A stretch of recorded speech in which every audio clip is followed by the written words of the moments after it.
The Magic of Reality, How We Know What's Really True, written by Richard Dawkins and read by Rosie. Chapter 1. What is reality? What is magic? Reality is everything that exists. That sounds straightforward, doesn't it?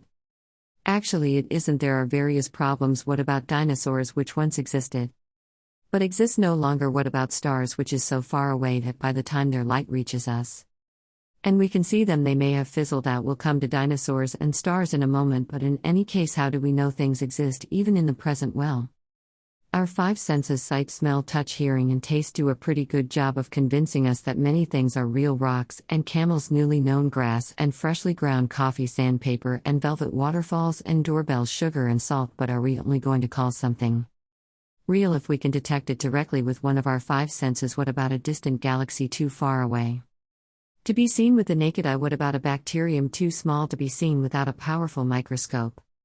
Must we say that these do not exist because we can't see them? No, obviously we can enhance our senses through the use of special instruments, telescopes for the galaxy, microscopes for bacteria.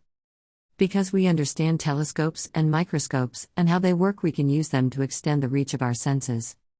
In this case, the sense of sight and what they enable us to see convinces us that galaxies and bacteria exist. How about radio waves? Do they exist? Our eyes can't detect them. Knock on our ears, but again, special instruments, television sets for example, convert them into signals that we can see and hear. So although we can't see or hear radio waves, we know they are a part of reality. As with telescopes and microscopes, we understand how radios and televisions work. So they enable our senses to build a picture of what exists, the real world. Reality radio telescopes and X-ray telescopes show us stars and galaxies through what seem like different eyes, another way to expand our view of reality. Back to those dinosaurs, how do we know that they once roamed the earth? We've never seen them or heard them or had to run away from them. Alas, we don't have a time machine to show them to us directly. But here we have a different kind of aid to our senses. We have fossils, and we can see them with the naked eye. Fossils don't run and jump, but because we understand how fossils are formed, they can tell us something of what happened millions of years ago. We understand how water with minerals dissolved in it seeps into corpses buried in layers of marble and rock. We understand how the minerals crystallize out of the water and replace the materials of the corpse atom by atom, leaving some trace of the original animal's form imprinted on the stone. So although we can't see dinosaurs directly with our senses, we can work out that they must have existed using start speech, end speech, indirect evidence that still ultimately reaches us through our senses. We see and touch the stony traces of ancient life in a different sense. A telescope can work like a kind of time machine. What we see when we look at anything is actually light, and light takes time to travel. Even when you look at a friend's face, you're seeing them in the past because the light from their face takes a tiny fraction of a second to travel to your eye. Sound travels much more slowly, which is why you see a firework burst in the sky noticeably earlier than you hear the bang when you watch a man chopping down a tree in the distance. There's an odd delay in the sound of his axe hitting the tree. Light travels so fast that we normally assume anything we see happens at the instant we see it, but stars are another matter. Even the sun is 8 light minutes away. If the sun blew up, this catastrophic event wouldn't become a part of our reality until 8 minutes later, and that would be the end of us. As for the next nearest star, Proxima Centauri, if you look at it in 2011, what you are seeing is happening in 2007. Galaxies are huge collections of stars. We are in one galaxy called the Milky Way. When you look at the Milky Way's next door neighbor, the Andromeda Galaxy, your telescope is a time machine taking you back 2.5 million years. There's a cluster of 5 galaxies called Stephan's Quintet, which we see through the Hubble telescope spectacularly colliding with each other, but we see them colliding 280 million years ago. If there are aliens in one of those colliding galaxies with a telescope powerful enough to see us, what they are seeing on Earth at this very moment here and now is the early ancestors of the dinosaurs. Are there really aliens in outer space we've never seen or heard them? Are they a part of reality? Nobody knows, but we do know what kind of things could one day tell us if they are. If ever we got near to an alien, our sense organs could tell us about it. Perhaps somebody will one day invent a telescope powerful enough to detect life on other planets from here, or perhaps our radio telescopes will pick up messages that could only have come from an alien intelligence. For reality doesn't just consist of the things we already know about, it also includes things that exist but that we don't know about yet and won't know about until some future time, perhaps when we have built better instruments to assist our five senses. Atoms have always existed, but it was only rather recently that we became sure of their existence, and it's likely that our descendants will know about many more things that for now we do not. That is the wonder and the joy of science. It goes on uncovering new things. This doesn't mean we should believe just anything that anybody might dream up. There are a million things we can imagine, but which are highly unlikely to be real. Fairies and hobgoblins, leprechauns and hippogriffs. We should always be open-minded, but the only good reason to believe that something exists is if there is real evidence that it does. Models testing our imagination. There is a less familiar way in which a scientist can work out what is real when our five senses cannot detect it directly. This is through the use of a model of what might be going on, which can then be tested. We imagine, you might say, we guess what might be there. That is called a model. We then work out, often by doing a mathematical calculation, what we ought to see or hear, etc., often with the help of measuring instruments. If the model were true, we then check whether that is what we actually do see. The model might literally be a replica made out of wood or plastic, or it might be a piece of mathematics on paper, or it might be a simulation in a computer. We look carefully at the model and predict what we ought to see or hear. If the model were correct, then we look to see whether the predictions are right or wrong. If they are right, this increases our confidence that the model really does represent reality. We then go on to devise further experiments, perhaps refining the model to test the findings further and confirm them. If our predictions are wrong, we reject the model or modify it and try again. Here's an example. Nowadays we know that genes, the units of heredity, are made of stuff called DNA. We know a great deal about DNA and how it works, but you can't see the details of what DNA looks like, even with a powerful microscope. Almost everything we know about DNA comes in directly from dreaming up models and then testing them, actually long before anyone had even heard of DNA. Scientists already knew lots about genes from testing the predictions of models. Back in the 19th century, an Austrian monk called Gregor Mendel did experiments in his monastery garden breeding peas in large quantities. He counted the numbers of plants that had flowers of various colors or that had peas that were wrinkly or smooth. As the generations went by, Mendel never saw or touched a gene. All he saw were peas and flowers, and he could use his eyes to count different types. He invented a model which involved what we would now call genes, though Mendel didn't call them that, and he calculated that if his model were correct in a particular breeding experiment, there ought to be 3 times as many smooth peas as wrinkly ones, and that is what he found when he counted them. Leaving aside the details, the point is that Mendel's genes were an invention of his imagination. He couldn't see them with his eyes, not even with a microscope, but he could see smooth and wrinkled peas, and by counting them he found indirect evidence that his model of heredity was a good representation of something in the real world. Later, scientists used a modification of Mendel's method working with other living things, such as fruit flies instead of peas, to show that genes are strung out in a definite order along threads called chromosomes. We humans have 46 chromosomes, fruit flies have 8.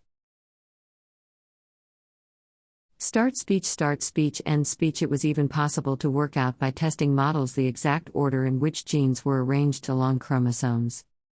All this was done long before we knew that genes were made of DNA. Nowadays we know this, and we know exactly how DNA works thanks to James Watson and Francis Crick, plus a lot of other scientists who came after them.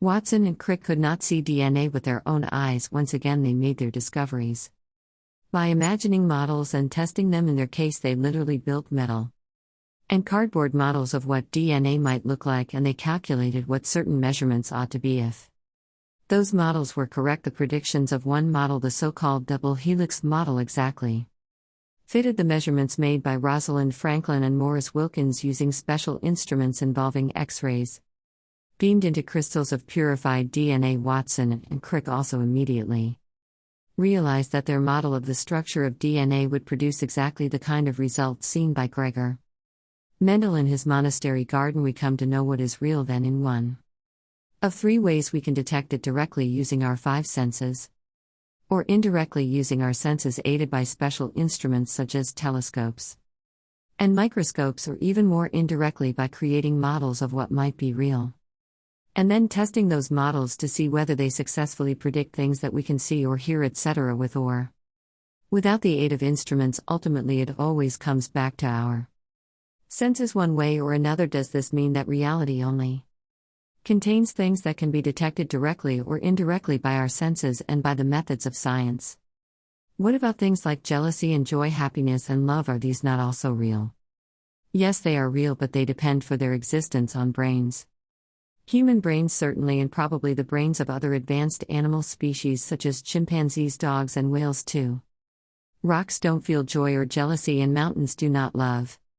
These emotions are intensely real to those who experience them, but they didn't exist before brains did. It is possible that emotions like these and perhaps other emotions that we can't begin to dream of could exist on other planets, but only if those planets also contain brains or something equivalent to brains, for who knows what weird thinking organs or feeling machines may lurk elsewhere in the universe. Science and the supernatural explanation and its enemy, so that is reality, and that is how we can know whether something is real or not. Each chapter of this book is going to be about one particular aspect of reality, the sun for instance, or earthquakes, or rainbows, or the many different kinds of animals. I want now to turn to the other key word of my title.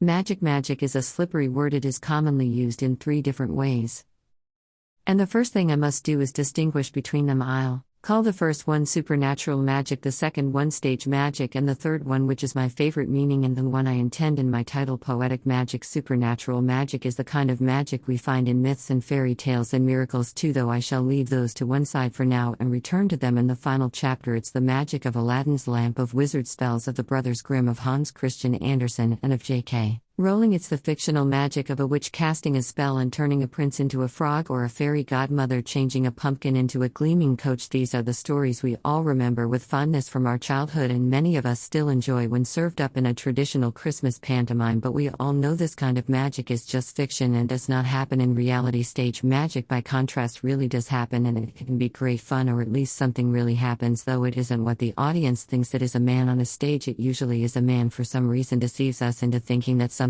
astonishing has happened. It may even seem supernatural when what really happened was something quite different. Silk handkerchiefs cannot turn into rabbits any more than frogs can turn into princes. What we've seen on the stage is only a trick. Our eyes have deceived us, or rather the conjurer has gone to great pains to deceive our eyes, perhaps by cleverly using words to distract us from what he's really doing with his hands. Some conjurers are honest and go out of their way to make sure their audience know that they have simply performed a trick. I'm thinking of people like James the Amazing Randi, or Penn Teller, or Darren Brownie. Even though these admirable performers don't usually tell the audience exactly how they did the trick, they could be thrown out of the magic circle, the Conjurers Club, if they did that. They do make sure the audience knows that there was no supernatural magic involved. Others don't actively spell out that it was just a trick, but they don't make exaggerated claims about what they've done. Either they just leave the audience with a rather enjoyable sensation that something mysterious has happened without actively lying about it. But unfortunately, there are some conjurers who are deliberately dishonest and who pretend that they really do have supernatural or paranormal powers. Perhaps they claim that they really can bend metal or stop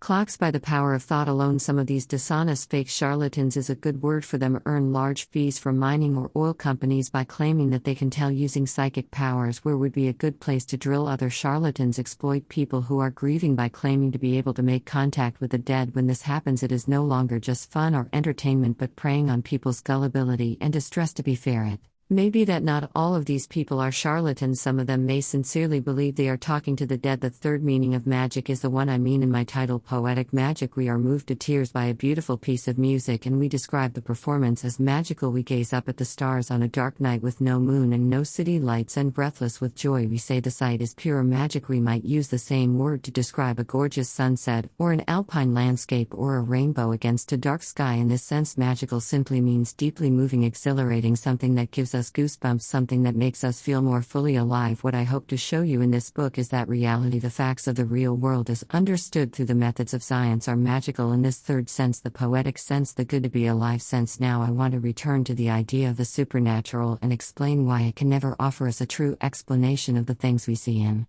the world and universe around us. Indeed, to claim a supernatural explanation of something is not to explain it at all, and even worse, to rule out any possibility of its ever being explained. Why do I say that? Because anything supernatural must by definition be beyond the reach of a natural explanation. It must be beyond the reach of science and the well-established, tried and tested scientific method that has been responsible for the huge advances in knowledge that we've enjoyed over the last 400 years or so. To say that something happens supernaturally is not just to say we don't understand it, but to say we will never understand it, so don't even try. Science takes exactly the opposite approach. Science thrives on its inability so far to explain everything and uses that as the spur to go on asking questions, creating possible models, and testing them so that we make our way inch by inch closer to the truth. If something were to happen that went against our current understanding of reality, Scientists will see that as a challenge to our present model, requiring us to abandon or at least change it. It is through such adjustments and subsequent testing that we approach closer and closer to what is true. What would you think of a detective who, baffled by a murder, was too lazy even to try to work at the problem and instead wrote the mystery offers supernatural? A whole history of science shows us that things once thought to be the result of the supernatural, caused by gods, both happy and angry, demons, witches, spirits, curses, and spells, actually do have natural explanations that we can understand and test and have confidence in. There is absolutely no reason to believe that those things for which science does not yet have natural explanations will turn out to be of supernatural origin any more than volcanoes or earthquakes or diseases turn out to be caused by angry deities, as people once believed they were. Of course, no one really believes that it would be possible to turn a frog into a prince, or was it a prince into a frog? I can never remember, or a pumpkin into a coach. But have you ever stopped to consider why such things would be impossible? There are various ways of explaining it. My favorite way is this: frogs and coaches are complicated things with lots of parts that need to be put together in a special way, in a special pattern that can't just happen by accident or by a wave of a wand. That's what complicated means. It is very difficult to make a complicated thing like a frog or a coach. To make a coach, you need to bring all the parts together in just the right way. You need the skills of a carpenter and other craftsmen. Coaches don't just happen by chance or by snapping your fingers and saying abracadabra. A coach has structure, complexity, working parts, wheels and axles, windows and doors, springs and padded seats. It would be relatively easy to turn something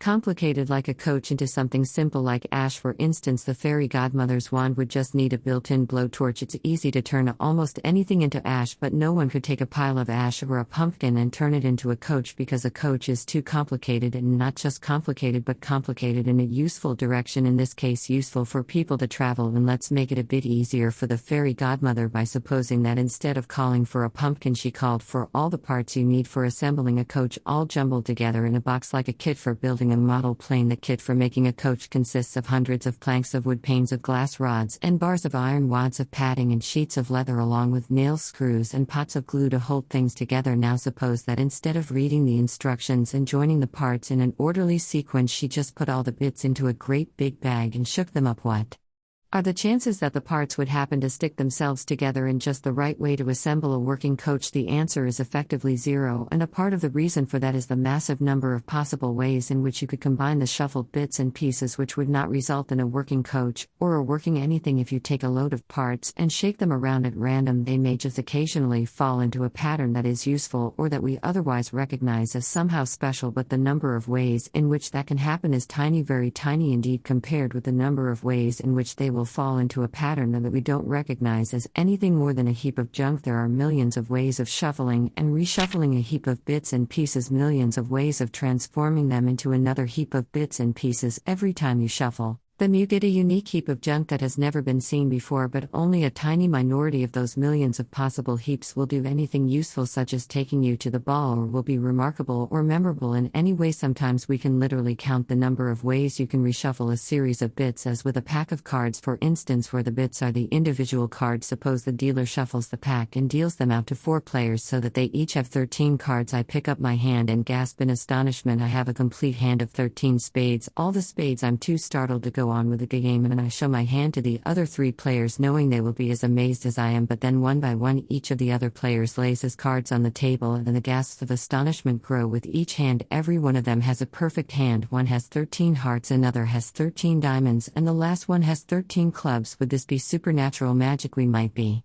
tempted to think so. Mathematicians can calculate the chance of such a remarkable deal happening purely by accident. It turns out to be almost impossibly small. 1 in 536 octillion 447 septillion 737 sextillion 765 quintillion 488 quadrillion 792 trillion 839 billion 237 million 440.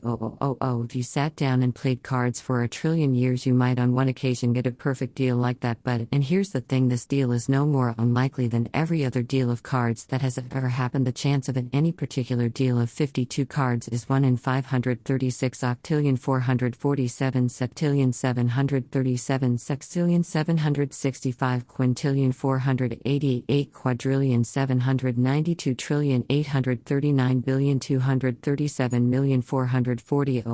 Because that is the total number of all possible deals. It is just that we don't notice any particular particular pattern in the vast majority of deals that are made, so they don't strike us as anything out of the ordinary. We only notice the deals that happen to stand out in some way. There are billions of things you could turn a prince into if you were brutal enough to rearrange his bits into billions of combinations at random, but most of those combinations would look like a mess, like all those billions of meaningless random hands of cards that have been dealt. Only a tiny minority of those possible combinations of randomly shuffled prince bits would be recognizable or good for anything at all, let alone a frog. Princes don't turn into frogs, and pumpkins don't turn into coaches, because frogs and coaches are complicated things whose bits could have been combined into an almost infinite number of heaps of junk. And yet we know as a fact that every living thing, every human, every crocodile, every blackbird, every tree, and even every Brussels sprout has evolved from other originally simpler forms. So isn't that just a process of luck or a kind of magic? No, absolutely not. This is a very common misunderstanding, so I want to explain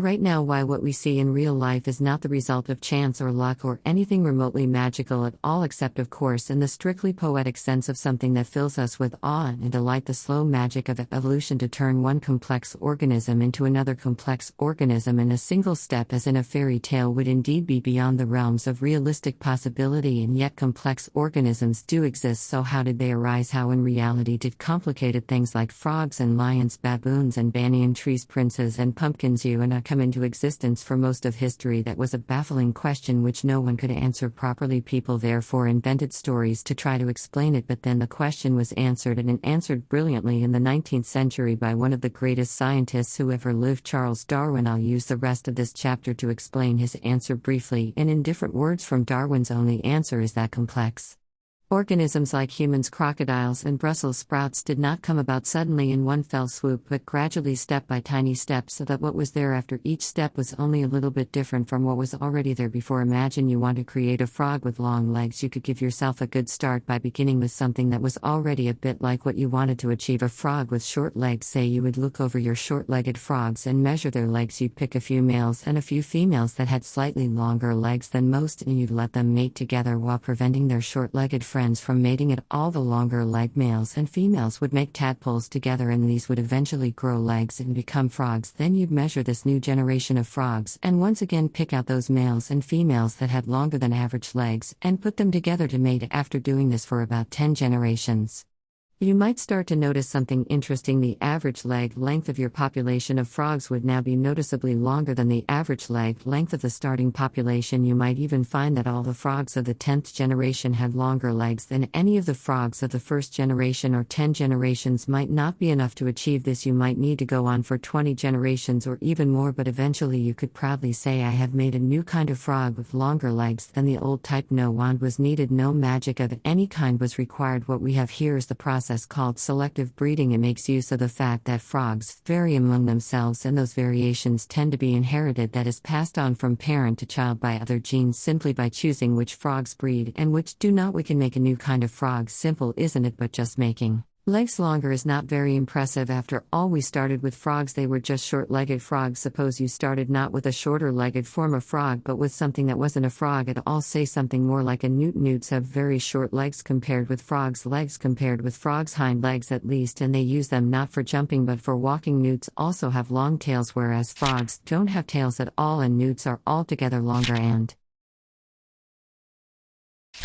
narrower than most frogs. But you can see that given enough thousands of generations, you could change a population of newts into a population of frogs simply by patiently choosing in each of those millions of generations male and female newts that were slightly more frog-like and letting them make together while preventing their less frog-like friends from doing so. At no stage during the process would you see any dramatic change. Every generation would look pretty much like the previous generation, but nevertheless, once enough generations had gone by, you'd start to notice that the average tail length was slightly shorter and the average pair of hind legs was slightly longer. After a very large number of generations, the longer-legged, shorter-tailed individuals might find it easier to start using their long legs for hopping instead of crawling, and so on. Of course, in the scenario we've just described, we are imagining ourselves as breeders picking out those males and females that we want to make together in order to achieve an end result that we have chosen. Farmers have been applying this technique for thousands of years to produce cattle and crops that have higher yields or are more resistant to disease and so on. Darwin was the first person to understand that it works even when there is no breeder to do the choosing. Darwin saw that the whole thing would happen naturally as a matter of course for the simple reason that some individuals survive long enough to breed and others don't, and those that survive do so because they are better equipped than others, so the survivors' children inherit the genes that help their parents to survive.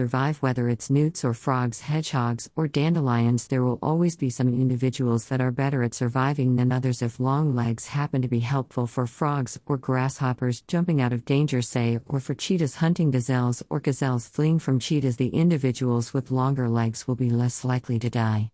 Though they will be more likely to live long enough to reproduce. Also, more of the individuals available for mating with will have long legs, so in every generation there will be a greater chance of the genes for longer legs being passed into the next generation. Over time, we will find that more and more of the individuals within that population have the genes for longer legs, so the effect will be exactly the same as if an intelligent designer such as a human breeder had chosen long-legged individuals for breeding, except that no such designer is required. It all happens naturally all by itself as the automatic consequence of which individuals survive long enough to reproduce and which don't. For this reason, the process is called natural selection. Given enough generations, ancestors that look like newts can change into descendants that look like frogs. Given even more generations, ancestors that look like fish can change into descendants that look like monkeys. Given yet more generations, ancestors that look like bacteria can change into descendants that look like humans, and this is exactly what happened. This is the kind of thing that happened in the history of every animal and plant that has ever lived. The number of generations required is larger than you or I can possibly imagine, but the world is thousands of millions of years old, and we know from fossils that life got started more than 3.5 billion years ago, so there has been plenty of time for evolution to happen. This is Darwin's great idea, and it is called evolution by natural selection. It is one of the most important ideas ever to occur to a human mind. It explains everything we know about life on Earth because it is so important. I'll come back to it in later chapters. For now, it's enough to understand that evolution is very slow and gradual. In fact, it is the gradualness of evolution that allows it to make complicated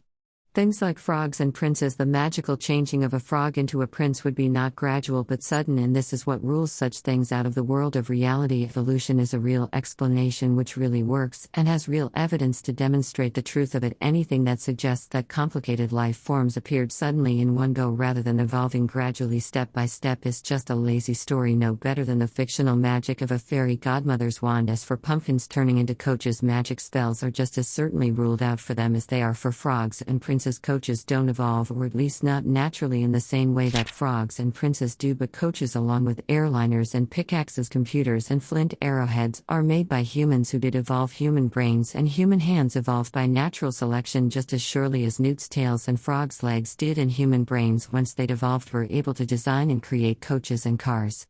Scissors and symphonies, washing machines and watches. Once again, no magic, once again, no trickery, once again, everything beautifully and simply explained. In the rest of this book, I want to show you that the real world has understood scientifically has magic of its own, the kind I call poetic magic and inspiring beauty, which is all the more magical because it is real and because we can understand how it works. Next to the true beauty and magic of the real world, supernatural spells and stage tricks seem cheap and tawdry by comparison. The magic of reality is neither supernatural nor a trick, but quite simply wonderful, wonderful and real. Wonderful because real. Chapter 2. Who was the first person? Most chapters in this book are headed by a question. My purpose is to answer the question, or at least give the best possible answer, which is the answer of science, but we shall usually begin with some mythical answers because they're colorful and interesting and real. People have believed them. Some people still do. All peoples around the world have origin myths to account for where they came from. Many tribal origin myths talk only about that one particular tribe, as though other tribes don't count. In the same way, many tribes have a rule they mustn't kill people, but people turns out to mean only others of your own tribe. Killing members of other tribes is just fine. Here's a typical origin myth from a group of Tasmanian Aborigines. A god called Moini was defeated by a rival god called Dramadina in a terrible battle up in the stars. Moini fell out of the stars down to Tasmania to die. Before he died, he wanted to give a last blessing to his final resting place, so he decided to create humans, but he was in such a hurry knowing he was dying that he forgot to give them knees, and no doubt distracted by his plight, he absent-mindedly gave them big tails like kangaroos, which meant they couldn't sit down then.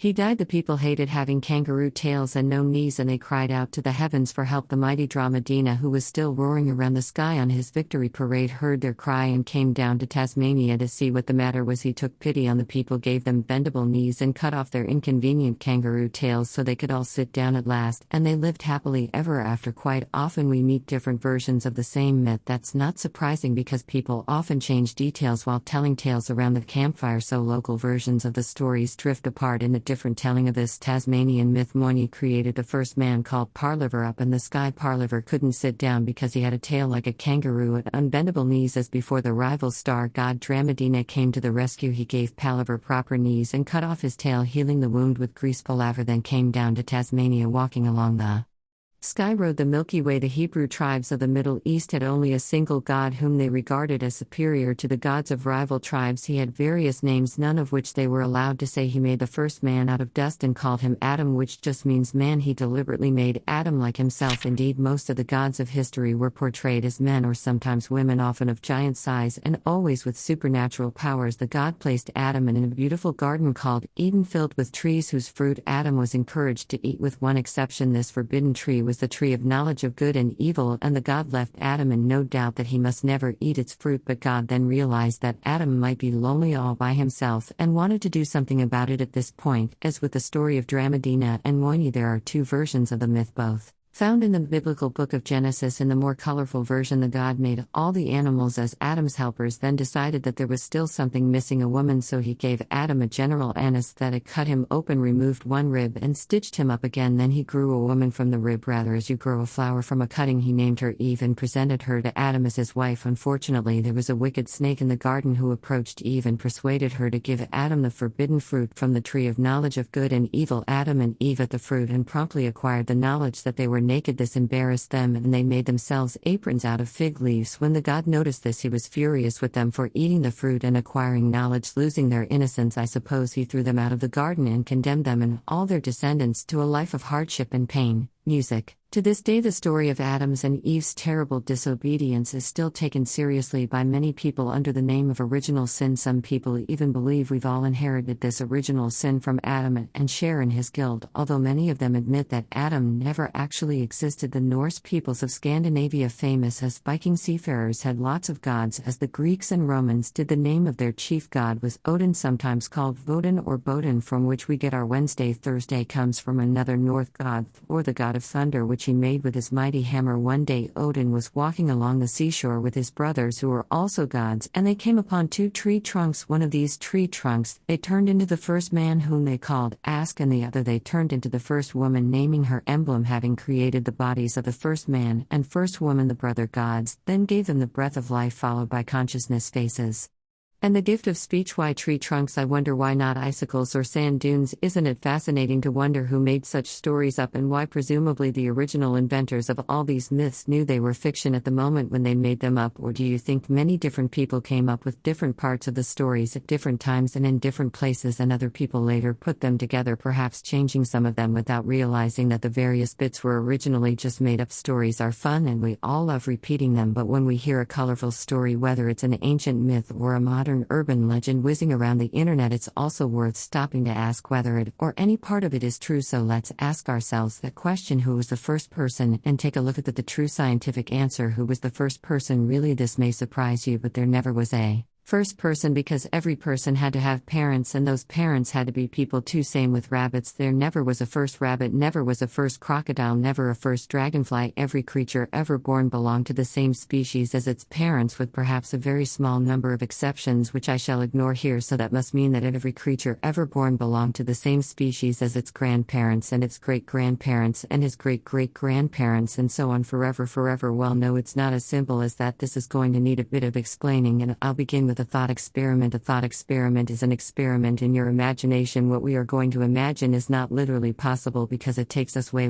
back in time, long before we were born, but imagining it teaches us something important. So here is our thought experiment. All you have to do is imagine yourself following these instructions. Find a picture of yourself now. Take a Picture of your father and place it on top, then find a picture of his father, your grandfather, then place on top of that a picture of your grandfather's father, your great-grandfather. You may not have ever met any of your great-grandfathers. I never met any of mine, but I know that one was a country school master, one a country doctor, one a forester in British India, and one a lawyer greedy for cream who died rock climbing in old age. Still, even if you don't know what your father's father looked like, you can imagine him as a sort of shadowy figure, perhaps a fading brown photograph in a leather frame. Now do the same thing with his father, your great-great-grandfather, and just carry on piling the pictures on top of each other, going back through more and more and more great-great-great. You can go on doing this even before photography was invented. This is a thought experiment. After all, how many greats do we need for our thought experiment? Oh, a mere 185 million. Also will do nicely.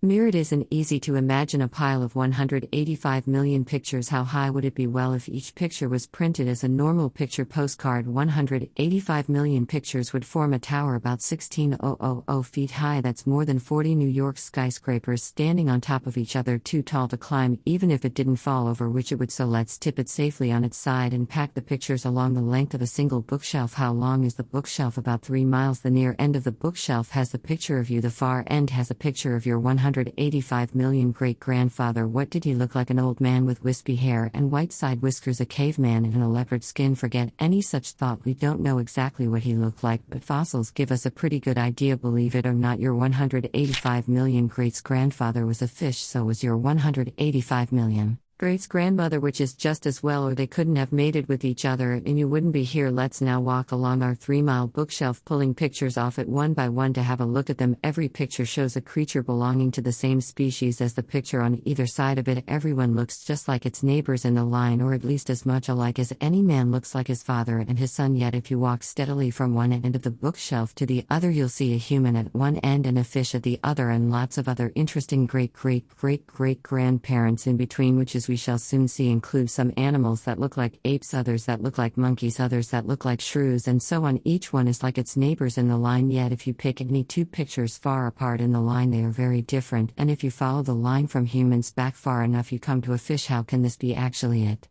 isn't all that difficult to understand. We're quite used to gradual changes that step by step, one after the other, make up a big change. You were once a baby, now you are not. When you are a lot older, you look quite different again, yet every day of your life when you wake up, you are the same person as when you went to bed the previous night. A baby changes into a toddler, then into a child, then into an adolescent, then a young adult, then a middle-aged adult, then an old person, and the change happens so gradually that there never is a day when you can say this person has suddenly stopped being a baby and become a toddler, and later on there never comes a day when you can say this person has stopped being a child and become an adolescent. There's never a day when you can say yesterday this man was middle-aged, today he is old. That helps us to understand our thought experiment, which takes us back through 185 million generations of parents and grandparents and great-grandparents until we come face with a fish and turning around to go forwards in time. It's what happened when your fish ancestor had a fishy child who had a fishy child who had a child who 185 million gradually less fishy generations later turned out to be you. So it was all very gradual, so gradual that you wouldn't notice any change as you walked back 1,000 years or even 10,000 years, which would bring you to somewhere around your 400 greats-grandfather, or rather you would notice lots of little changes all the way along, because nobody looks exactly like their father, but you wouldn't notice any general trend. 10,000 years back from modern humans is not long enough to show a trend. The portrait of your ancestor of 10,000 years ago would be no different from modern people. If we set aside superficial differences in dress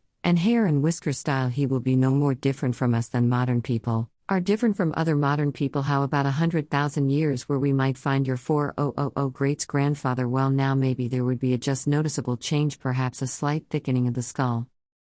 Start speech, end speech, especially under the eyebrows, but it would still only be slight. Now let's push a bit further back in time. If you walk the first million years along the shelf, the picture of your 50 greats-grandfather would be different enough to count as a different species. The one we call Homo erectus. We today, as you know, are Homo sapiens. Homo erectus and Homo sapiens probably wouldn't have been able to mate with each other, or even if they could, the baby would probably not have been able to have babies of its own in the same way that a mule, which has a donkey father, and a horse mother, is almost always unable to have offspring. We'll see why in the next chapter. Once again, though everything is gradual, you are Homo sapiens and your 50 greats-grandfather was Homo erectus, but there never was a Homo erectus who suddenly gave birth to a Homo sapiens baby. So the question of who was the first person and when they lived doesn't have a precise answer. It's kind of fuzzy, like the answer to the question, when did you stop being a baby and become a toddler? At some point, probably less than a million years ago, but more than 100,000 years ago. Our ancestors were sufficiently different from us that a modern person wouldn't have been able to breed with them if they had met. Whether we should call Homo erectus a person, a human, is a different question. That's a question about how you choose to use words, what's called a semantic question. Some people might want to call a zebra a stripy horse, but others might like to keep the word horse for the species that we ride. That's another semantic question. You might prefer to keep the words person, man, and woman for Homo sapiens. That's up to you. Nobody, however, would want to call your fishy 185 million greats-grandfather a man. That would be just silly, even though there is a continuous chain linking him to you, every link in the chain being a member of exactly the same species as its neighbors in the chain. Music turned to stone. Now, how do we know what our distant ancestors look like, and how do we know when they lived? Mostly from fossils. Fossils are made of stone. They are stones that have picked up the shape of dead animals or plants the great majority of animals die with no hope of turning into a fossil. The trick, if you want to be a fossil, is to get yourself buried in the right kind of mud or silt, the kind that might eventually harden to form sedimentary rock. What does that mean? Rocks are of three kinds: igneous, sedimentary, and metamorphic. I shall ignore metamorphic rocks, as they were originally one of the other two kinds, igneous or sedimentary, and have been changed by pressure and or heat. Igneous rocks, from the Latin for fire. Igneous were once molten like the hot lava that comes out of erupting volcanoes now, and solidified into hard rock when they cooled. Hard rocks of any kind get worn down, eroded by wind or water to make smaller rocks, pebbles, sand, and dust. Sand or dust gets suspended in water and can then settle in layers of sediment or mud at the bottom of the sea, lake, or river over a very long time. Sediments can harden to make layers or strata of sedimentary rock. Although all strata start off flat and horizontal, they've often got tilted, appended, or warped by the time we see them millions of years later. We'll see how this happens in Chapter 10 on earthquakes. Now, suppose a dead animal happens to get washed into the mud in an estuary. Perhaps if the mud later hardens to become sedimentary rock, the animal's body may rot away, leaving in the hardening rock a hollow imprint of its form, which we eventually find. That's one kind of fossil, a kind of negative picture of the animal, or the hollow imprint may act as a mold into which new sediments fall, later hardening to form a positive replica of the outside of the animal's body. That's a second kind of fossil. And there's a third kind of fossil, in which the atoms and molecules of the animal's body are one by one replaced by atoms and molecules of minerals from the water, which later crystallize to form rock. This is the best kind of fossil because, with luck, tiny details of the animal's insides are permanently reproduced right through the middle of the fossil. Fossils can even be dated. We can tell how old they are mostly by measuring radioactive isotopes in the rocks. We'll learn what isotopes are and atoms in Chapter 4. Briefly, a radioactive isotope is a kind of atom which decays into a different kind of atom. For example, one called uranium-238 turns into one called lead-206. Because we know how long this takes to happen, we can think of the isotope as a radioactive clock. Radioactive clocks are rather like the water clocks and candle clocks that people used in the days before pendulum clocks were invented. A tank of water with a hole in the bottom will drain at a measurable rate. If the tank was filled at dawn, you can tell how much of the day has passed by measuring the present level of water. Same with a candle clock. The candle burns at a fixed rate, so you can tell how long it has been burning by measuring how much candle is left. In the case of a uranium-238 clock, we know that it takes 5 billion years for half the uranium-238 to decay to lead-206. This is called the half-life of uranium-238. So by measuring how much lead-206 there is in a rock compared with the amount of uranium-238, you can calculate how long it is since there was no lead-206 and only uranium-238. How long, in other words, since the clock was zeroed. And when is the clock zeroed? Well, it only happens with igneous rocks whose clocks are all zeroed at the moment when the molten rock hardens to become solid. It doesn't work with sedimentary rock, which has no such zero moment, and this is a pity because fossils are found only in sedimentary rocks, so we have to find igneous rocks close by sedimentary layers and use them as our clocks. For example, if a fossil is in a sediment with 120 million year old igneous rock above it and 130 million year old igneous rock below it, you know the fossil dates from somewhere between 120 million and 130 million years ago. That's how all the dates mentioned in this chapter are Arrived at they are all approximate dates not to be taken as too precise. Uranium-238 is not the only radioactive isotope we can use as a clock. There are plenty of others with a wonderfully wide spread of half-lives. For example, carbon-14 has a half-life of only 5,730 years, which makes it useful for archaeologists looking at human history. It is a beautiful fact that many of the different radioactive clocks have overlapping timescales, so we can use them to check up on each other, and they always agree. Music. The carbon-14 clock works in a different way from the others. It doesn't involve igneous rocks but uses the remains of living bodies themselves. For example, old wood. It is one of the fastest of our radioactive clocks, but 5,730 years is still much longer than a human lifetime. So you might ask how we know it is the half-life of carbon-14, let alone how we know that 5 billion years is the half-life of uranium-238. Answer is easy. We don't have to wait for half of the atoms to decay. We can measure the rate of decay of only a tiny fraction of the atoms and work out the half-life, quarter life, hundredths life, etc. From that, a ride back in time. Let's do another thought experiment. Take a few companions and get in a time machine, fire up the engine and zoom back 10,000 years. Open the door and have a look at the people you meet. If you happen to land in what is now Iraq, they'll be in the process of inventing agriculture. In most other places, they'll be hunter-gatherers moving from place to place, hunting wild animals and gathering wild berries, nuts and roots. You won't be able to understand what they say, and they'll be wearing very different clothes, if any. Nevertheless, if you dress them in modern clothes and give them modern haircuts, they'll be indistinguishable from modern people, or no more different from some modern people, and people are different from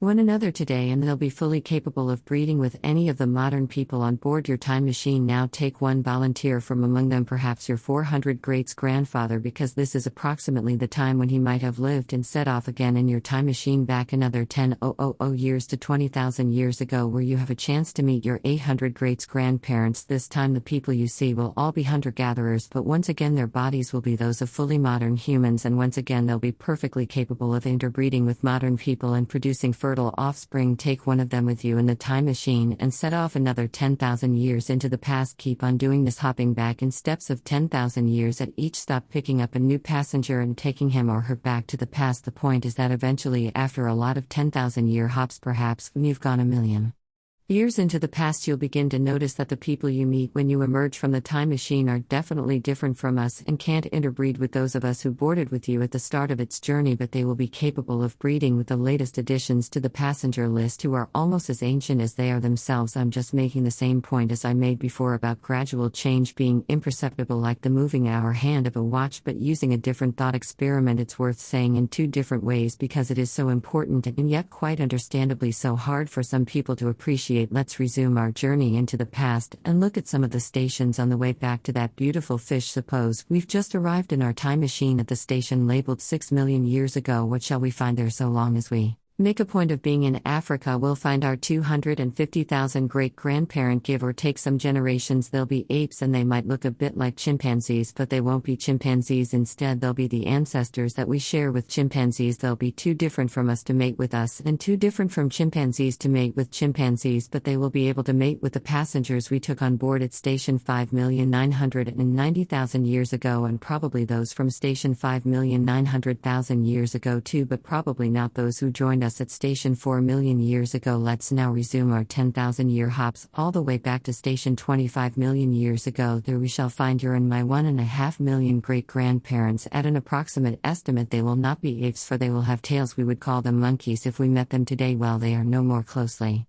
related to modern monkeys than they are to us, although very different from us and incapable of breeding with us or with modern monkeys. They will breed happily with the all but identical passengers who joined us at station 24,990,000 years ago. Gradual change all the way, and we go back and back 10,000 years at a time, finding no noticeable change at each stop. Let's pause to see who greets us when we reach station 63 million years ago. Here we can shake hands, or should that be pause, with our 7 million great-grandparents. They look something like lemurs or bush babies, and they are indeed the ancestors of all modern lemurs and bush babies, as well as the ancestors of all modern monkeys and apes, including us. They are as closely related to modern humans as they are to modern monkeys, and no more closely to modern lemurs or bush babies. They wouldn't be able to mate with any modern animals, but they would probably be able to mate with the passengers we picked up at station 62,990,000 Years ago. Let's welcome them aboard the time machine and speed on backwards at station 105 million years ago. We'll meet our 45 million great-grandfather. He's also the grand ancestor of all the modern mammals except marsupials, now found mostly in Australia plus a few in America, and monotremes, duckbill platypuses and spiny anteaters now found only in Australia and New Guinea. He's equally closely related to all modern mammals, although he may look a bit more like some of them than others. Station 310 million years ago presents us with our 170 million great-grandmother. She's the grand ancestor of all modern mammals, all modern reptiles, snakes, lizards, turtles, crocodiles, and all dinosaurs, including birds, because birds arose from within the dinosaurs. She is equally distantly related to all those modern animals, although she looks more like a lizard. What that means is that lizards have changed less since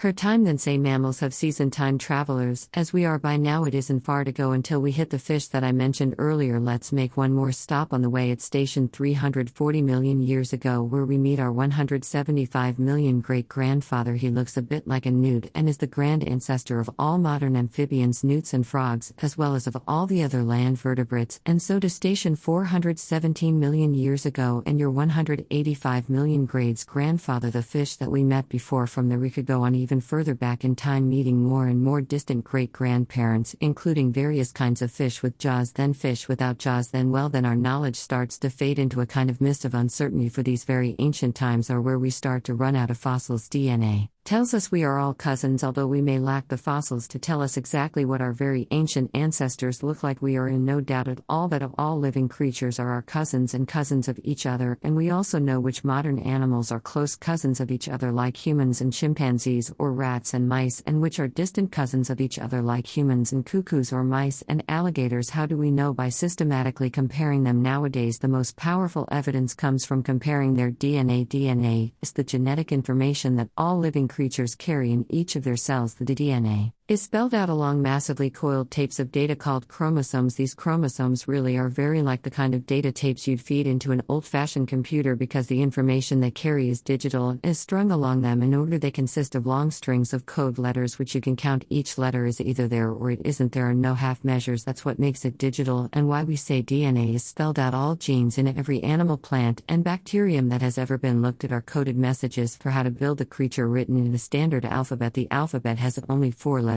to choose from, as opposed to the 26 letters of the English alphabet. We write the DNA letters as A, T, C, and G. The same genes occur in many different creatures with a few revealing differences. For example, there's a gene called FOXP2 which is shared by all mammals and lots more creatures. Besides, the gene is a string of more than 2,000 letters. You can tell that FOXP2 is the same gene in all mammals because the great majority of the code letters are the same. Not quite all the chimpanzee letters are the same as ours, and somewhat fewer of the mouse ones are. Of the total of 76 letters in FOXP2, the chimpanzee has 9 letters different from ours, while the mouse has 139 letters different, and that pattern holds for other genes too. That explains why chimpanzees are very like us while mice are less. So chimpanzees are our close cousins, mice are our more distant cousins. Distant cousins means that the most recent ancestor we share with them lived a long time ago. Monkeys are closer to us than mice but further from us than chimpanzees. Baboons and rhesus macaques are both monkeys, close cousins of each other, and with almost identical FOXP2 genes they are exactly as distant from chimps as they are from us, and the number of DNA letters in FOXP2 that separate baboons from chimps is almost exactly the same, 24, as the number of letters that separate baboons from us, 23.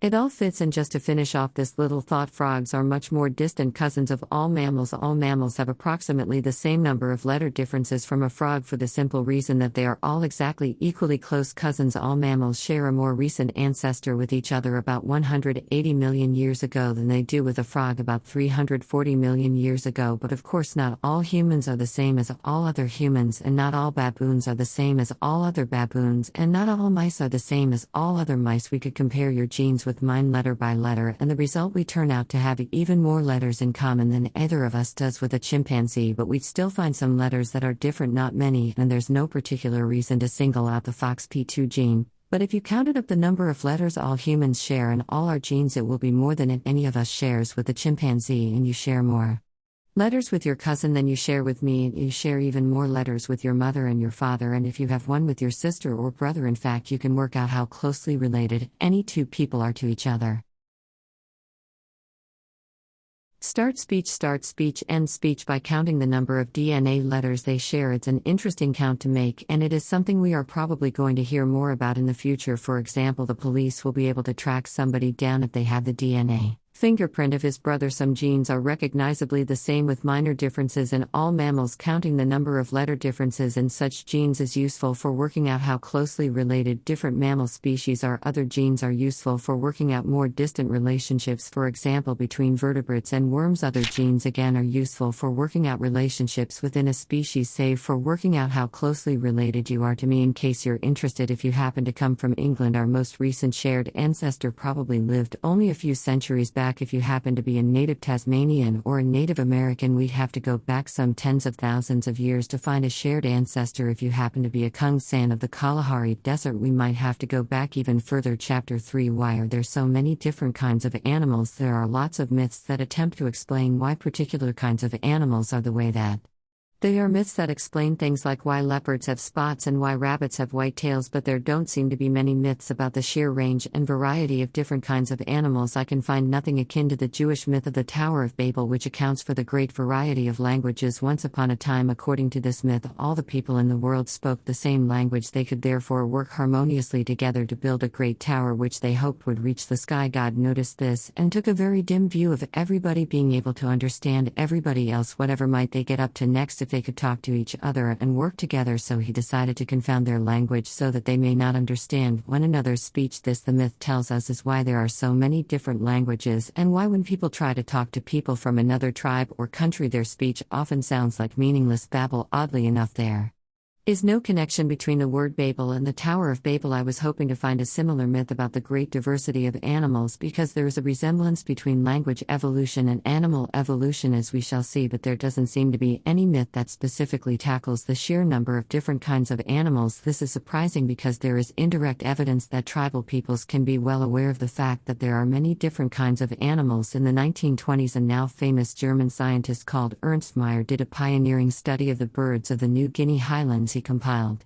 a list of 137 species, then discovered to his amazement that the local Papuan tribesmen had separate names for 136 of them. Back to the myths. The Hopi tribe of North America had a goddess called Spider-Woman. In their creation myth, she teamed up with Tawa, the sun god, and they sang the first magic song as a duet. This song brought the earth and life into being. Spider-Woman then took the threads of Tawa's thoughts and wove them into solid form, creating fish, birds, and all other animals. Other North American tribes, the Pueblo and Navajo peoples, have a myth of life that is a tiny bit like the idea of evolution. Life emerges from the earth like a sprouting plant, growing up through a sequence of stages. The insects climb from their world of first or red world up into the second world, the blue world, where the birds lived. The second world then became too crowded, so the birds and insects flew up into the third or yellow world, where the people and other mammals lived. The yellow world in turn became crowded and food became scarce, so they all, insects, birds, and everybody, went up to the fourth world, the black and white world of day and night. Here the gods had already created cleverer people who knew how to farm the fourth world, and who taught the newcomers how to do it too. The Jewish creation myth comes closer to doing justice to diversity, but it doesn't really attempt to explain it. Actually, the Jewish holy book has two different creation myths, as we saw in the previous chapter. In the first one, the Jewish God created everything in 6 days. On the fifth day he created fish, whales, and all sea creatures, and the birds of the air. On the sixth day he made the rest of the land animals, including man. The language of the myth pays some attention to the number and variety of living creatures. For example, God created great whales and every living creature that moveth, which the waters brought forth abundantly after their kind, and every winged fowl after his kind, and made every beast of the earth and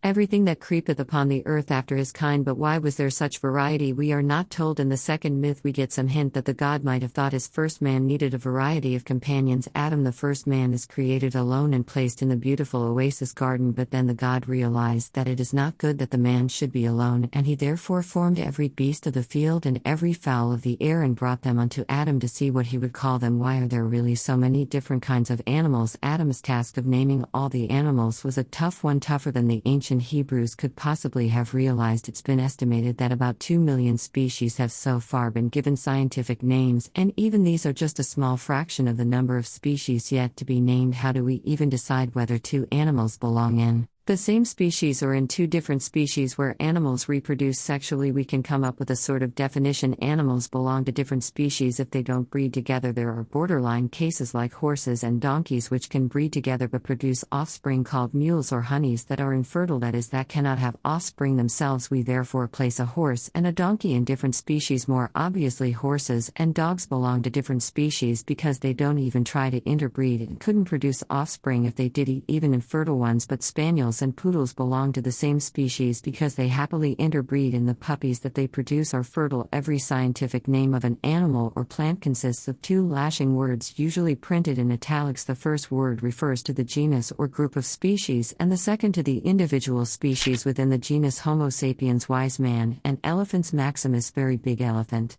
Are examples. Every species is a member of a genus. Homo is a genus, so is elephants. The lion is Panthera leo, and the genus Panthera also includes Panthera tigris, tiger, Panthera pardus, leopard or panther, and Panthera onca, jaguar. Homo sapiens is the only surviving species of our genus, but fossils have been given names like Homo erectus and Homo habilis. Other human-like fossils are sufficiently different from Homo to be placed in a different genus. For example, Australopithecus africanus and Australopithecus afarensis. Nothing to do with Australia, by the way. Australo just means southern, which is where Australia's name also comes from. Each genus belongs to a family, usually printed in ordinary Roman type with a capital initial. Cats, including lions, leopards, cheetahs, lynxes, and lots of smaller cats, make up the family Felidae. Every family belongs to an order. Cats, dogs, bears, weasels, and hyenas belong to different families within the order. Carnivora, monkeys, apes, including us, and lemurs all belong to different families within the order. Primates, and every order belongs to a class. All mammals are in the class Mammalia. Can you see the shape of a tree developing in your mind as you hear this description of the sequence of groupings? It is a family tree, a tree with many branches, each branch having sub-branches, and each sub-branch having sub-sub-branches. The tips of the twigs are species. The other groupings, class, order, family, genus, are the branches and sub-branches. The whole tree is all of life on Earth. Think about why trees have so many twigs. Branches, branch. When we have enough branches of branches of branches, the total number of twigs can be very large. That's what happens in evolution. Charles Darwin himself drew a branching tree as the only picture in his most famous book On the Origin of Species. He sketched an early version in one of his notebooks some years earlier. At the top of the page he wrote a mysterious little message to himself. I think, what do you think he meant? Maybe he started to write a sentence, and one of his children interrupted him, so he never finished it. Maybe he found it easier to represent quickly what he was thinking in this diagram than in words. Perhaps we shall never know. There is other handwriting on the page, but it is hard to decipher. It is tantalizing to read the actual notes of a great scientist written on a particular day and never meant for publication. The following isn't exactly how the tree of animals branched, but it gives you an idea of the principle. Imagine an ancestral species splitting into two species. If each of those then splits into two, that makes 4. If each of them splits into 2, that makes 8, and so on through 16, 32, 64, 128, 256, 512. You can see that if you carry on doubling up, it doesn't take long to get up into the millions of species. That probably makes sense to you, but you may be wondering why a species should split. Well,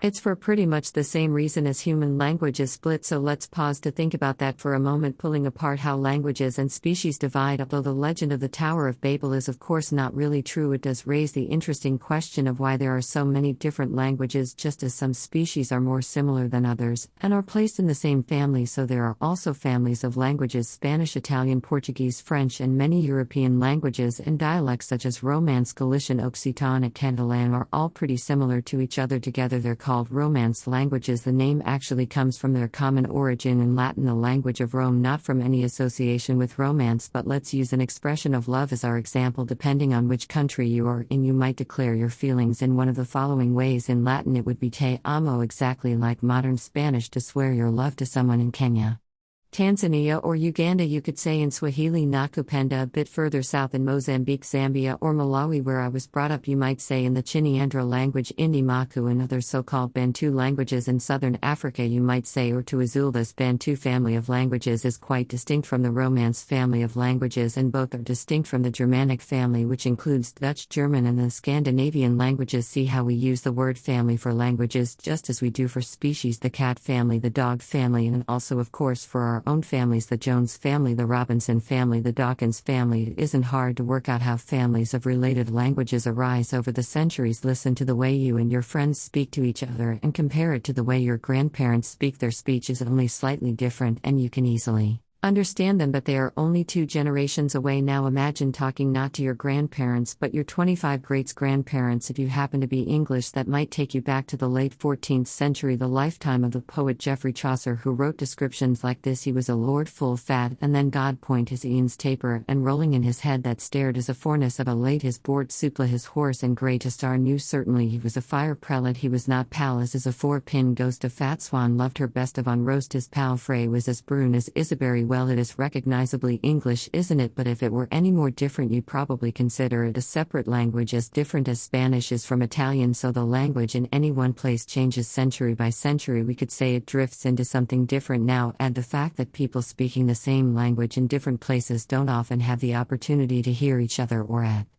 least they didn't before telephones and radios were invented, and the fact that language drifts in different directions in different places. This applies to the way it is spoken as well as to the words themselves. Think how different English sounds in a Scottish, Welsh, Geode, Cornish, Australian, or American accent, and Scottish people can easily distinguish an Edinburgh accent from a Glasgow accent or a Hebridean accent over time. Both the way the language is spoken and the words used become characteristic of a region. When 2 ways of speaking a language have drifted sufficiently far apart, we call them different dialects. After enough centuries of drift, different regional dialects eventually become so different that people in one region can no longer understand people in another. At this point, we call them separate languages. That is what happened when German and Dutch drifted in separate directions from a now extinct ancestral language. It is what happened when French, Italian, Spanish, and Portuguese independently drifted away from Latin in separate parts of Europe. You can draw a family tree of languages with cousins like French, Portuguese, and Italian on neighboring branches, and ancestors like Latin further down the tree, just as Darwin did with species-like languages. Species change over time and over distance. Before we look at why this happens, we need to see how they do it. For species, the equivalent of words is DNA, the genetic information every living thing carries inside it that determines how it is made. As we saw in Chapter 2, when individuals reproduce sexually, they mix their DNA, and when members of one local population migrate into another local population and introduce their genes into it by mating with individuals of the population they've just joined, we call this gene flow. The equivalent of, say, Italian and French drifting apart is that the DNA of 2 separated populations of a species become less and less alike over time. Their DNA becomes less and less able to work together to make babies. Horses and donkeys can mate with each other, but horse DNA has drifted so far from donkey DNA that the 2 can no longer understand each other, or rather they can mix well enough. The 2 DNA dialects can understand each other well enough to make a living creature, a mule, but not well enough to make one that can reproduce itself. Mules, as we saw earlier, are sterile. An important difference between species and languages is that languages can pick up loan words from other languages long after it developed as a separate language from Romance, Germanic, and Celtic sources. For example, English picked up shampoo from Hindi, iceberg from Norwegian, bungalow from Bengali, and anorak from Inuit. Animal species, by contrast, never or almost never exchange DNA ever again once they've drifted far enough apart to have stopped breeding together. Bacteria are another story. They do exchange genes, but there isn't enough space in this book to go into that. In the rest of this chapter, assume that we are talking about animals, islands, and isolation, the power of separation. So the DNA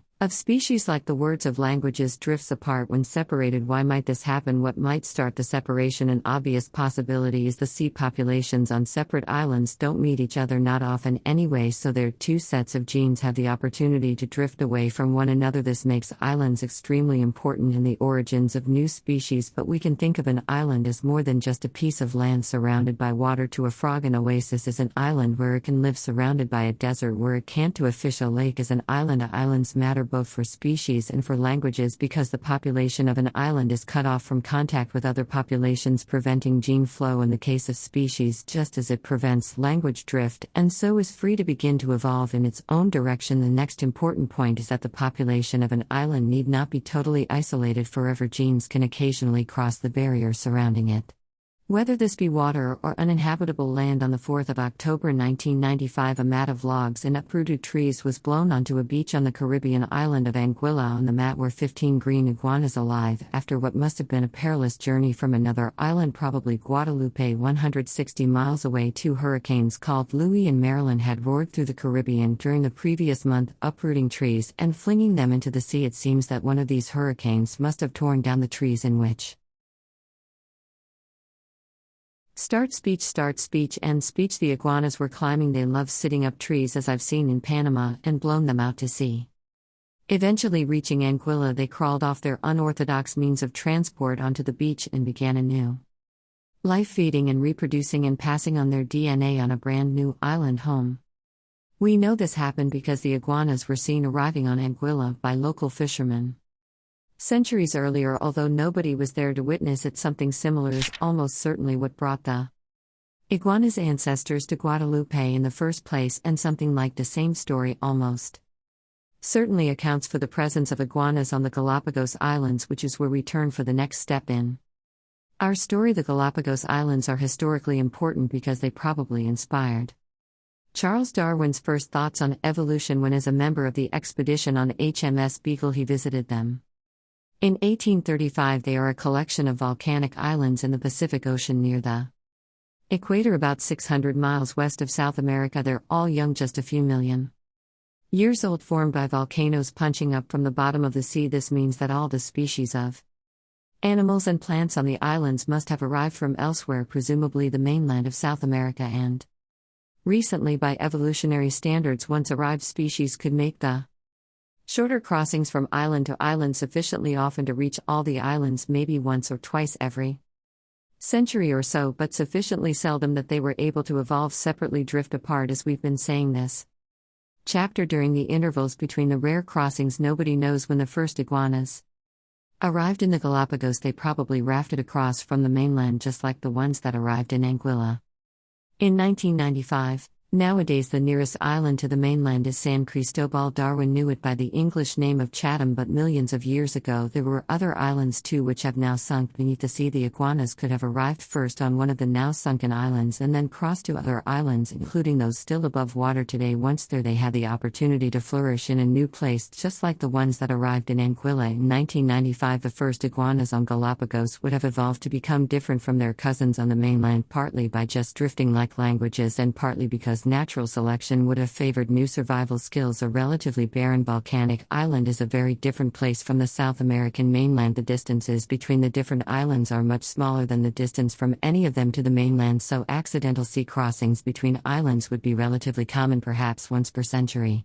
rather than once per millennium, and iguanas would have started turning up on most or all of the islands. Eventually, island hoppings would have been rare enough to allow some evolutionary drifting apart on the different islands between contaminations of the genes by subsequent island hoppings, rare enough to allow them to evolve so much that when they eventually met again they could no longer breed together. The result is that there are now 3 distinct species of land iguana on Galapagos which are no longer capable of cross-breeding with each other. Canola phosphalidus is found only on the island of Santa Fe. Canola subcristatus lives on several islands, including Fernandina, Isabella, and Santa Cruz, each island population possibly on its way to becoming a separate species. Canolaphus marti is confined to the northernmost of the chain of 5 volcanoes on the big island of Isabella. That raises another interesting point. By the way, you remember we said that a lake or an oasis could count as an island even though neither consists of land surrounded by water. Well, the same goes for each of the 5 volcanoes on Isabella. Each volcano in the chain is surrounded by a zone of rich vegetation, which is a kind of oasis separated from the next volcano by a desert. Most of the Galapagos Islands have only a single large volcano, but Isabella has 5. If the sea level rises, perhaps because of global warming, Isabella could become 5 islands separated by sea. As it is, you can think of each volcano as a kind of island within an island. That's how it would seem to an animal like a land iguana or a giant tortoise, which needs to feed on the vegetation found only on the slopes around the volcanoes. Any kind of isolation by a geographical barrier, which can be crossed sometimes but not too often, leads to evolutionary branching. Actually, it doesn't have to be a geographical barrier. There are other possibilities, especially in insects, but for simplicity's sake we won't go into them here. And once the divided populations have drifted far enough apart that they can no longer breed together, the geographical barrier is no longer necessary. The 2 species can go their separate evolutionary ways without contaminating each other's DNA ever again. It is mainly separations of this kind that were originally responsible for all the new species that have ever arisen on this planet, even as we shall see the original separation of the ancestors of, say, snails from the ancestors of all vertebrates, including us. At some point in the history of iguanas on Galapagos, a branching occurred which was to lead to a very peculiar new species on one of the islands. We don't know which. The local population of land iguanas completely changed their way of life. Instead of eating land plants on the slopes of volcanoes, they went to the shore and took to feeding on seaweed. Natural selection then favored those individuals that became skilled swimmers until nowadays their descendants habitually dive to graze on underwater seaweeds. They're called marine iguanas, and unlike land iguanas, they are found nowhere but Galapagos. They have lots of strange features that equip them for life in the sea, and this makes them really rather different from the land iguanas of Galapagos and everywhere else in the world. They've certainly evolved from land iguanas, but they're not especially close cousins of today's land iguanas of Galapagos, so it is possible that they evolved from an earlier now extinct genus which colonized the islands from the mainland long before the present canola. There are different races of marine iguanas, but not different species on the different islands. One day these different island races will probably be found to have drifted apart far enough to be called different species of the marine iguana genus. It's a similar story for giant tortoises, for lava lizards, for the strange flightless cormorants, for mockingbirds, for finches, and for many other animals and plants of Galapagos, and the same kind of thing happens all over the world. Galapagos is just a particularly clear example. Islands, including lakes, oases, and mountains, manufacture new species. A river can do the same thing if it is difficult for an animal to cross a river. The genes in populations on either side of the river can drift apart, just as one language can drift to become two dialects, which can later drift to become two languages. Mountain ranges can play the same role of separation, so can just plain distance. Mice in Spain may be connected by a chain of interbreeding mice all across the Asian continent to China, but it takes so long for a gene to travel from mouse to mouse across that vast distance that they might as well be on separate islands, and mouse evolution in Spain and China might drift in different directions. The three species of Galapagos land iguana have had only a few thousand years to drift apart in their evolution. After enough hundreds of millions of years have passed, the descendants of a single ancestral species can be as different as, say, a cockroach is from a crocodile. In fact, it is literally true that once upon a time there was a great lots of greats grandparent of cockroaches and lots of other animals, including snails and crabs, which was also the grand ancestor, let's use the word grand sister, of crocodiles, not to mention all the other vertebrates. But you'd have to go back a very long way, maybe more than 1 billion years, before you found a grand sister as grand and ancient as that. That is much too long for us even to begin to guess what the original barrier was that separated them in the first place. Whatever it was, it must have been in the sea, because in those far-off days no animals lived on land. Maybe the grand sister species could only live on coral reefs, and two populations found themselves on a pair of coral reefs separated by inhospitable deep water. As we saw in the previous chapter, you'd only have to go back 6 million years to find the most recent shared grand sister of all humans and chimpanzees. That's recent enough for us to guess at a possible geographical barrier that might have occasioned the original split. It's been suggested that it was the Great Rift Valley in Africa, with humans evolving on the east side and chimpanzees on the west. Later the chimp ancestral line split into common chimpanzees and pygmy chimpanzees, or bonobos. It's been suggested that the barrier in that case was the Congo River. As we saw in the previous chapter, the shared grand sister of all surviving mammals lived about 185 million years ago. Since then its descendants have branched again, producing all the thousands of species of mammals we see today, including 231 species of carnivores, dogs, cats, weasels, bears, etc., 200 species of rodents, 88 species of whales and dolphins, 196 species of cloven-hoofed animals, cows, antelopes, pigs, deer, sheep, 16 species in the horse family, horses, zebras, tapirs, and rhinos, 87 rabbits and hares, 977 species of bats, 68 species of kangaroos, 18 species of apes, including humans, and lots of species that have gone extinct along the way, including quite a few extinct humans known only from fossils. Stirring selection and survival. I want to round off the chapter by telling the story again in slightly different language. I've already mentioned gene flow. Scientists also talk of something called the gene pool, and now I want to spell out more fully what that means. Of course, there can't literally be a pool of genes. The word pool suggests a liquid in which genes might be stirred around, but genes are found only in the cells of living bodies. So what does it mean to talk of a gene pool? In every generation, sexual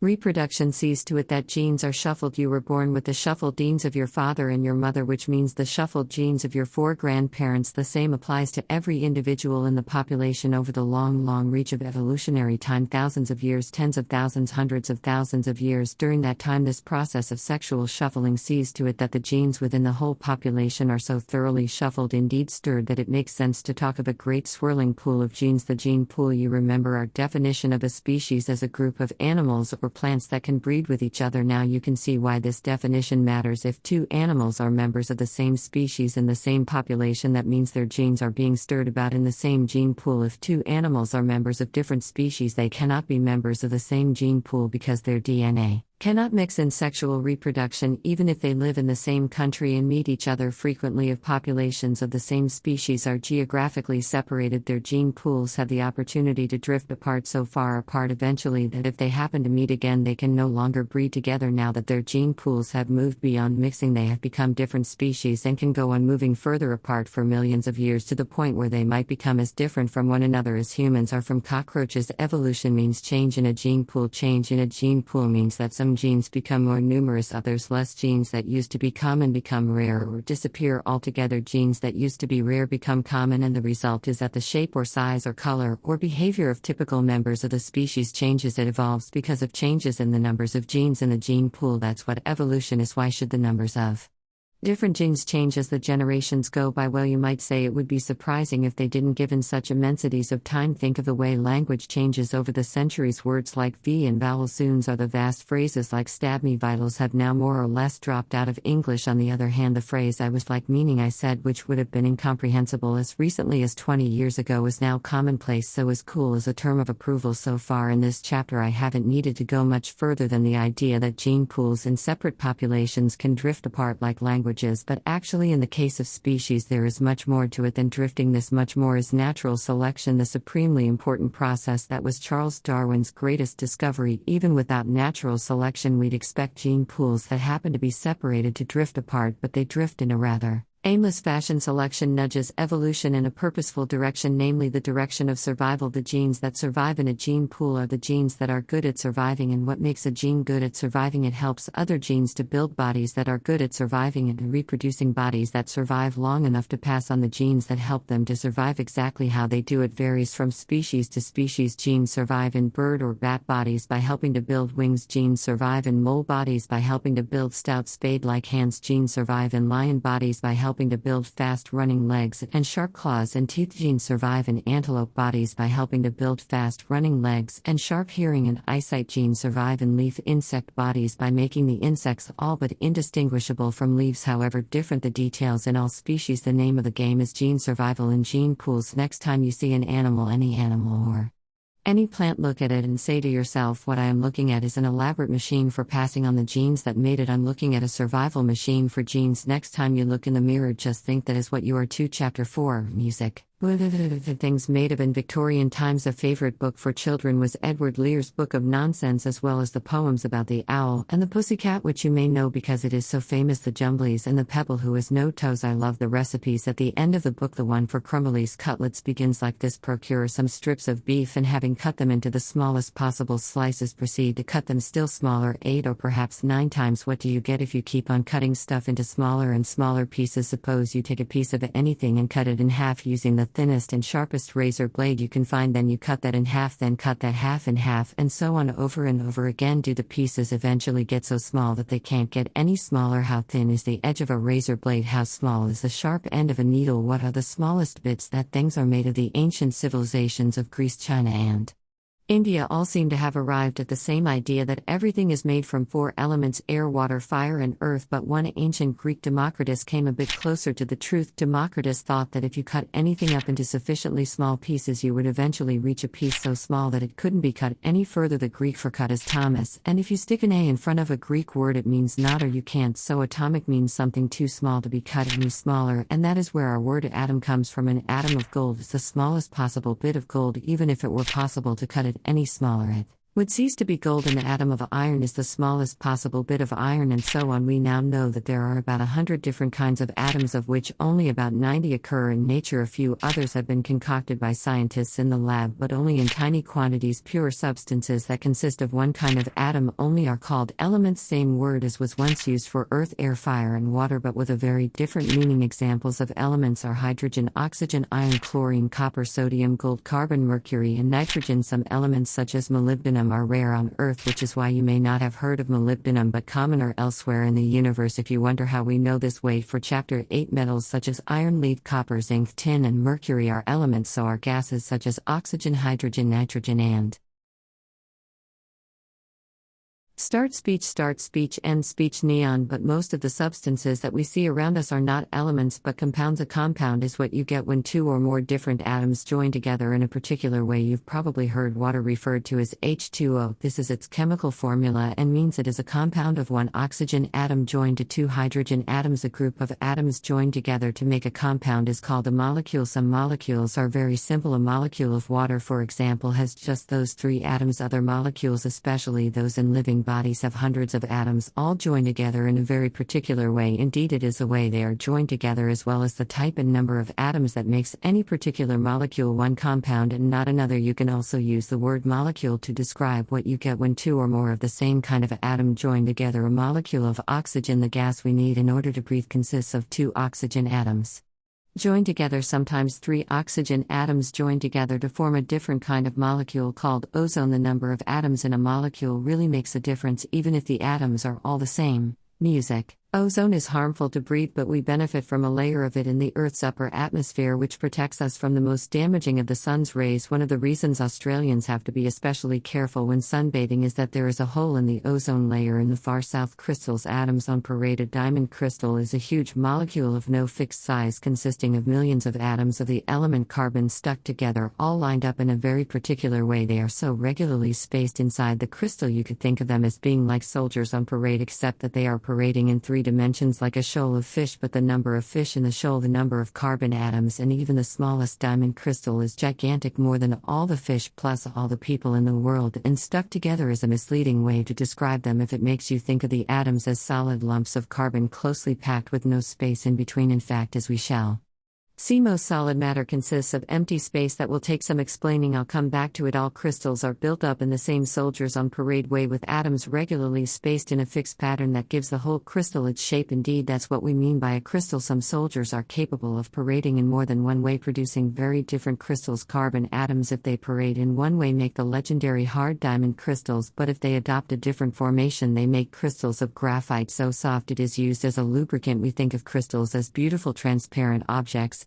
and we even describe other things like pure water as crystal clear, but actually most solid stuff is made of crystals, and most solid stuff is not transparent. A lump of iron is made of lots of tiny crystals packed together, each crystal consisting of millions of iron atoms spaced out on parade like the carbon atoms in a diamond crystal. Lead, aluminium, gold, copper, all are made of crystals of their different kinds of atoms. So are rocks like granite or sandstone. They're often mixtures of lots of different kinds of tiny crystals all packed together. Sand is crystalline too. In fact, many sand grains are just little bits of rock ground down by water and wine. The same is true of mud. With the addition of water or other liquids, often sand grains and mud grains get packed together again to make new rocks called sedimentary rocks because they're hardened sediments of sand and mud. A sediment is the bits of solid stuff that settle in the bottom of a liquid, for example in a river or lake or sea. The sand in sandstone is mostly made of quartz and feldspar, two common crystals.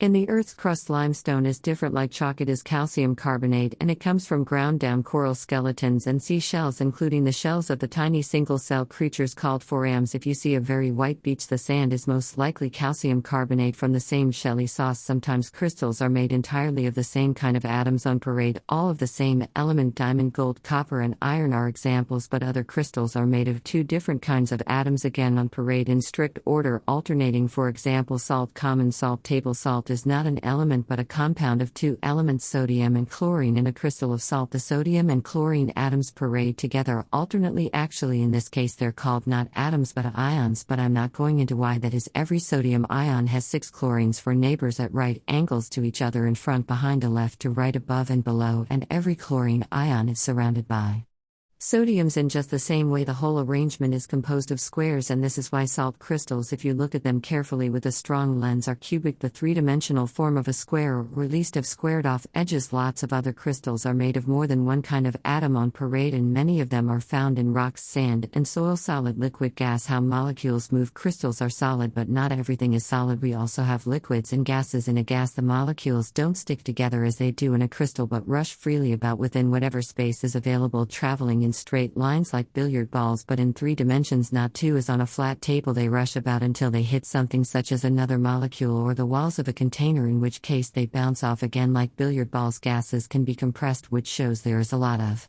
Space between the atoms and molecules. When you compress a gas, it feels springy. Put your finger over the end of a bicycle pump and feel the springiness as you push the plunger in. If you keep your finger there when you let the plunger go, it shoots back out. The springiness that you are feeling is called pressure. The pressure is the effect of all the millions of molecules of air, a mixture of nitrogen and oxygen and a few other gases in the pump bombarding the plunger and everything else, but the plunger is the only part that can move in response. At high pressure, the bombardment happens at a higher rate. This will happen if the same number of gas molecules are confined in a smaller volume. For instance, when you push the plunger of a bicycle pump, or it will happen if you raise the temperature, which makes the gas molecules charge about faster. A liquid is like a gas in that its molecules move around or flow. That's why both are called fluids while solids aren't, but the molecules in a liquid are much closer to each other than the molecules in a gas. If you put a gas into a sealed tank, it fills every nook and cranny of the tank up to the top. The volume of gas rapidly expands to fill the whole tank. A liquid also fills every nook and cranny, but only up to a certain level. A given amount of liquid, unlike the same amount of gas, keeps a fixed volume and gravity pulls it downwards, so it fills only as much as it needs of the tank from the bottom upwards. That's because the molecules of a liquid stay close to each other, but unlike those of a solid, they do slide around over each other, which is why a liquid behaves as a fluid. A solid doesn't even try to fill the tank, it just retains its shape. That's because the molecules of a solid don't slide around over each other like those of a liquid, but stay in roughly the same positions relative to their neighbors. Roughly, because even in a solid the molecules do sort of jiggle about faster at higher temperatures, they just don't move far enough from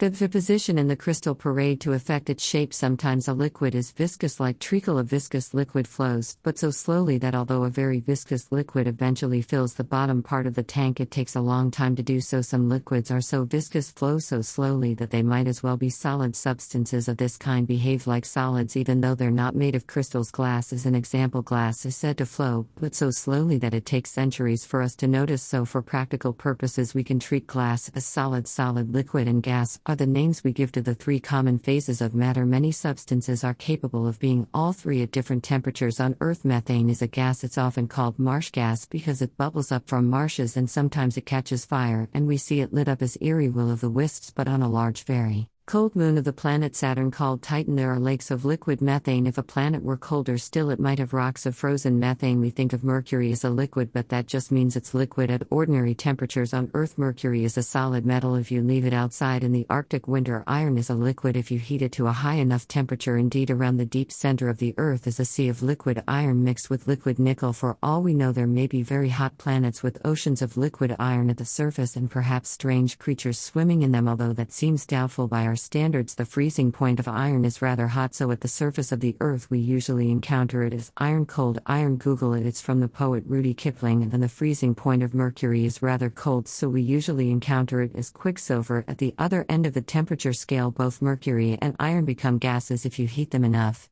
Inside the atom, when we were imagining cutting matter into the smallest possible pieces at the beginning of this chapter, we stopped at the atom. An atom of lead is the smallest object that still deserves to be called lead, but can you really not cut an atom any further? And would an atom of lead actually look like a tiny little chip of lead? No, it wouldn't look like a tiny piece of lead. It wouldn't look like anything. That's because an atom is too small to be seen even with a powerful microscope. And yes, you can cut an atom into even smaller pieces, but what you then get is no longer the same element for reasons we shall soon see. What is more, this is very difficult to do, and it releases an alarming quantity of energy. That is why for some people the phrase splitting the atom has such an ominous ring to it. It was first done by the great New Zealand scientist Ernest Rutherford in 1919. Although we can't see an atom, and although we can't split it without turning it into something else, that doesn't mean we can't work out what it is like inside. As I explained in Chapter 1, when scientists can't see something directly, they propose a model of what it might be like, and then they test that model. A scientific model is a way of thinking about how things might be, so a model of the atom is a kind of mental picture of what the inside of an atom might be like. A scientific model can seem like a flight of fancy, but it is not just a flight of fancy. Scientists don't stop at proposing a model, they then go on to test it. They say, if this model that I'm imagining were true, we would expect to see such and such in the real world. They predict what you'll find if you do a particular experiment and make certain measurements. A successful model is one whose predictions come out right, especially if they survive the test of experiment, and if the predictions come out right, we hope it means that the model probably represents the truth, or at least a part of the truth. Sometimes the predictions don't come out right, and so scientists go back and adjust the model or think up a new one and then go on to test that. Either way, this process of proposing a model and then testing it, what we call the scientific method, has a much better chance of getting it the way things really are than even the most imaginative and beautiful myth invented to explain what people didn't and often at the time couldn't understand. An early model of the atom was the so-called current bund model proposed by the great English physicist J. Thomson at the end of the 19th century. I won't describe it because it was replaced by the more successful Rutherford model, first proposed by the same Ernest Rutherford, who split the atom, who came from New Zealand to England to work as Thomson's pupil and who succeeded Thomson as Cambridge's professor of physics. The Rutherford model, later refined in turn by Rutherford's pupil, the celebrated Danish physicist Niels Bohr, treats the atom as a tiny miniaturized solar system. There is a nucleus in the middle of the atom which contains the bulk of its material, and there are tiny particles called electrons whizzing around the nucleus in orbit, though orbit may be misleading if you think of it just like a planet orbiting the sun, because an electron is not a little round thing in a definite place. One surprising thing about the Rutherford-Bohr model, which probably reflects a real truth, is that the distance between each nucleus and the next is very large compared with the size of the nuclei. Even in a hard chunk of solid matter like diamond, the nuclei are hugely spaced out. This is the point I promised to return to. Remember, I said that a diamond crystal is a giant molecule made of carbon atoms, like soldiers on parade, but a parade in 3 dimensions. Well, we can now improve our model of the diamond crystal by giving it a scale that is the sense of how sizes and distances in it relate to one another. Suppose we represent the nucleus of each carbon atom in the crystal not by a soldier but by a football with electrons in orbit around it. On this scale, the neighboring footballs in the diamond would be more than 15 kilometers away. The 15 kilometers between the footballs would contain the electrons in orbit around the nuclei, but each electron on our football scale is much smaller than a gnat, and these miniature gnats are themselves several kilometers away from the footballs they are flying around. So you can see that amazingly, even the legendary hard diamond is almost entirely empty.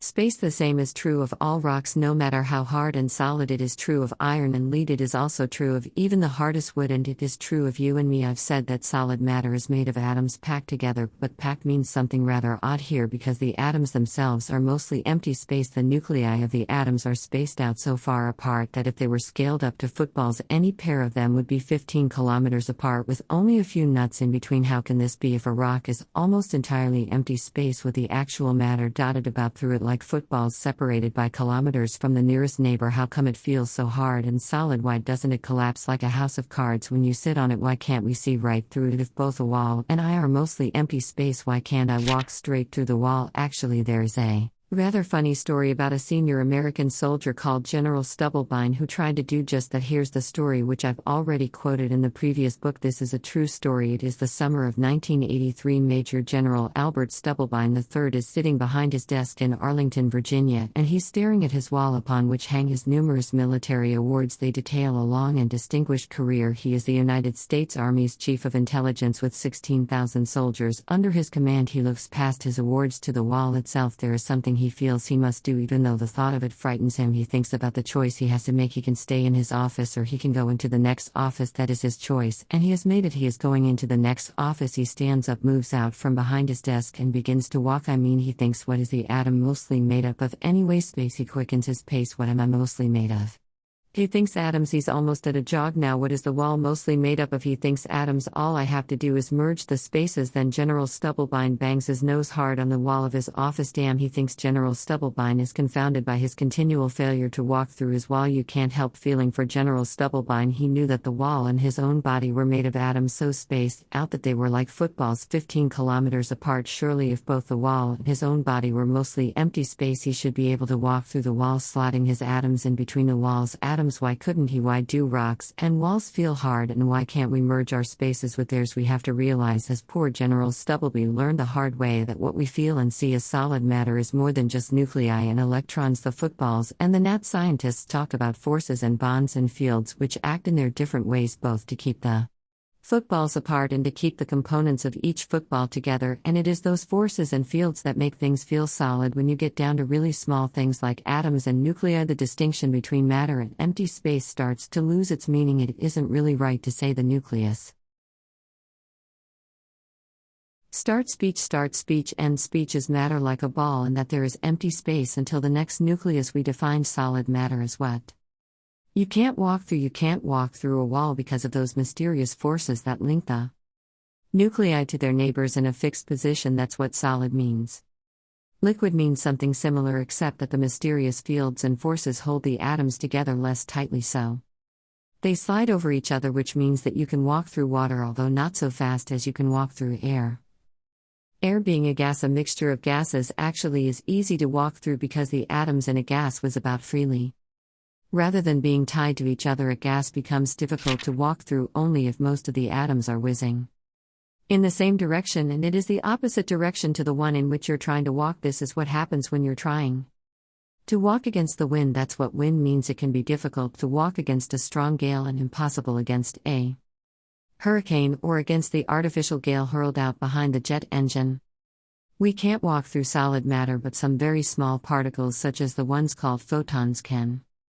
Light beams are streams of photons, and they can go right through some kinds of solid matter, the kinds we call transparent. Something about the way the footballs are arranged in glass or in water or in certain gemstones means that photons can pass right between them, although they are slowed down a bit, just as you are slowed down when you try to walk through water, with a few exceptions like quartz crystals. Rocks aren't transparent and photons can't pass through them, instead, depending on the rock's color, they are either absorbed by the rock or reflected from its surface, and the same is true of most other solid things.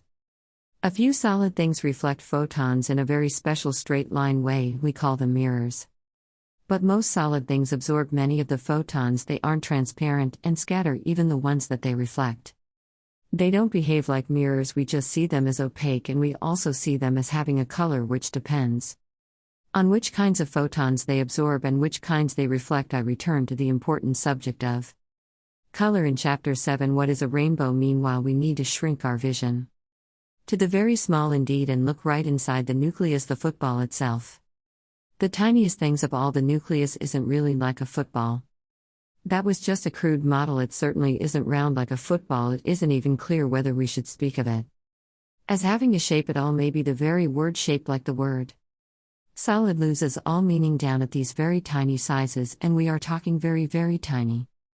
Indeed, the full stop at the end of this sentence contains about 1,000,000,000 atoms of printing ink.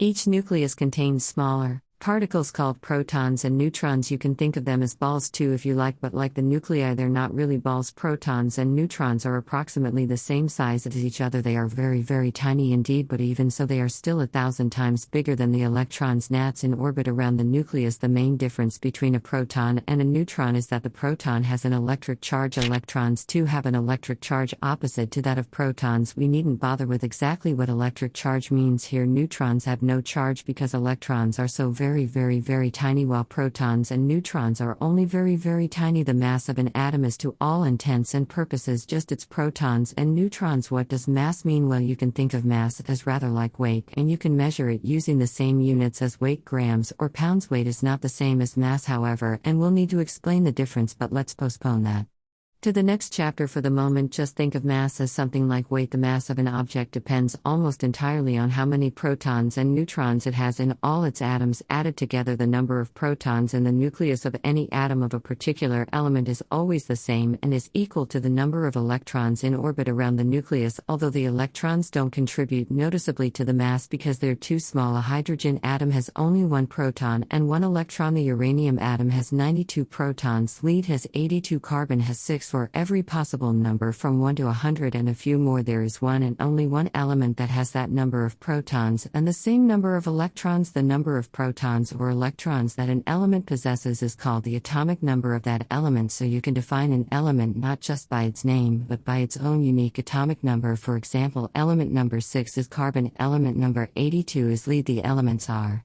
conveniently set out in a table called the periodic table. I won't go into why it's called that, although it is interesting, but now is the moment to return, as I promised I would, to the question of why, when you cut a piece of, say, lead into smaller and smaller pieces, you eventually reach a point where if you cut it again, it is no longer lead. An atom of lead has 82 protons. If you split the atom so that it no longer has 82 protons, it ceases to be lead. The number of neutrons in an atom's nucleus is less fixed than the number of protons. Many elements have different versions called isotopes with different numbers of neutrons. For example, there are 3 isotopes of carbon called carbon 12, carbon 13, and carbon 14. The numbers refer to the mass of the atom, which is the sum of the protons and neutrons. Each of the three has 6 protons, carbon-12 has 6 neutrons, carbon-13 has 7 neutrons, and carbon-14 has 8 neutrons. Some isotopes, for example carbon-14, are radioactive, which means they change into other elements at a predictable rate, although at unpredictable moments. As I mentioned, scientists can use this feature to help them calculate the age of fossils. Carbon-14 is used to date things younger than most fossils, for example ancient wooden ships. Well, then does our quest to cut things ever smaller and smaller end with these three particles: electrons, protons, and neutrons? No, even protons and neutrons have an inside, even they contain yet smaller things called quarks, but that is something I'm not going to talk about in this book. That's not because I think you wouldn't understand it, it's because I know I don't understand it. We are here moving into a wonderland of the mysterious, and it is important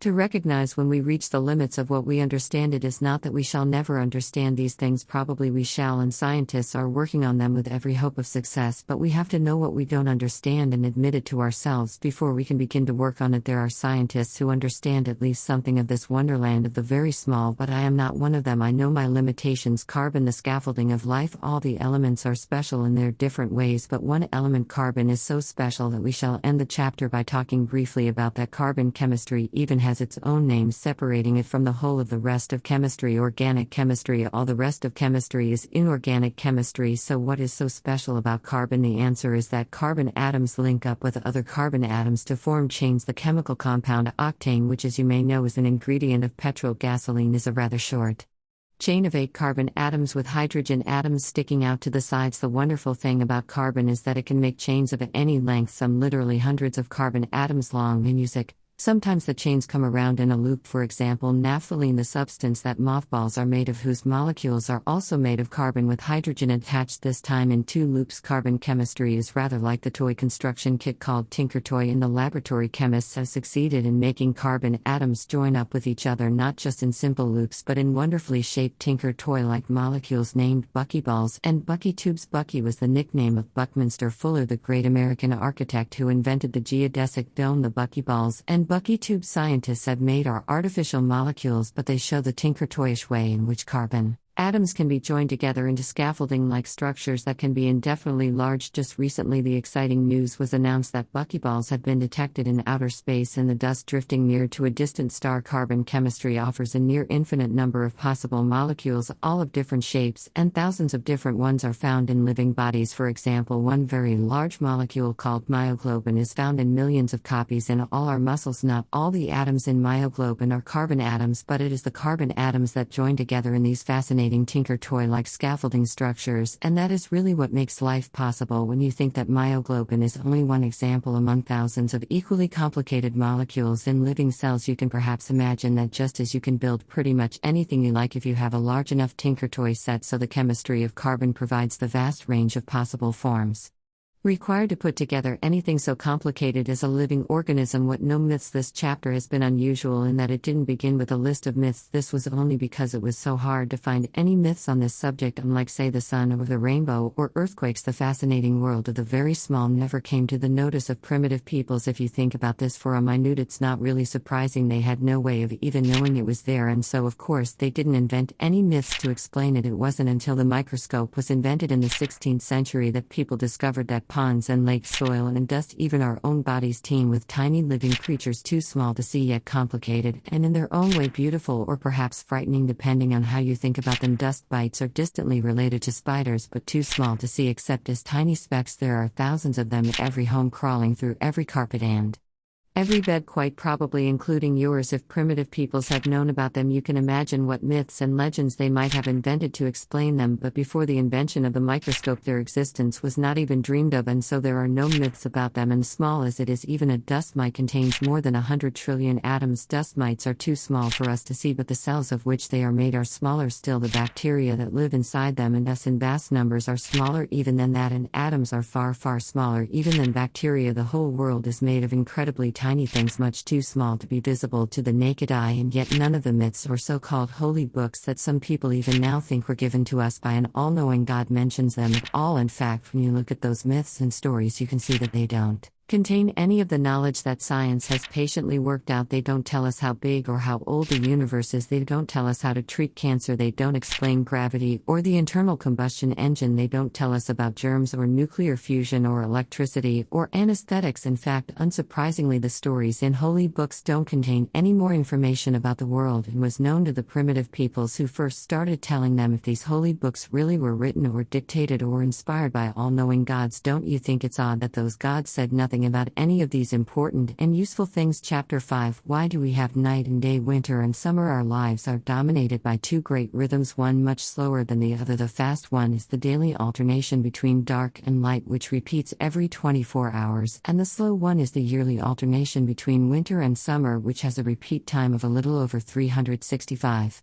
days. Not surprisingly, both rhythms have spawned myths. The day-night cycle especially is rich in myth because of the dramatic way the sun seems to move from east to west. Several peoples even saw the sun as a golden chariot driven by a god across the sky. The Aboriginal peoples of Australia were isolated on their island continent for at least 40,000 years, and they have some of the oldest myths in the world. These are mostly set in a mysterious age called the dream time, when the world began and was peopled by animals and a race of giant ancestors. Different tribes of Aborigines have different myths of the dream time. This first one comes from a tribe who live in the Flinders Mountains of southern Australia. During the dream time, two lizards were friends. One was a goanna, the Australian name for a large monitor lizard, and the other a gecko, a delightful little lizard with suction pads on its feet with which it climbs up vertical surfaces. The friends discovered that some other friends of theirs had been massacred by the Sun Woman and her pack of yellow dingo dogs. Furious with the Sun Woman, the big goanna hurled his boomerang at her and knocked her out of the sky. The sun vanished over the western horizon and the world was plunged into darkness. The two lizards panicked and tried desperately to knock the sun back into the sky to restore the light. The goanna took another boomerang and hurled it westwards to where the sun had disappeared. As you may know, boomerangs are remarkable weapons that come back to the throwers, so the lizards hoped that the boomerang would hook the sun back up into the sky. It didn't. They then tried throwing boomerangs in all directions in a vague hope of retrieving the sun. Finally, goanna lizard had only one boomerang left, and in desperation he threw it to the east, the opposite direction from where the sun had disappeared. This time when it returned, it brought the sun with it. Ever since then, the sun has repeated the same pattern of disappearing in the west and reappearing in the east. Many myths and legends from all around the world have the same odd feature. A particular incident happens once and then, for reasons never explained, the same thing goes on happening again and again forever. Here's another Aboriginal myth, this time from southeastern Australia. Someone threw the egg of an emu, a sort of Australian ostrich, up into the sky. The sun hatched out of the egg and set fire to a pile of kindling wood, which happened for some reason to be up there. The sky God noticed that the light was useful to men, and he told his servants to go out every night from then on to put enough firewood in the sky to light up the next day. The longer cycle of the seasons is also the subject of myths all around the world. Native North American myths, like many others, often have animal characters. In this one from the Tahltan people of Western Canada, there was a quarrel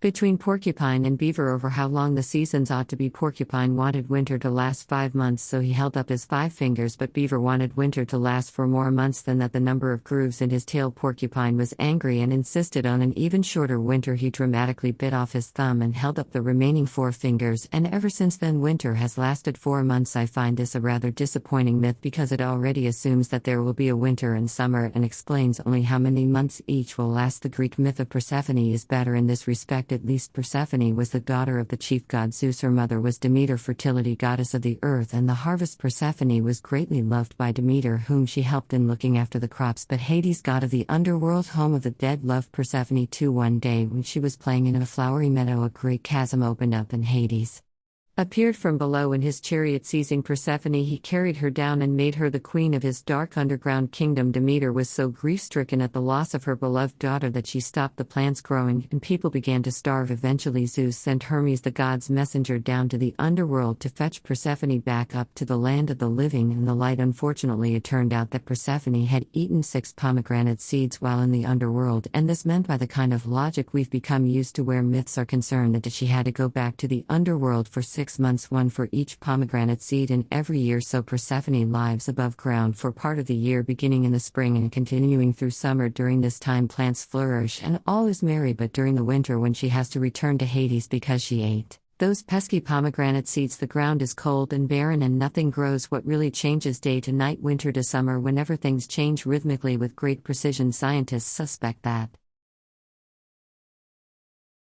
start speech, end speech. Either something is swinging like a pendulum or something is rotating, going round and round.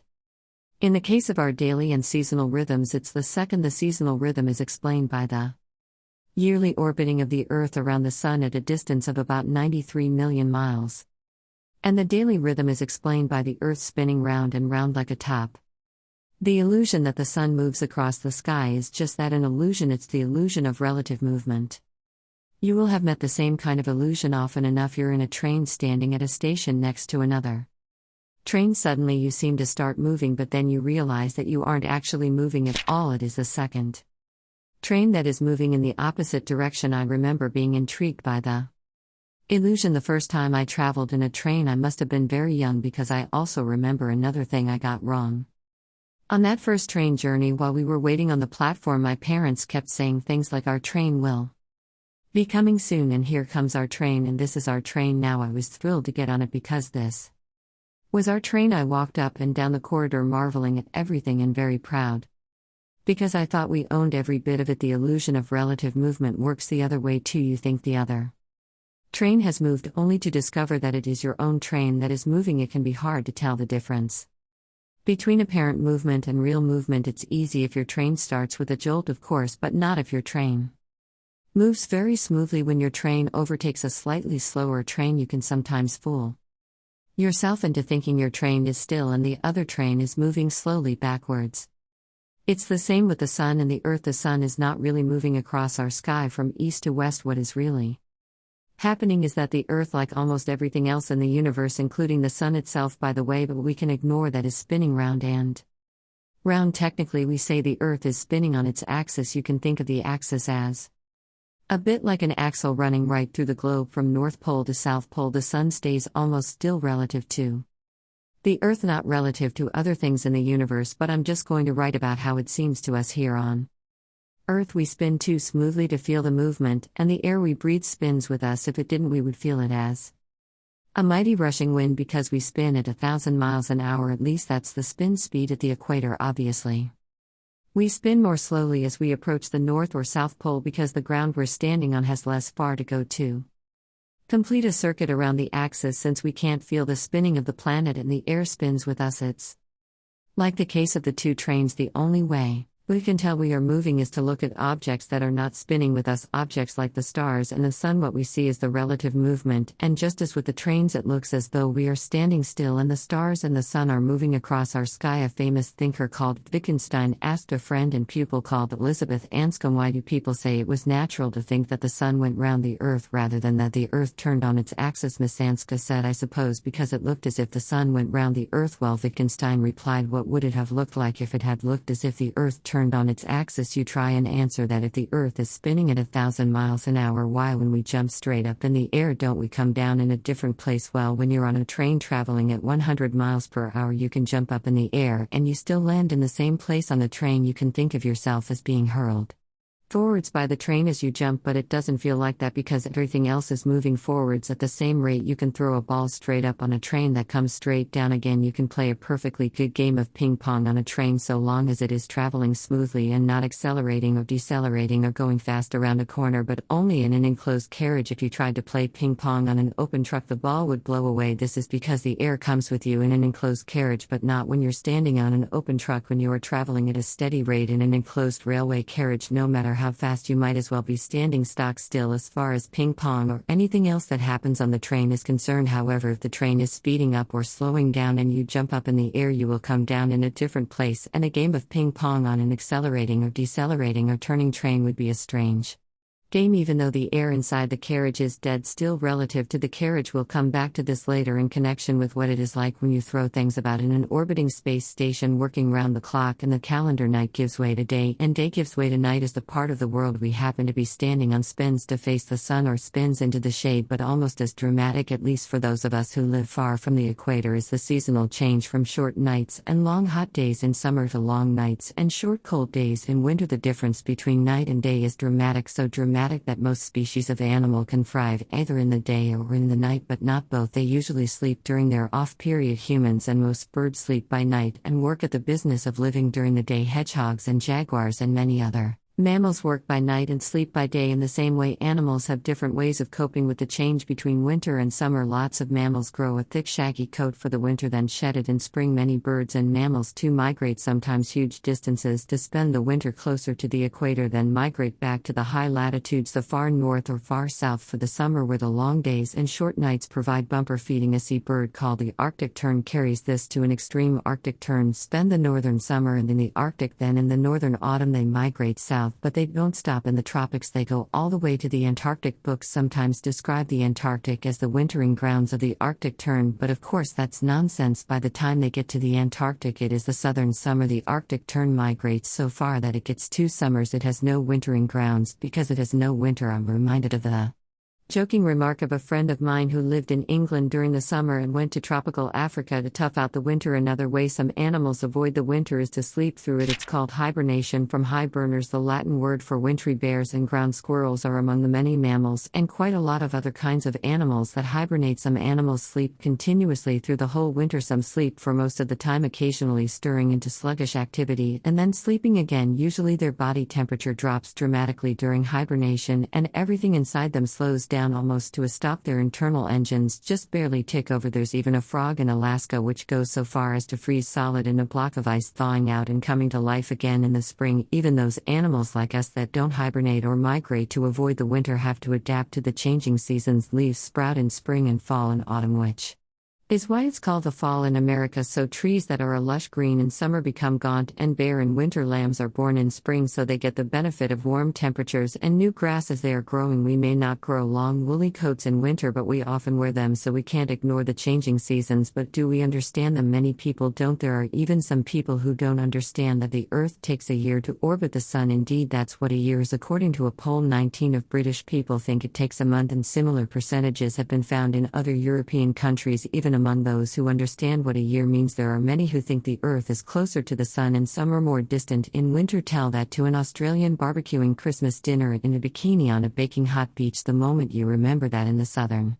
hemisphere December is midsummer and June is midwinter, you realize that the seasons can't be caused by changes in how close the Earth is to the Sun. There has to be another explanation. We can't get very far with that explanation until we've looked at what makes heavenly bodies orbit other heavenly bodies in the first place. So that's what we'll do next. Into orbit. Why do the planets stay in orbit around the Sun? Why does anything stay in orbit around it? Anything else? This was first understood in the 17th century by Sir Isaac Newton, one of the greatest scientists who ever lived. Newton showed that all orbits were controlled by gravity, the same force of gravity that pulls falling apples to the ground, but on a larger scale. The story that Newton got the idea when an apple bounced off his head is probably not really true. Newton imagined a cannon on top of a very high mountain with its barrel pointing horizontally out to sea. The mountain is on the coast. Each ball it fires seems to start off moving horizontally, but at the same time it is falling towards the sea. The combination of motion out over the sea and falling towards the sea results in a graceful downward curve culminating in a splash. It is important to understand that the ball is falling all the time, even on the earlier flatter part of the curve. It's not that it travels flat horizontally for a while then suddenly changes its mind like a cartoon character who realizes that he ought to be falling and therefore starts doing so. The cannonball starts falling the moment it leaves the gun, but you don't see the falling as downward motion because the ball is moving nearly horizontally as well and quite fast. Now let's make our cannon bigger and stronger so that the cannonball travels many miles before it finally splashes into the sea. There is still a downward curve, but it's a very gradual, very flat curve. The direction of travel is pretty nearly horizontal for quite a lot of the way, but nevertheless it's still falling the whole time. Let's carry on imagining a bigger and bigger cannon, more and more powerful, so powerful that the ball travels a really long way before it goes into the sea. Now the curvature of the Earth starts to make itself felt. The ball is still falling the whole time because the surface is curved horizontal. Now starts to mean something a bit odd. The cannonball still follows a graceful curve as before, but as it slowly curves towards the sea curves away from it because the planet is round, so it takes even longer for the cannonball finally to splash down into the sea. It is still falling all the time, but it is falling around the planet. You can see the way the argument is going. We now imagine a cannon so powerful that the ball keeps going all the way around the Earth till it arrives back where it started. It is still falling, but the curve of its fall is matched by the curvature of the Earth so that it goes right round the planet without getting any closer to the sea. It is now in orbit, and it will keep on orbiting the Earth for an indefinite time, assuming that there is no air resistance to slow it down, which in reality there would be. It will still be falling, but the graceful curve of its prolonged fall will go all around the Earth and around again, and again it will behave just like a miniature moon. In fact, that is what satellites are, artificial moons. They're all falling, but they never actually come down. The ones that are used for relaying long-distance telephone calls or television signals are in a special orbit called a geostationary orbit. This means that the rate at which they go around the Earth has been cunningly arranged so that it is exactly the same as the rate at which the Earth spins on its own axis, that is, they orbit the Earth once every 24 hours. This means, if you think about it, that they are always hovering above exactly the same spot on the Earth's surface. That is why you can aim your satellite dish precisely at the particular satellite that is beaming down the television signal. When an object such as a space station is in orbit, it is falling the whole time, and all the objects in the space station, whether we think of them as light or heavy, are falling at the same rate. This is a good place to stop a moment and explain the difference between mass and weight, as I promised to do back in the previous chapter. All objects in an orbiting space station are weightless, but they are not massless. Their mass, as we saw in that chapter, depends on the number of protons and neutrons they contain. Weight is the pull of gravity on your mass. On Earth we can use weight to measure mass because the pull is more or less the same everywhere, but because more massive planets have stronger gravity, your weight changes depending which planet you are on, whereas your mass stays the same wherever you are. Even if you are completely weightless in a space station in orbit, you would be weightless on the space station because you and the weighing machine would both be falling at the same rate in what is called free fall, so your feet would exert no pressure on the weighing machine, which would therefore register you as weightless. But although you'd be weightless, you'd be far from massless. If you jumped vigorously away from the floor of the space station, you'd shoot towards the ceiling. It wouldn't be obvious which was floor and which ceiling, and no matter how far away the ceiling was, you'd bang your head, and it would hurt just as if you had fallen on your head, and everything else in the space station would still have its own mass. Likewise,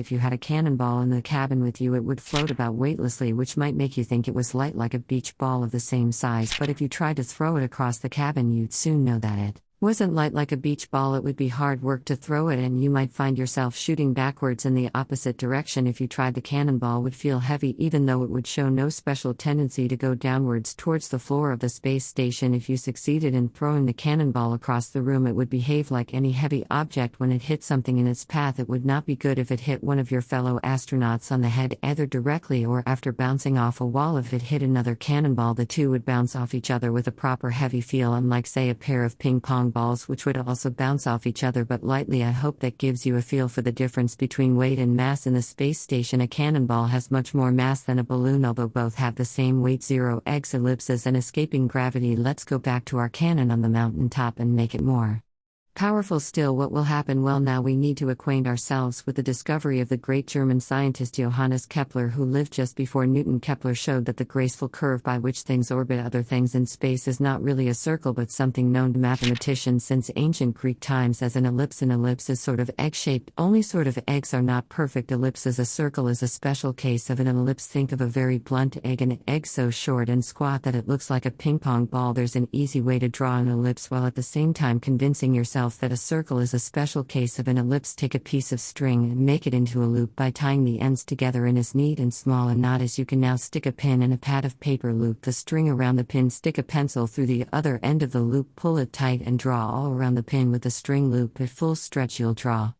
a circle, of course. Next, take a second pin and stick it in the pad right next to the first pin so that they are touching. You'll still draw a circle because the two pins are so close together that they count as a single pin. But now here's the interesting part. Move the pins apart a few inches. Now when you draw with the string at full stretch, the shape you produce will not be a circle, it will be an egg-shaped ellipse. The further apart you place the two pins, the narrower the ellipse will be. The closer you place the two pins to each other, the wider, the more circular the ellipse will be, until when the two pins become one pin, the ellipse will be a circle.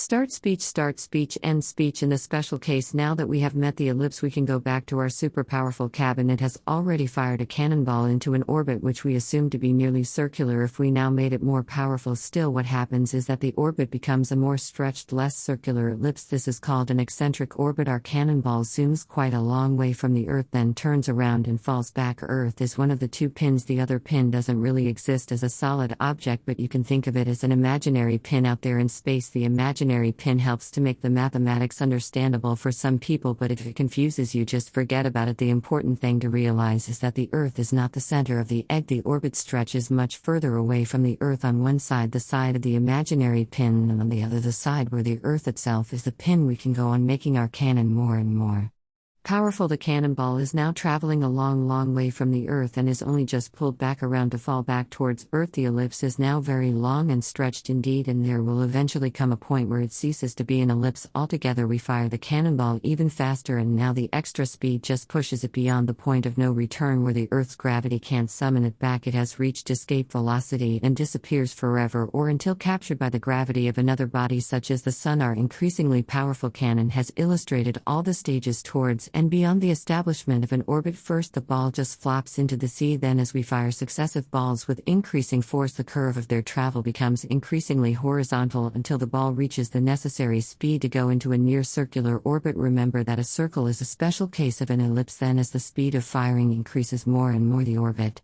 becomes less circular and more elongated, more obviously elliptical. Finally, the ellipse becomes so elongated that it ceases to be an ellipse at all. The ball reaches escape velocity and disappears altogether. The Earth's orbit around the Sun is technically an ellipse, but it is very nearly the special case of a circle. The same is true of all the other planets except Pluto, which is not considered a planet nowadays anyway. A comet, on the other hand, has an orbit like a very long thin egg. The pins that you use to draw its ellipse are very far apart. One of the two pins for a comet is the Sun. Once again, the other pin is not a real object in space. You just have to imagine it. When a comet is at its furthest distance from the Sun, called aphelion, it travels at slowest rate. It is in free fall the whole time, but some of the time it is falling away from the Sun rather than towards it. Slowly it turns the corner at aphelion, then it falls in the direction of the Sun, falling faster and faster until it zooms round the Sun, the other pin, and reaches its highest speed when it is at its closest point to the Sun, called perihelion. Perihelion and aphelion come from the name of the Greek sun god Helios. Peri is the Greek for near, and apo means far. The comet whizzes fast around the Sun at perihelion and carries on away from it at high speed on the other side of the perihelion. After slinging itself around the Sun, the comet gradually loses speed as it falls away from the Sun all the way to aphelion, where it is at its slowest, and the cycle keeps repeating itself over and over again. Space engineers use something called the slingshot effect to improve the fuel economy of their rockets. The Cassini space probe, which was designed to visit the distant planet Saturn, traveled there by what seems like a roundabout route, but was actually cunningly planned to exploit the slingshot effect using far less rocket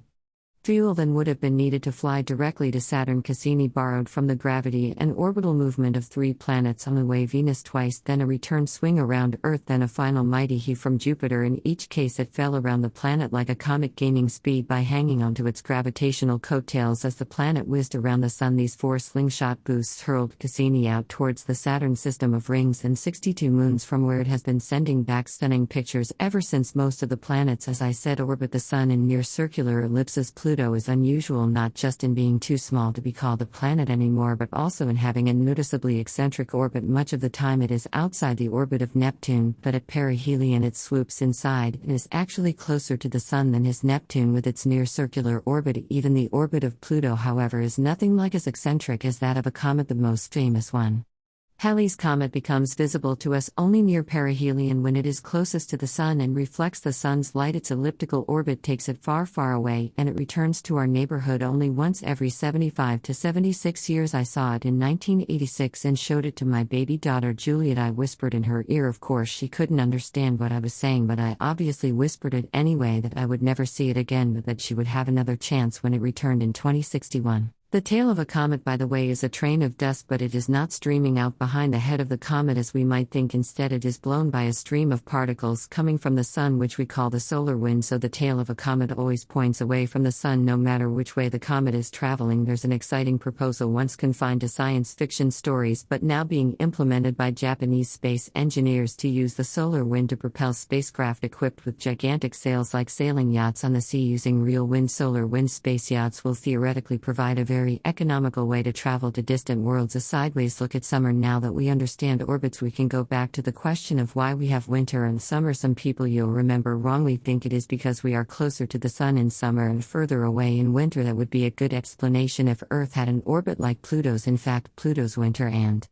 Some are both very much colder than anything we experience here are caused in exactly that way. The Earth's orbit, however, is almost circular, so the planet's closeness to the Sun cannot be what causes the changing seasons. For what it's worth, the Earth is actually closest to the Sun perihelion in January and furthest aphelion in July, but the elliptical orbit is so close to circular that it makes no noticeable difference. Well, then what does cause the difference between winter and summer? Something quite different. The Earth spins on an axis, and the axis is tilted. This tilting is the true reason why we have seasons. Let's see how it works. As we said before, we could think of the axis as an axle, a rod running right through the globe and sticking out at the North Pole and the South Pole. Now think of the orbit of the Earth around the Sun as a much larger wheel with its own axle, this time running through the Sun and sticking out at the Sun's North Pole and the Sun's South Pole. Those two axles could have been exactly parallel to each other so that the Earth did not have a tilt, in which case the noonday sun would always seem to be directly overhead at the equator, and day and night would be of equal length everywhere. There would be no seasons. The equator would be perpetually hot, and it would become colder and colder the further you moved away from the equator and towards either of the poles. You could get cool by moving away from the equator, but not by waiting for winter, because there would be no winter to wait for, no summer, no seasons of any kind. In fact, however, the two axles are not parallel. The axial axis of the Earth's own spinning is tilted relative to the axis of our orbit around the Sun. The tilt is not particularly great, about 23.5 degrees. If it were 90 degrees, which is about the tilt of the planet Uranus, the North Pole will be pointing straight towards the Sun at one time of year, which we can call the northern midsummer, and straight away from the Sun at the northern midwinter. If Earth were like Uranus in midsummer, the Sun will be overhead all the time at the North Pole. There'd be no night there, while it would be icy cold and dark at the South Pole with no suggestion of day, and vice versa. 6 months later, since our planet is actually tilted at only 23.5 degrees instead of 90 degrees, we are about a quarter of the way from the no seasons extreme of no tilt at all towards the Uranus extreme of near total tilt. This is enough to mean that as on Uranus the Sun never sets at the Earth's North Pole in midsummer, it is perpetual day, but unlike on Uranus, the Sun is not overhead. It seems to loop around the sky as the Earth rotates, but it never quite dips below the horizon. That is true throughout the Arctic Circle. If you stood right on the Arctic Circle, say on the northwest tip of Iceland on midsummer day, you'd see the Sun skim along the southern horizon at midnight but never actually set. Then it would loop around to its highest position, not very high, at midday in northern Scotland, which is a little way outside the Arctic Circle. The midsummer sun dips below the horizon far enough to make a sort of night, but not a very dark night, because the Sun is never very far below the horizon. So the tilt of the Earth's axis explains why we have winter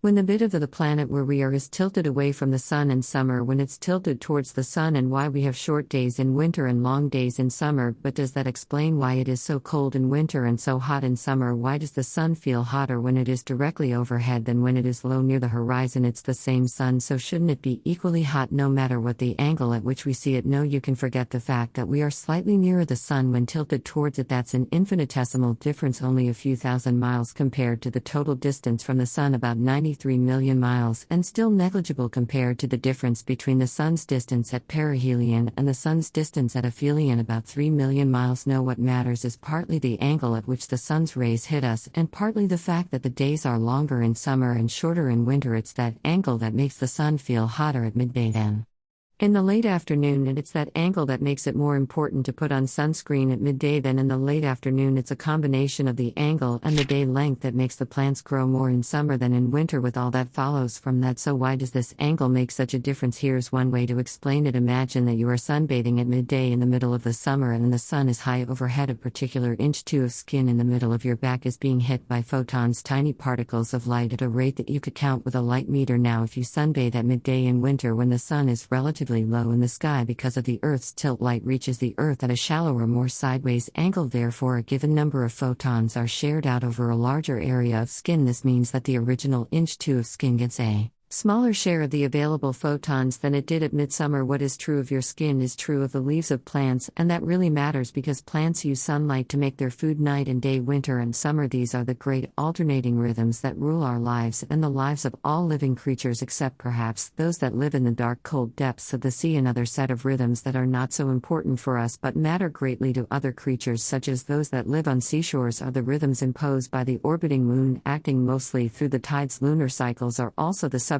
of ancient and disturbing myths of werewolves and vampires, for example. But I must reluctantly leave this subject now and move on to the sun itself. Chapter 6. What is the sun? The sun is so dazzlingly bright, so comforting in cold climates, so mercilessly scorching in hot ones. It is no wonder many peoples have worshipped it as a god. Sun worship often goes together with moon worship, and the sun and the moon are frequently regarded as being of opposite sex. The Tiv tribe of Nigeria and other parts of West Africa believe the sun is the son of their high god Arwando, and the moon is Awando's daughter. The Barosi tribe of Southeast Africa think the sun is the moon's husband rather than her brother. Myths often treat the sun as male and the moon female, but it can be the other way around. In the Japanese Shinto religion, the sun is the goddess Amaterasu and the moon is her brother Okitsuno. Those great civilizations that flourished in South and Central America before the Spaniards arrived in the 16th century worshipped the sun. The Inca of the Andes believed that the sun and the moon were their ancestors. The Aztecs of Mexico shared many of their gods with older civilizations in the area, such as the Maya. Several of these gods had a connection with the sun, or in some cases were the sun. The Aztec myth of the five suns held that there had been four worlds before the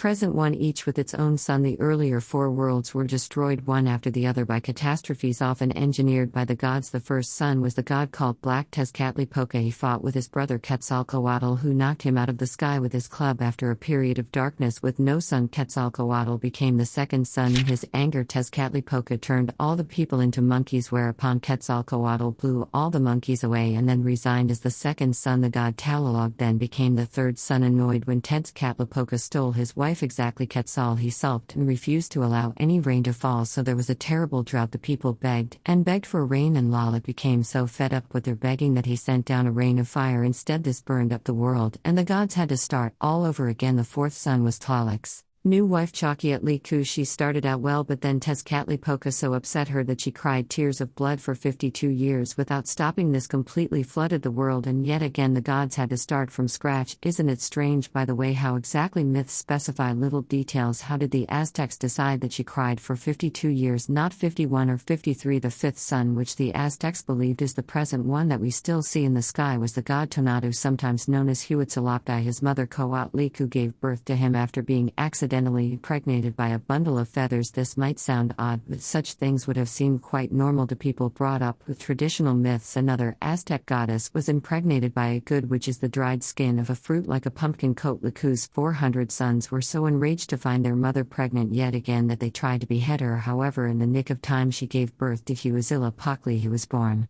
fully armed and lost no time in killing all of his 400 half-brothers except a few who escaped to the south. Huitzilopochtli then assumed his duties as the fifth sun. The Aztecs believed they had to sacrifice human victims to appease the sun god, otherwise he would not rise in the east each morning. Apparently it didn't occur to them to try the experiment of not making sacrifices to see whether the sun might just possibly rise anyway. The sacrifices themselves were famously gruesome. By the end of the Aztecs' heyday, when the Spaniards arrived bringing their own brand of gruesomeness, the sun cult had escalated to a gory climax. It is estimated that between 20,000 and 80,000 humans were sacrificed for the rededication of the Great Temple of Tenochtitlan in 1487. Various gifts could be offered to appease the sun god, but what he really liked was human blood and still beating human hearts. One of the main purposes of warfare was to collect lots of prisoners of war so that they could be sacrificed, usually by having their hearts cut out. The ceremony normally took place on high ground to be closer to the sun, for example on top of one of the magnificent pyramids for which the Aztecs, Maya and Inca are famous. Four priests would hold the victim down over the altar while a fifth priest wielded the knife. He worked as fast as possible to cut the heart out so that it was still beating when held up to the sun. Meanwhile, the heartless and bloody corpse would roll down the slopes of the hill or pyramid to the bottom, where it would be collected up by the old men and then dismembered, often to be eaten in ritual meals. We also associate pyramids with another ancient civilization, that of Egypt. The ancient Egyptians too were sun worshippers. One of the greatest of their gods was the sun god Ra. An Egyptian legend regarded the curve of the sky as the body of the goddess, not arched over the earth. Every night the goddess swallowed the sun, and then the following morning she gave birth to him again. Various peoples, including the ancient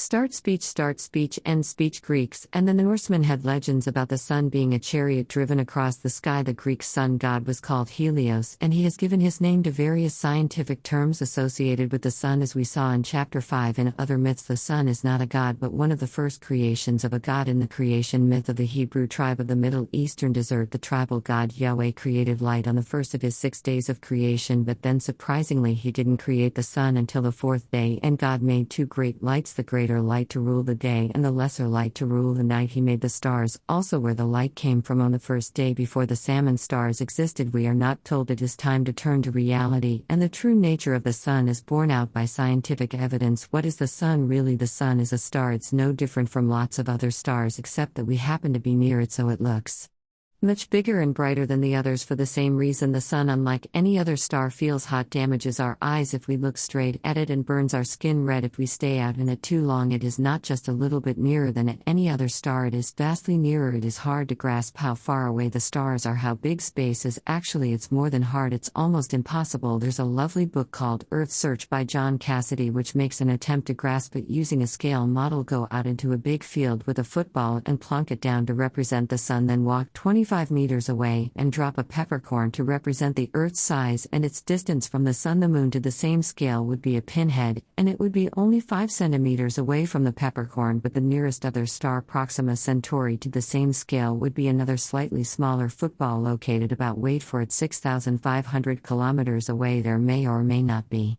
planets orbiting Proxima Centauri, but there certainly are planets orbiting other stars, maybe most stars, and the distance between each star and its planets is usually small compared to the distance between the stars themselves. How stars work: the difference between a star like the Sun and a planet like Mars or Jupiter is that stars are bright and hot and we see them by their own light, whereas planets are relatively cold and we see them only by reflected light from a nearby star which they are orbiting, and that difference in turn results from the difference in size. Here's how: the larger any object is, the stronger the gravitational pull towards its center. Everything pulls everything by gravity. Even you and I exert a gravitational pull on each other, but the pull is too weak to notice unless at least one of the bodies concerned is large. The Earth is large, so we feel a strong pull towards it, and when we drop something it falls downwards, that is, towards the center of the Earth. A star is much larger than a planet like Earth, so its gravitational pull is much stronger. The middle of a large star is under huge pressure because a gigantic gravitational force is pulling all the stuff in the star towards the center, and the greater the pressure inside a star, the hotter it gets. When the temperature gets really high, much hotter than you or I can possibly imagine, the star starts to behave like a sort of slow-acting hydrogen bomb, giving out huge quantities of heat and light, and we see it shining brightly in the night sky. The intense heat tends to make the stars swell up like a balloon, but at the same time gravity pulls it back, and again there is a balance between the outward push of the heat and the inward pull of gravity. The star acts as its own thermostat. The hotter it gets, the more it swells, and the bigger it gets, the less concentrated the mass of matter in the center becomes, so it cools down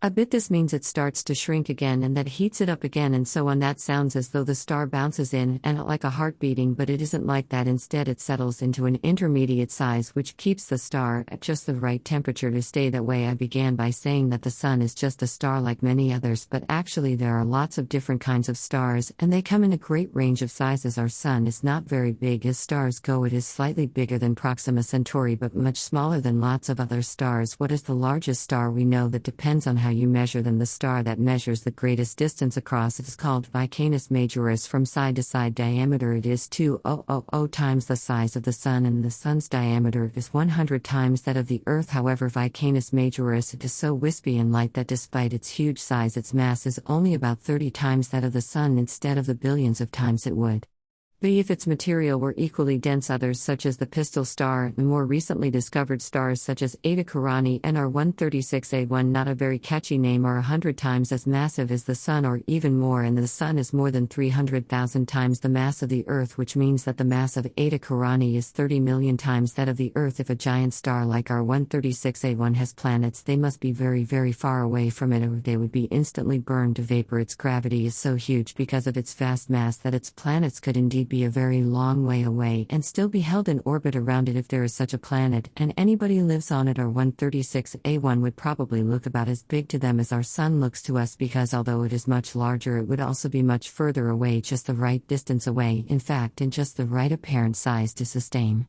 Life wouldn't be there. The life story of a star actually, however, it is unlikely that there are any planets orbiting A1 or 136A1 alone, any life on them. The reason is that extremely large stars have a very short life. Our 136A1 is probably only about 1,000,000 years old, which is less than 1,000th of the age of the Sun. So far, not enough time for life to evolve. The Sun is a smaller, more mainstream star, the kind of star that has a life story lasting billions of years, not just millions, during which it proceeds through a series of drawn-out stages, rather like a child growing up, becoming an adult, passing through middle age, eventually getting old and dying. Mainstream stars mostly consist of hydrogen, the simplest of all the elements. The slow-acting hydrogen bomb in the interior of a star converts hydrogen to helium, the second simplest element, something else named after the Greek sun god Helios, releasing a massive amount of energy in the form of heat, light, and other kinds of radiation.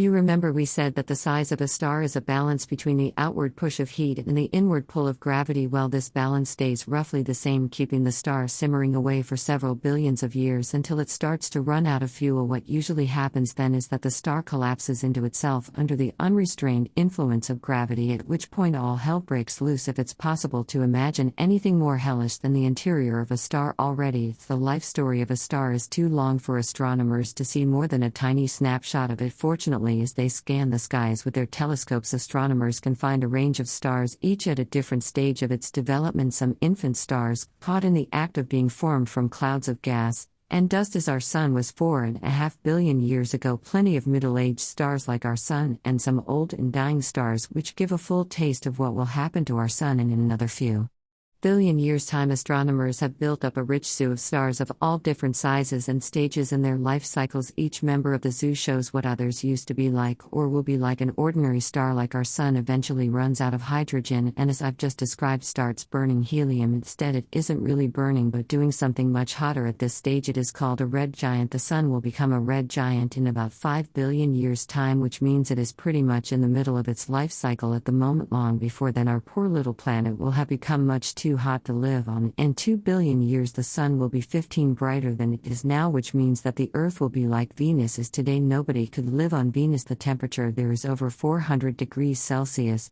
but 2 billion years is a pretty long time, and humans will almost certainly be extinct long before then, so that there will be nobody left to fry. Or maybe our technology will have advanced to the point where we can actually move the Earth out to a more comfortable orbit later. When the helium-2 runs out, the Sun will mostly disappear in a cloud of dust and debris, giving a tiny core called a white dwarf, which will cool and fade supernovas and stardust. The story ends differently for stars that are much bigger and hotter than our Sun, like the giant stars we were just talking about. These monsters burn through their hydrogen much faster, and then their hydrogen bomb nuclear furnaces go further than just banging hydrogen nuclei together to make helium nuclei. The hotter furnaces of larger stars go on to bang helium nuclei together to make even heavier elements, and so on until they have produced a wide range of heavier atoms. These heavier elements include carbon, oxygen, nitrogen, and iron, but so far nothing heavier than iron, elements that are abundant on Earth and in all of us. After a relatively short time, a very large star like this eventually destroys itself in a gigantic explosion called a supernova, and it is in these explosions that elements heavier than iron were to explode as a supernova tomorrow. That would be the mother of all explosions, but don't worry, we wouldn't know about it for another 8,000 years, which is how long it takes light to travel the vast distance between Eta Carin the First and us, and nothing travels faster than light. What then if Eta Carin and I exploded 8,000 years ago? Well, in that case, the light and other radiation from the explosion really could reach us any day now. The moment we see it, we'll know that Eta Carin and I blew up 8,000 years ago. Only about 20 supernovas have been seen in recorded history. The great German scientist Johannes Kepler saw one on the 9th of October 1604. The debris has expanded since he first saw it. The explosion itself actually occurred some 20,000 years earlier, roughly the time the Neanderthal people went extinct. Supernovas, unlike ordinary stars, can create elements even heavier than iron, lead, for example, and uranium. The titanic explosion of a supernova scatters all the elements that the star and then the supernova have made, including the elements necessary for life, far and wide through space. Eventually, the clouds of dust rich in heavy elements will start the cycle again, condensing to make new stars and planets. That is where the matter in our planet came from, and that is why our planet contains the elements that are needed to make us: the carbon, nitrogen, oxygen, oxygen and so on. They come from the dust that remained after a long-gone supernova lit up the cosmos. That is the origin of the poetic phrase, "We are stardust." It is literally true. Without occasional but very rare supernova explosions, the elements necessary for life would not exist. Going round and around it is a fact. We cannot ignore that the Earth and all the Sun's other planets orbit their star in the same plane. What does that mean? Theoretically, you might think that the orbit of one planet could be tilted at any angle to any other, but that is not the way things are. It is as though there's an invisible flat disk in the sky with the Sun at the center, and all the planets are moving on that disk, just at different distances from the center. What's more, the planets all go round the Sun in the same direction. Why? It is probably because of how they began. Let's take the direction of spin first. The whole solar system, which means the Sun and then the planets, began as a slowly spinning cloud of gas and dust, probably the leftovers of a supernova explosion. Like almost every other free-floating object in the universe, the cloud was spinning on its own axis, and yes, you've guessed it, the direction of its spin was the same as the direction of the planets now orbiting the Sun. Now, why are all the planets on the level of that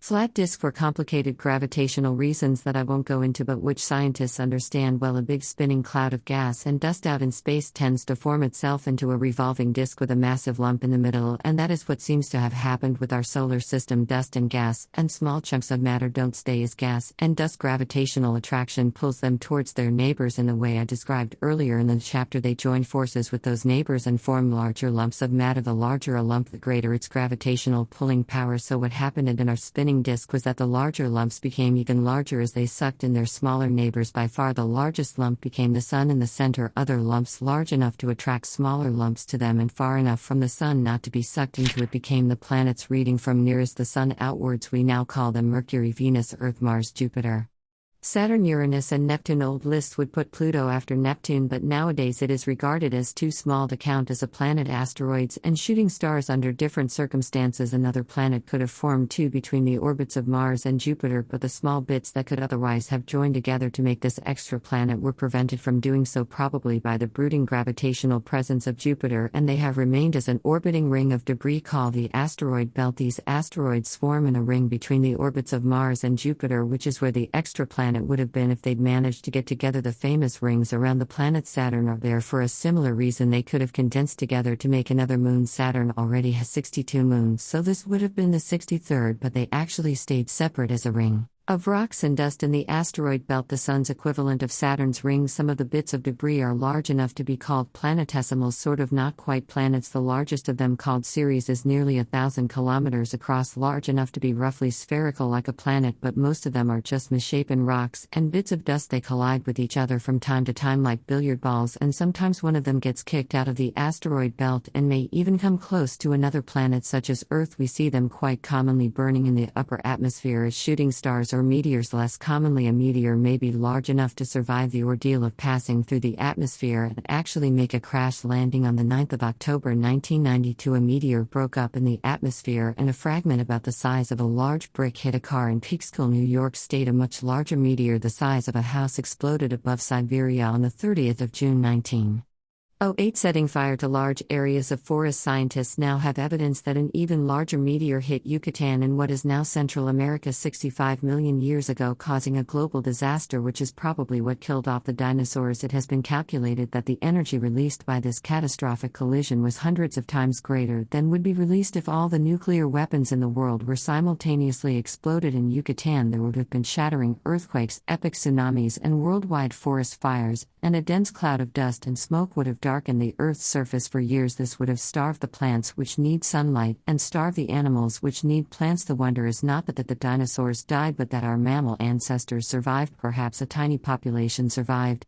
Music. To end this chapter by talking about the importance of the Sun for life. We don't know whether there is life elsewhere in the universe. I'll discuss that question in a later chapter, but we do know that if there is life out there, it is almost certainly near a star. We can also say that if it is anything like our kind of life, at least it will probably be on a planet about the same apparent distance from its star as we are from our Sun. By apparent distance, I mean distance as perceived by the life form itself. The absolute distance could be very much greater, as we saw in the example of the supergiant star 136A1, but if the apparent distance were the same, their Sun would look about the same size to them as ours does to us, which would mean that the amount of heat and light received from it would be about the same. Why does life have to be close to a star? Because all life needs energy, and the obvious source of energy is starlight. On Earth, plants gather sunlight and make Start speech, end speech. It's energy available to all other living creatures. Plants could be said to feed off sunlight. They need other things too, such as carbon dioxide from the air and water and minerals from the ground, but they get their energy from sunlight and they use it to make sugars, which are a kind of fuel that drives everything else that they need to do. You can't make sugar without energy, and once you have sugar, you can then burn it to get the energy back out again. That you never get all of the energy back. There's always some lost in the process, and when we say burn, that doesn't mean it goes up in smoke. Literally burning it is only one way to release the energy in a fuel. There are more controlled ways to let the energy trickle out slowly and usefully. You can think of a green leaf as a low spread out factory whose entire flat roof is one great solar panel trapping sunlight and using it to drive the wheels of the assembly lines under the roof. That is why leaves are thin and flat, to give them a large surface area for sunlight to fall on. The end product of the factory is sugars of various kinds. These are then piped through the veins in the leaf to the rest of the plant, where they are used to make other things like starch, which is a more convenient way to store energy than sugar. Eventually, the energy is released from the starch or sugar to make all the other parts of the plant. When plants are eaten by herbivores, which means just that plant eaters such as antelopes or rabbits, the energy is passed to the herbivores, and again some of it is lost in the process. The herbivores use it to build up their bodies and fuel their muscles as they go about their business. Their business includes, of course, grazing or browsing on lots more plants. The energy that powers the muscles of the herbivores as they walk and munch and fight and mate comes ultimately from the sun via plants. Then other animals, meat eaters or carnivores, come along and eat the herbivores. The energy is passed on yet again and yet again. Some of it is lost in the transition, and it powers the muscles of the carnivores as they go about their business. In this case, their business includes hunting down yet more herbivores to eat, as well as all the other things they do, like mating and fighting and climbing trees, and in the case of mammals, making milk for their babies. Still, it is the sun that ultimately provides the energy, even though by now that energy has reached them by a very indirect route, and at every stage of that indirect route a good fraction of the energy is lost. Lost as heat, which contributes to the useless task of heating up the rest of the universe. Other animals, parasites, feed on the living bodies of both herbivores and carnivores. Once again, the energy that powers the parasites comes ultimately from the sun, and once again not all of it is used because some of it is wasted as heat. Finally, when anything dies, whether plant or herbivore or carnivore or parasite, it may be eaten by scavengers like burying beetles, or it may decay eaten by bacteria and fungi, which are just a different kind of scavenger. Yet again, the energy from the sun is handed on, and yet again some of it leaks away as heat. That's why compost heaps are hot. All the heat in a compost heap comes ultimately from the sun, trapped by leafy solar panels. The year before, there are fascinating Australasian birds called megapods that use the heat of a compost heap to incubate their eggs. Unlike other birds which sit on their eggs and warm them with their body heat, megapods build a big compost heap in which they lay their eggs. They regulate the temperature of the heap by piling more compost on the top to make it hotter, or removing compost to make it cooler. But all birds ultimately use solar energy to incubate their eggs, whether through their body heat or through a compost heap. Sometimes plants are not eaten,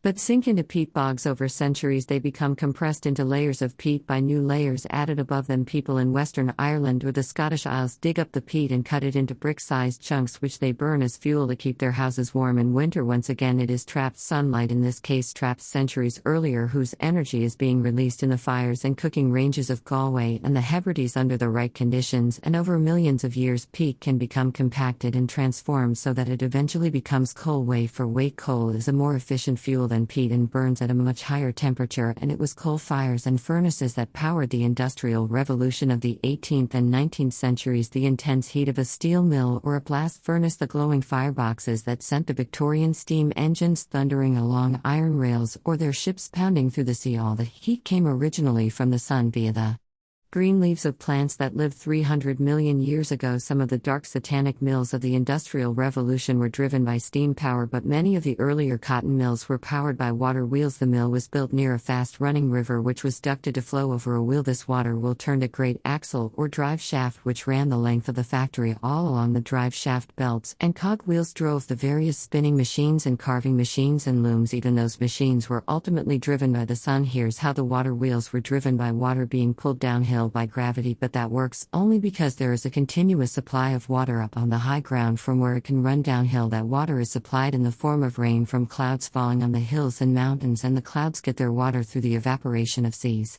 Lakes, rivers, and puddles on Earth. Evaporation requires energy, and that energy comes from the sun, so ultimately the energy that drove the water wheels that turned the belts and cogwheels of the spinning machines and looms all came from the sun. Later, cotton mills were driven by coal-fired steam engines, again using energy ultimately from the sun, but before they switched to steam entirely, the factories went through an intermediate stage. They kept the great water wheel to drive the looms and shuttles, but used a steam engine to pump water up into a tank from which it flowed down over the water wheel, only to be pumped back up again. So whether the water is raised by the sun into the clouds or whether it is raised by a coal-fired steam engine into a tank, the energy still comes from the sun in the first place. The difference is that the steam engine is driven by sunlight collected by plants millions of years ago and stored underground in coal, whereas the water wheel on a river is driven by sunlight from only a few weeks ago and stored in the form of the water up at the top of the hills. This kind of stored sunlight is called potential energy because the water has the potential, the power within it to do work as it flows downhill. This gives us a nice way to understand how life is powered by the sun. When plants use sunlight to make sugar, it's like pumping water uphill or into a tank on a factory roof. When plants, all the herbivores that eat the plants or the carnivores that eat the herbivores use the sugar or the starch that's made from the sugar or the meat that's made from the starch, we can think of the sugar as being burned, slow burn to drive muscles, for instance, just as coal is fast burn to make steam to propel a drive shaft in a factory. It wouldn't do us any good if we literally burn our sugar and other food fuels by setting fire to them. Burning is a wasteful and destructive way to recover the sun's stored energy. What happens in our cells is so slow and carefully regulated that it is like water trickling down a hill and driving a series of water wheels. The sun-powered chemical reaction that goes on in green leaves to make sugar is doing the equivalent of pumping water uphill. The chemical reactions in animal and plant cells that use energy to drive muscles, for example, get the energy in carefully controlled stages. Step by step, the high-energy fuels, sugars, or whatever they are coaxed into releasing their energy in stages down through a cascade of chemical reactions, each one feeding into the next like a stream tumbling down a series of small waterfalls, turning one small water wheel after another. Whatever the details, all the water wheels and cogs and driveshafts of life are ultimately powered by the sun. Perhaps those ancient peoples would have worshipped the sun even more devotedly if they had realized just how much all life depended on it. What I now wonder is how many other stars drive engines of life on their own orbiting planets, but that must wait for a later chapter. Chapter 7. What is a rainbow? The Epic of Gilgamesh is one of the oldest stories ever written, older than the legends of the Greeks or the Jews. It is the ancient heroic myth of the Sumerian civilization which flourished in Mesopotamia, now Iraq, between 5,000 and 6,000 years ago. Gilgamesh was the great hero king of Sumerian myth, a bit like King Arthur in British legends, in that nobody knows whether he actually existed, but lots of stories were told about him, like the Greek hero Odysseus, Ulysses, and the Arabian hero Sinbad the sailor. Gilgamesh went on epic travels and he met many strange things and people on his journeys. One of them was an old man, a very, very old man, centuries old, called Utnapishtim, who told Gilgamesh a strange story about himself. Well, it seems strange to Gilgamesh, but it may not seem so strange to you because you have probably heard a similar story about another old man with a different name. But Utnapishtim told Gilgamesh of an occasion many centuries earlier when the gods were angry with humankind because we made so much noise they couldn't sleep. The chief god Enlil suggested that they should send a great flood to destroy everybody so the gods could get a good night's rest, but the water god Yah decided to warn Utnapishtim here, told Utnapishtim to tear down his house and build a boat. It would have to be a very big boat because Utnapishtim was to take into it the seed of all living creatures. Utnapishtim built the boat just in time before it rained for 6 days and 6 nights without stopping. The flood that followed drowned everybody and everything that was not safely inside the boat. On the 7th day the wind dropped and the waters grew calm and flat, but Utnapishtim opened a hatch in the tightly sealed boat and released a dove. The dove flew away looking for land but failed to find any and returned. Then Utnapishtim released a swallow, but the same thing happened. Finally, Utnapishtim released a raven. The raven didn't come back, which suggested to Utnapishtim that there was dry land somewhere, and the raven had found it. Eventually, the boat came to rest on a mountain top poking out of the water. Another god, Ishtar, created the first rainbow as a token of the god's promise to send no more terrible floods. So that is how the rainbow came into being according to the ancient legend of the Sumerians. Well, we said the story would be familiar. All children reared in Christian, Jewish, or Islamic countries will immediately recognize that it is the same as the more recent story of Noah's Ark, with one or two minor differences. The name of the boat builder changes from to Noah. The many gods of the older legend turn into the one God of the Jewish story. The seed of all living creatures becomes spelled out as every living thing of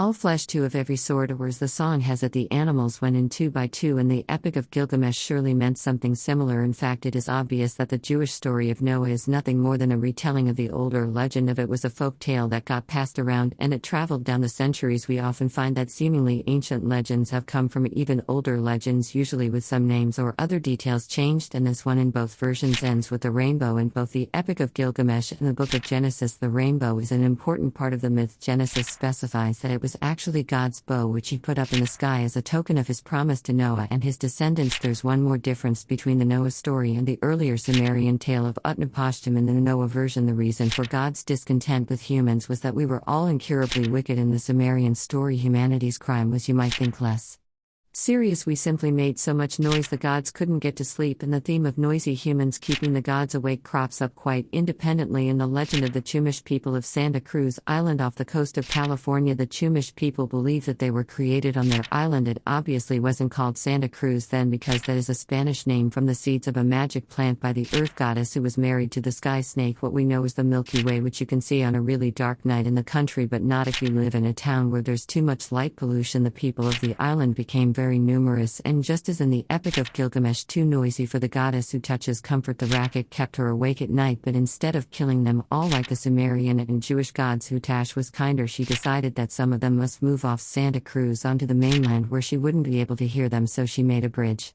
for them to cross by, and the bridge was, yes, the rainbow. This myth has a strange ending. As the people were crossing over the rainbow bridge, some of the noisy ones looked down and they were so frightened by the drop that they got dizzy. They fell off the rainbow into the sea, where they turned into dolphins. The idea of the rainbow as a bridge crops up in other mythologies too. In Old Norse Viking myths, rainbows were seen as fragile bridges used by the gods to travel from the sky world to earth. Many peoples, for example in Persia, West Africa, Malaysia, Australia, and the Americas, have seen the rainbow as a large snake which soars out of the ground to drink the rain. How do all these legends start? I wonder who makes them up, and why do some people eventually come to believe these things really happened? These questions are fascinating and not easy to answer, but there's one question we can answer. What is a rainbow really? The real magic of the rainbow. When I was about 10, I was taken to London to see a children's play called Where the Rainbow Ends. You almost certainly won't have seen it because it is too unfashionably patriotic for modern theaters to perform. It's all about how exceptionally special it is to be English, and as the climax of the adventure, the children are rescued by St. George, the patron saint of England. Not written for Scotland, Wales, and Ireland have their own patron saints, but what I most vividly remember is not St. George but the rainbow itself. The children actually went to the place where the rainbow planted its foot, and we saw them walking about in the middle of the rainbow where it hit the ground. It was cleverly staged with colored spotlights beaming down through swirling mist, and the children stumbled about in a spellbound daze. I think it was at about this moment that the shining armored silver helmeted St. George appeared, and we children gasped at the scene as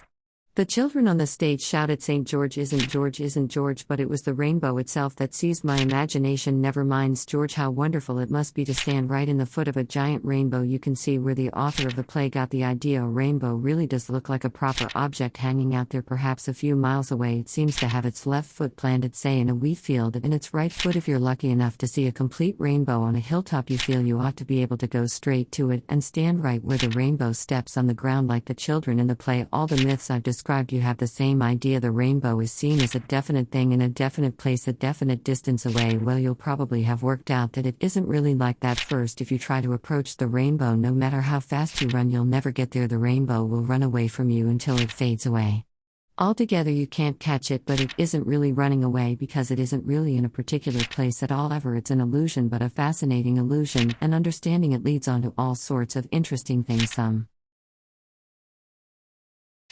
of which we'll come to in the next chapter. What light is made of. First, we need to understand about something called the spectrum. It was discovered in the time of King Charles II, that's about 350 years ago, by Isaac Newton, who may well have been the greatest scientist ever. He discovered lots of other things besides the spectrum, as we saw in the chapter on night and day. Newton discovered that white light is really a mixture of all the different colors. To a scientist, that's what white means. How did Newton find this out? He set up an experiment. First, he blacked out his room so that no light could get in, and then he opened a narrow in the curtain so that a pencil-thin beam of white sunlight came in. He then let the beam of light pass through a prism, which is a sort of triangular chunk of glass. What a prism does is splay the narrow white beam out, but the splayed-out beam that emerges from the prism is no longer white, it is multicolored like a rainbow, and Newton gave a name to the rainbow.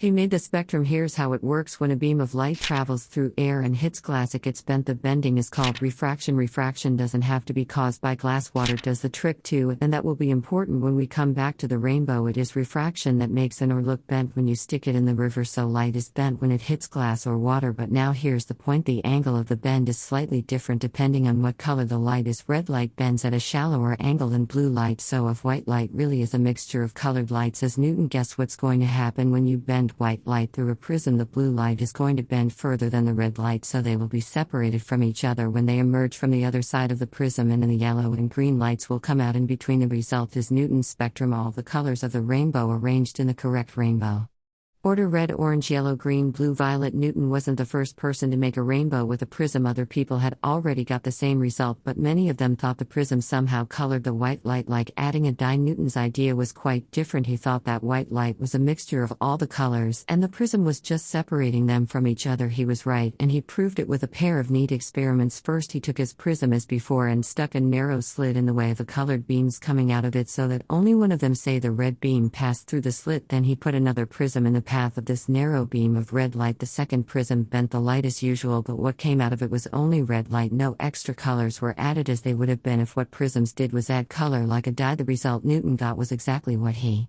expected, supporting his theory that white light is a mixture of light of all colors. The second experiment was more ingenious, still using 3 prisms. It was called Newton's experimentum crucis, which is Latin for critical experiment, or as we might say, experiment that really clinches the argument. White light passed through a slit in Newton's curtain and through the first prism, which spread it out into all the colors of the rainbow. The spread out rainbow colors then passed through a lens which brought them all together before they passed through the second of Newton's prisms. This second prism had the effect of merging the rainbow colors back into white light again. That already neatly proved Newton's point, but just to make quite sure, he then passed the beam of white light through a third prism which splayed the colors out into a rainbow again. As neat a demonstration as you could wish for proving that white light is indeed a mixture of all the colors. How raindrops make rainbows. Prisms are all very well, but when you see a rainbow in the sky, there isn't a great big prism hanging up there. No, but there are millions of raindrops. So does each raindrop act as a tiny prism? It's a bit like that, but not quite. If you want to see a rainbow, you have to have the sun behind you. When you look at a rainstorm, each raindrop is more like a little ball than a prism, and light behaves differently when it hits a ball from how it behaves when it hits a prism. The difference is that the far side of a raindrop acts as a tiny mirror, and that is why you need the sun behind you if you want to see a rainbow. The light from the sun turns a somersault inside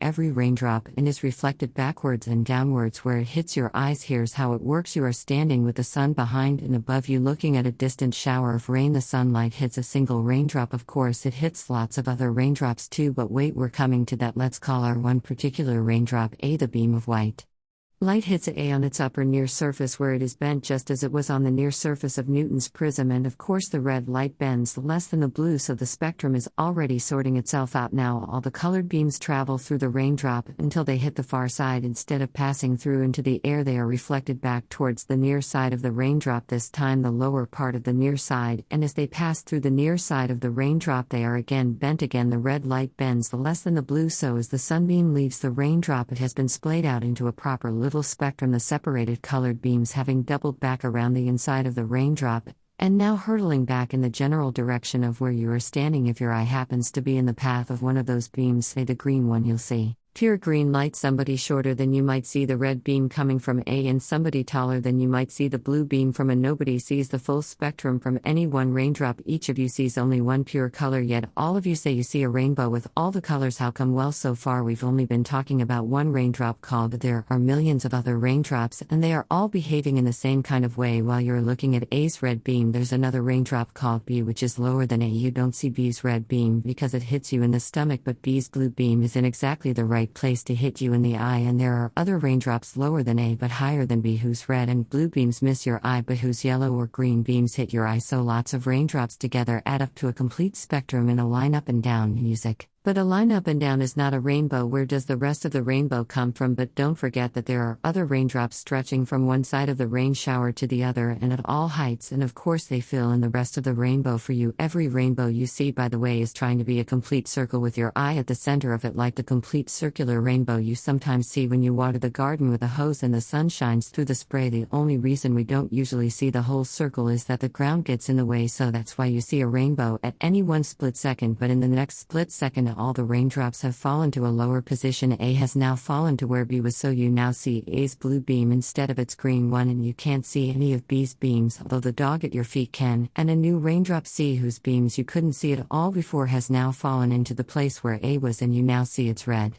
beam. That's why a rainbow seems to stay still, although the raindrops that make it are constantly falling through it on the right wavelength. Let's now look at what the spectrum, the ordered range of colors from red through orange, yellow, green, and blue to violet really is. What is it about red light that makes it bend at a shallower angle than blue light? Light can be thought of as vibrations, waves, just as sound as vibrations in the air. Light consists of what are called electromagnetic vibrations. I won't try to explain what electromagnetic vibrations are because it takes too long, and I'm not sure that I entirely understand it myself. The point here is that although light is very different from sound, we can talk about high frequency short wavelength and low frequency long wavelength vibrations in light, just as we can for sound. High pitched sound, treble or soprano, means high frequency or short wavelength vibrations. Low frequency or long wavelength sounds are deep bass sounds. The equivalent for light is that red long wavelength is the bass, yellow the baritone, green antenna, blue the alto, and violet short wavelength the treble. There are sounds that are too high pitched for us to hear. They're called ultrasounds. Bats can hear them and use the echoes for finding their way around. There are also sounds that are too low for us to hear. They're called infrasound. Elephants, whales, and some other animals use these deep rumbles for keeping in touch with each other. The deepest bass notes on a big cathedral organ are almost too low to hear. You seem to feel them fluttering your whole body. The range of sounds that we humans can hear is a band of frequencies in the middle between ultrasound, which is too high for us but not bats to hear, and infrasound, which is too low for us but not elephants to hear. And the same is true of light. The color equivalent of ultrasound bat squeaks is ultraviolet, which means beyond violet. Although we can't see ultraviolet light, insects can. There are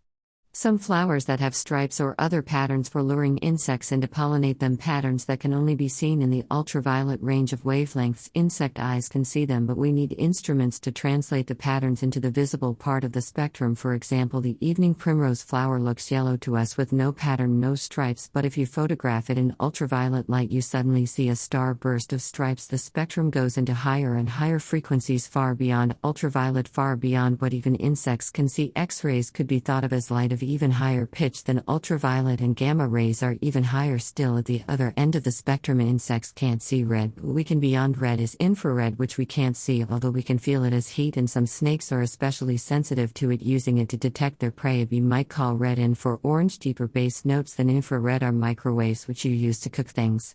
And even deeper bass, longer wavelength are radio waves. What is a bit surprising is that the light we humans can actually see the spectrum or rainbow of visible colors between the slightly higher pitched violet and the slightly lower pitched red is a tiny band in the middle of a huge spectrum, ranging from gamma rays at the high pitched end to radio waves at the low pitched end. Almost the whole of the spectrum is invisible to our eyes. The sun and the stars are pumping out electromagnetic rays at a full range of frequencies or pitches, all the way from radio waves at the base end to cosmic rays at the treble end. But we can't see outside the tiny band of visible light from red to violet. We have instruments that can detect these invisible rays. Scientists called radio astronomers take photographs of stars using radio waves rather than light waves or X-rays. The instrument they use is called a radio telescope. Other scientists take photographs of the sky at the other end of the spectrum in the X-ray band. We learn different things about the stars and about the universe by using different parts of the spectrum. The fact that our eyes can only see through a tiny slit in the middle of the vast spectrum, that we can see only a slender band in the huge range of rays that scientific instruments can see, is a lovely illustration of the power of science to excite our imagination, a lovely example of the magic of the real. In the next chapter we shall learn something even more wonderful about the rainbow. Splitting the light from a distant star into a spectrum can tell us not only what the star is made of but also how old it is, and it is evidence of this kind, rainbow evidence, that enables us to work out how old the universe is. When did it all begin? That may sound unlikely, but all will be revealed in the next chapter. Chapter 8. When and how did everything begin? Let's start with an African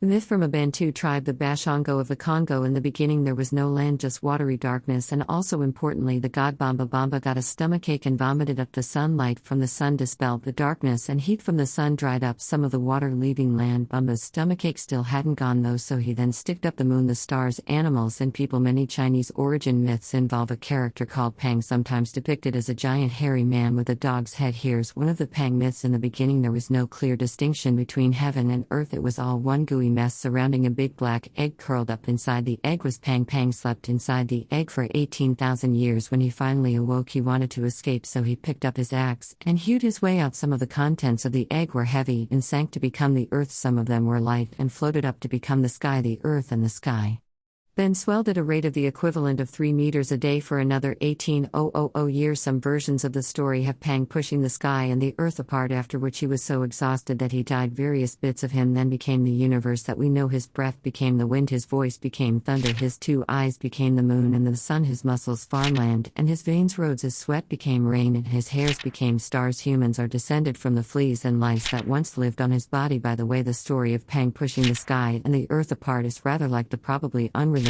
Greek myth of Atlas, who also held up the sky, although weirdly pictures and statues usually show him carrying the whole earth on his shoulders. Now here is one of many origin myths from India. Before the beginning of time, there was a great dark ocean of nothingness with a giant snake coiled up on the surface. Sleeping in the coils of the snake was Lord Vishnu. Eventually Lord Vishnu was awakened by a deep humming sound from the bottom of the ocean of nothingness, and a lotus plant grew out of his navel. In the middle of the lotus flower sat Brahma, Vishnu's servant. Vishnu commanded Brahma to create the world, so Brahma did just that, no problem, and all living creatures too. Well, he was about it easy. What I find a little disappointing about all these origin myths is that they begin by assuming the existence of some kind of living creature before the universe itself came into being. Bamba or Brahma or Pang or Kulu Kulu, the Zulu creator, or Abasi, Nigeria, or Old Man in the Sky, Salish, a tribe of Native Americans from Canada. Wouldn't you think that a universe of some kind would have to come first to provide a place for the creative spirit to go to work? None of the myths gives any explanation for how the creator of the universe himself, and it usually is he came into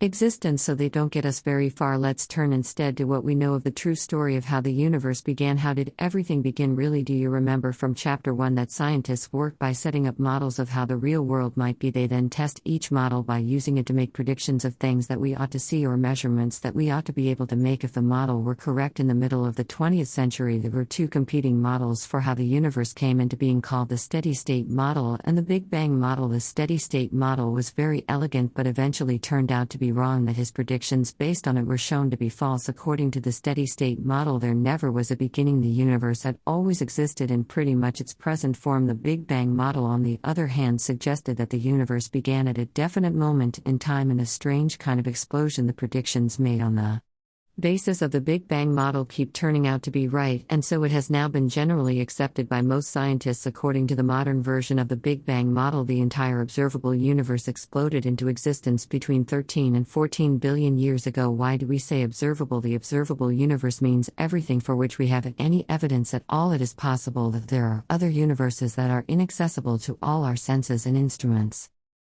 Start speech, end speech. Some scientists speculate, perhaps fancifully, that there may be a multiverse, a bubbling foam of universes, of which our universe is only one bubble, or it may be that the observable universe, the universe in which we live, and the only universe for which we have direct evidence, is the only universe there is. Either way, in this chapter we are limiting ourselves to the observable universe.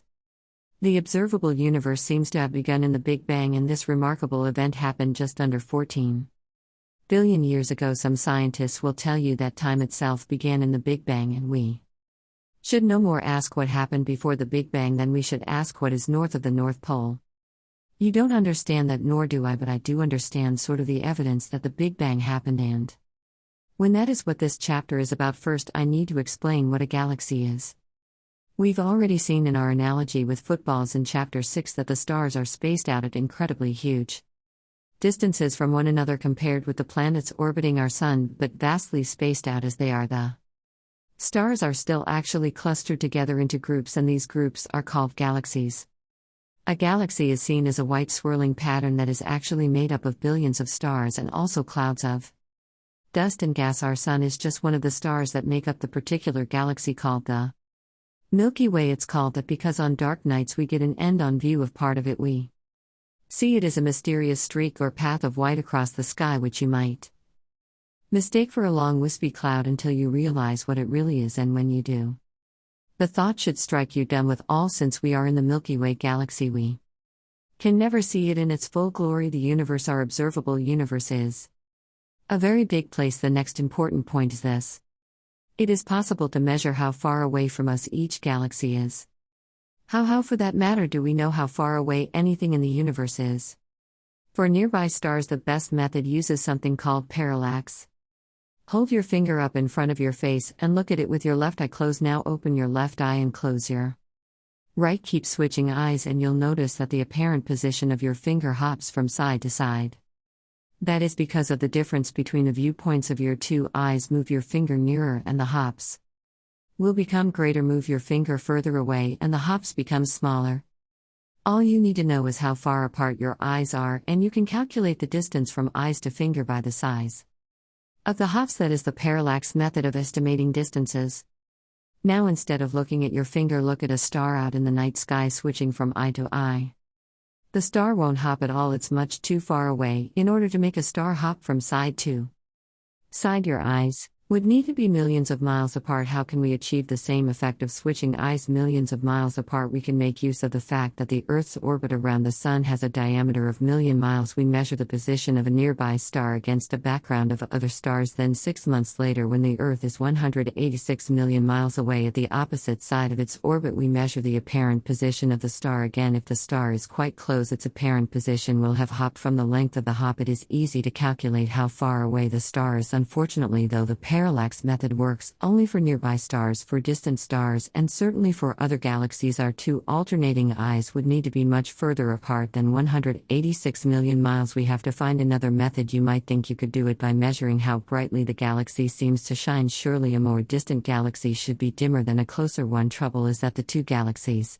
might really be of different brightnesses. It's like estimating how far away a lit candle is. If some candles are brighter than others, how would you know whether you were looking at a bright candle far away or a dim candle nearby? Fortunately, astronomers have evidence that certain special kinds of stars are what they call standard candles. They understand enough of what is going on in these stars to know how bright they are, not as we see them, but their actual brightness, the intensity of the light, or it might be X-rays or some other kind of radiation that we can measure before it starts its long journey to our telescopes. They also know how to identify these special candles, and so as long as they can find at least one of them in a galaxy, astronomers can use it with the assistance of well-established mathematical calculations to estimate how far away the galaxy is. So we have the parallax method for measuring very short distances, and there is a ladder, so to speak, of various kinds of standard candles that we can use for measuring a range of increasingly great distances, stretching out even to very distant galaxies, rainbows, and redshift. Okay, so now we know what a galaxy is, and how to find out its distance from us. For the next step in the argument, we need to make use of the light spectrum, which we met in Chapter 7 on the rainbow. I was once asked to contribute a chapter to a book in which scientists were invited to nominate the most important invention ever. It was fun, but I had left it rather late before joining the party, and all the obvious inventions had already been taken: the wheel, the printing press, the telephone, the computer, and so on. So I chose an instrument that I was pretty sure nobody else would choose, and is certainly very important, even though not many people have ever used one, and I must confess that I've never used one myself. I chose the spectroscope. A spectroscope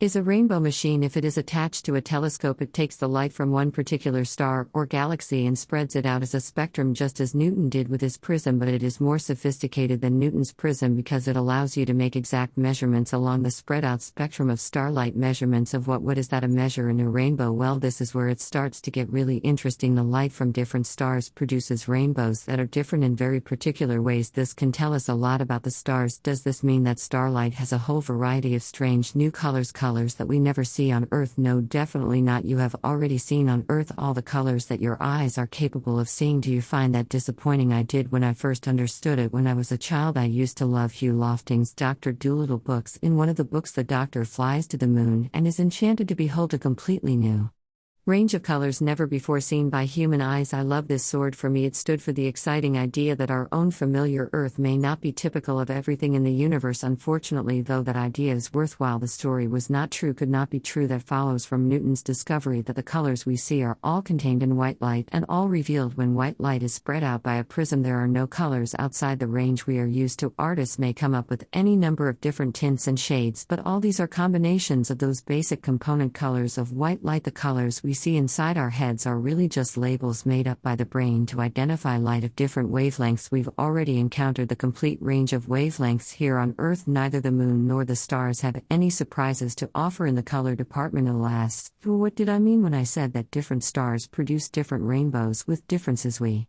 Can measure using a spectroscope. Well, it turns out that when starlight is splayed out by a spectroscope, strange patterns of thin black lines appear in very particular places along the spectrum, or sometimes the lines are not black but colored, and the background is black. The patterns of lines look like a barcode, the sort of barcode you see on things you buy in shops to identify them at the cash till. Different stars have the same rainbow but different patterns of lines across it, and this pattern really is a kind of barcode because it tells us a lot about the star and what it is made of. It isn't only starlight that shows the barcode lines. Lights on Earth do too, so we've been able to investigate in the laboratory what makes them and what makes the barcodes. It turns out is different elements. Sodium, for example, has prominent lines in the yellow part of the spectrum. Sodium light produced by an electric arc in sodium vapor glows yellow. The reason for this is understood by physical scientists but not by me, because I'm a biological scientist who doesn't understand quantum theory. When I went to school in the city of Salisbury, in southern England, I remember being utterly fascinated by the weird side of my bright red school cap in the yellow light of the street lamps. It didn't look red anymore but a yellowish brown. So did the bright red double-decker buses. The reason was this: like many other English towns in those days, Salisbury used sodium vapor lamps for its street lights. These give off light only in the narrow regions of the spectrum covered by sodium's characteristic lines, and by far the brightest of sodium's lines are in the yellow. To all intents and purposes, sodium lights glow with a pure yellow light, very different from the white of sunlight, or the vaguely yellowish light of an ordinary electric bulb, since there was virtually no red at all in the light supplied by the sodium lamps.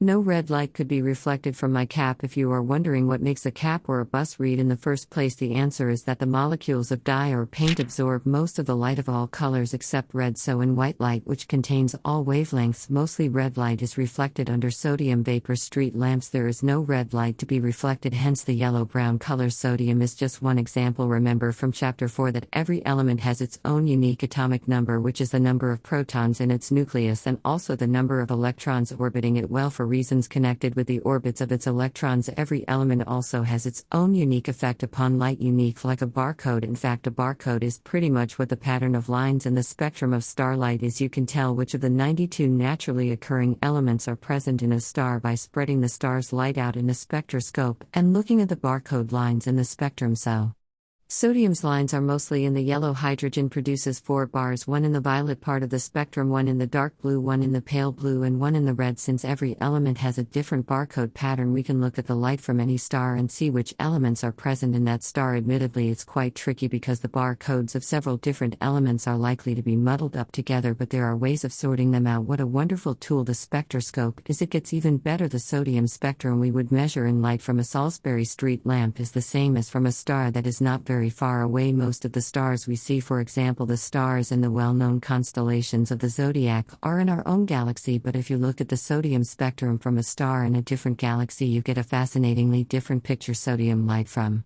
a very distant galaxy has the same pattern of bars spaced the same distance from each other, but the whole pattern is shifted towards the red end of the spectrum. How do we know it is still sodium? Then the answer is because the pattern of spacing between the bars is the same. That might not seem totally convincing if it only happened with sodium, but the same thing happens with all the elements. In every case we see the same spacing pattern characteristic of the element concerned, but shifted bodily along the spectrum towards the red end. What's more, for any given galaxy all the barcodes are shifted the same distance along the spectrum. If you look at the sodium barcode in light from a galaxy that is somewhat close to ours, closer than the very distant galaxies I talked about in the previous paragraph, but further away than the stars in our own Milky Way galaxy, you see an intermediate shift. You see the same spacing pattern, which is the signature of sodium, but not shifted so far. The first line is shifted along the spectrum away from deep blue, but not as far as green, only as far as light blue, and the yellow line responsible for the yellow color of the sorcery street lamps is shifted in the same direction towards the red end of the spectrum, but not all the way into the red, as it is in light from the distant galaxy, only a little way into the orange. Sodium is just one example. Any other element shows the same shift along the spectrum and in the red direction. The more distant the galaxy, the greater the shift towards the red. This is called the Hubble shift because it was discovered by the great American astronomer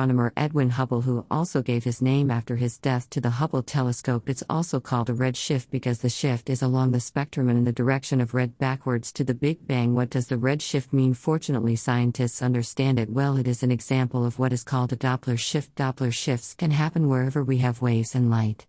As we saw in the previous chapter, consists of waves. It's often called the Doppler effect, and it is more familiar to us from sound waves. When you are standing at a roadside watching the cars whiz by at high speed, the sound of every car's engine seems to drop in pitch as it passes you. You know the car's engine note really stays the same, so why does the pitch seem to drop? The answer is the Doppler shift, and the explanation for it is as follows. Sound travels through the air as waves of changing air pressure. When you listen to the note of a car engine, or let's say a trumpet, because it's more pleasant than an engine, sound waves travel through the air in all directions from the source of the sound. Your ear happens to lie in one of those directions. It picks up the changes in air pressure produced by the trumpet, and your brain hears them as sound. Don't imagine molecules of air flowing from the trumpet all the way to your ear. It isn't like that at all. That would be a wind, and wind travels in one direction only, whereas sound waves travel outwards in all directions, like the waves on the surface of a pond when you drop a pebble. And the easiest kind of wave to understand is the so-called Mexican wave, in which people in a large sports stadium stand up and then sit down again, in order each person doing so immediately after the person on one side of them, say their left side. A wave of standing and then sitting moves swiftly around the stadium. Nobody actually moves from their place, yet the wave travels. Indeed, the wave travels far faster than anybody could run. What travels in the pond is a wave of changing height in the surface of the water. The thing that makes it a wave is that the water molecules themselves are not rushing outwards from the pebble. The water molecules are just going up and down like the people in the stadium. Nothing really travels outwards from the pebble. It only looks like that because the high points and low points of the water move outward. Sound waves are a bit different. What travels in the case of sound waves is a wave of changing air pressure. The air molecules move a little bit to and fro away from the trumpet or whatever is the source of the sound, and back again. As they do so, they knock against neighboring air molecules and set them moving backwards and forwards too. Those in turn knock against their neighbors, and the result is that a wave of molecule knocking, which amounts to a wave of changing pressure, travels outwards from the trumpet in all directions, and it is the wave that travels from the trumpet to your ear, not the air molecules themselves. The wave travels at a fixed speed regardless of whether the source of the sound is a trumpet or a speaking voice or a car. About 768 miles per hour in air, 4 times faster underwater, and even faster in some solids. If you play a higher note on your trumpet, the speed at which the waves travel remains the same, but the distance between the wave crests, the wavelength, becomes shorter. Play a low note, and the wave crests space out more, but the wave still travels at the same speed, so high notes have a shorter wavelength than low ones. That is what sound waves are. Now for the Doppler shift, imagine that a trumpeter standing on a snow-covered hillside plays a long sustained note. You get on a toboggan at speed past the trumpeter so you can hear the trumpet. What will you hear? The successive wave crests leave the trumpet at a definite distance from each other, defined by the note the trumpeter chose to play. Start speech, end speech. But when you are whizzing towards the trumpeter, your ear will gobble up the successive wave crest at a higher rate than if you were standing still on the hilltop, so the trumpet's note will sound higher than it really is. Then after you've whizzed past the trumpeter, your ear will hit the successive wave crest at a lower rate. They'll seem more spaced out because each wave crest is traveling in the same direction as your toboggan, so the apparent pitch of the note will be lower than it really is. The same thing works if your ear is still and the source of the sound moves. It is said, I don't know whether it's true, but it's a nice story, that Christian Doppler, the Austrian scientist who discovered the effect, hired a brass band to play on an open railway truck. In order to demonstrate it, the tune the band was playing suddenly dropped into a lower key as the train puffed past the amazed audience. Light waves are different again, not really like a Mexican wave, are not really like sound waves, but they do have their own version of the Doppler effect. Remember that the red end of the spectrum has a longer wavelength than the blue end, with green in the middle. Suppose the bandsmen on Christian Doppler's railway truck are all wearing yellow uniforms. As the train speeds towards you, your eyes gobble up the wave crests at a faster rate than they would if the train was still. So there is a slight shift in the color of the uniform towards the green part of the spectrum. Now when the train goes past you and is speeding away from you, the opposite happens and the band uniforms appear slightly redder. There's only one thing wrong with this illustration. In order for you to notice the blue shift or the red shift, the train would have to be traveling at millions of miles per hour. Trains don't travel anywhere near fast enough for the Doppler effect on color to be noticed, but galaxies do. The shift of the spectrum towards the red end shows that very distant galaxies are traveling away from us at a rate of hundreds of millions of miles per hour, and the more distant they are, as measured by the standard candles mentioned before, the faster they are traveling away from us, the greater the red shift all the galaxies in the universe are. rushing away from each other, which means that they are rushing away from us too. It doesn't matter which direction you point your telescope, and the more distant galaxies are moving away from us and from one another at ever-increasing speed. The entire universe, space itself, is expanding at a colossal rate. In that case, you might ask, why is it only at the level of galaxies that space is seen to expand? Why don't the stars within a galaxy rush away from each other? Why aren't you and I rushing away from each other? The answer is that clusters of things that are close to each other, like everything in a galaxy, feel the strongest pull from the gravity of their neighbors. This holds them together, while distant objects, other galaxies, recede with the expansion of the universe. And now here is something amazing. Astronomers have looked at the expansion and worked backwards through time. It is as though they constructed a movie of the expanding universe with the galaxies rushing apart, and then ran the film in reverse. Instead of hurtling away from each other in the backwoods film, the galaxies converge, and from that film the astronomers can calculate back to the moment when the expansion of the universe must have begun. They can even calculate when that moment was. That's how they know it was somewhere between 13 and 14 billion years ago. That was the moment when the universe itself began, the moment called the Big Bang. Today's models of the universe assume that it wasn't only the universe that began with the Big Bang. Time itself and space itself began with the Big Bang too. Don't ask me to explain that, because not being a cosmologist,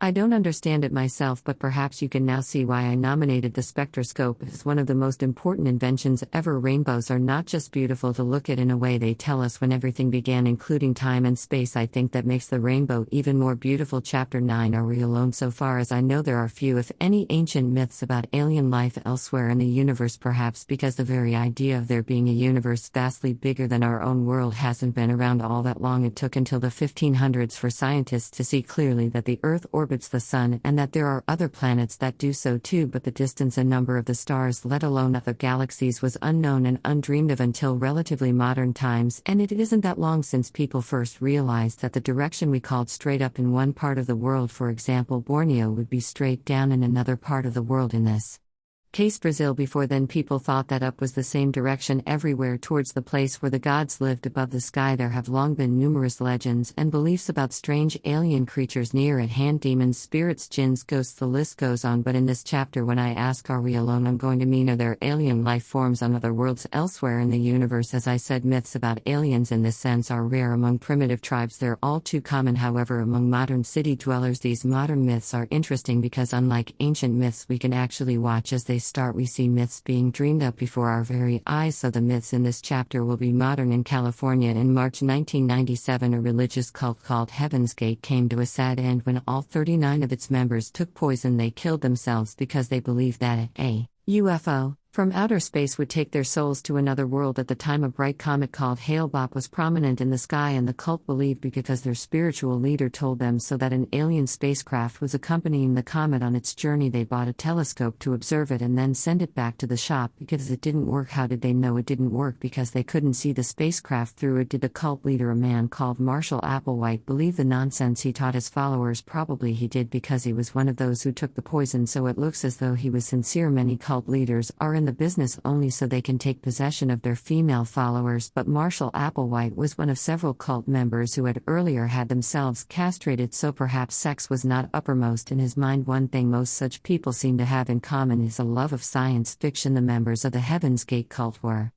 obsessed with Star Trek. Of course, there's no shortage of science fiction stories about aliens from other planets, but most of us know that's just what they are: fiction, imagined, invented stories, not accounts of things that actually happened. But there are quite a lot of people who firmly, sincerely, and unshakably believe that they have personally been captured, abducted by aliens from outer space. So eager are they to believe this that they will do so on the flimsiest of evidence. One man, for instance, believed he had been abducted for no better reason than that he often got nosebleeds. His theory was that the aliens had put a radio transmitter in his nose to spy on him. He also thought he might be part alien himself, on the grounds that his coloring was a little darker than his parents'. A surprisingly large number of Americans, many of them otherwise normal, sincerely believe that they personally have been taken aboard flying saucers and been the victims of horrific experiments conducted by little Gray men with large heads and huge wraparound eyes. There's a whole mythology of alien abductions which is as rich as colorful and as detailed as the mythology of ancient Greece and the gods of Mount Olympus. But these alien abduction myths are recent, and you can actually go and talk to people who believe they've been abducted. Apparently normal, sane, level-headed people who will tell you they saw the aliens face to face actually tell you what the aliens look like and what they say while performing their nasty experiments and sticking needles into people. The aliens speak English. Of course, Susan Clancy is one of several psychologists who've made detailed studies of people who claim to have been abducted. Not all of them have clear memories of the event or even any memories at all. They account for this by saying that obviously the aliens must have used some devilish technique to wipe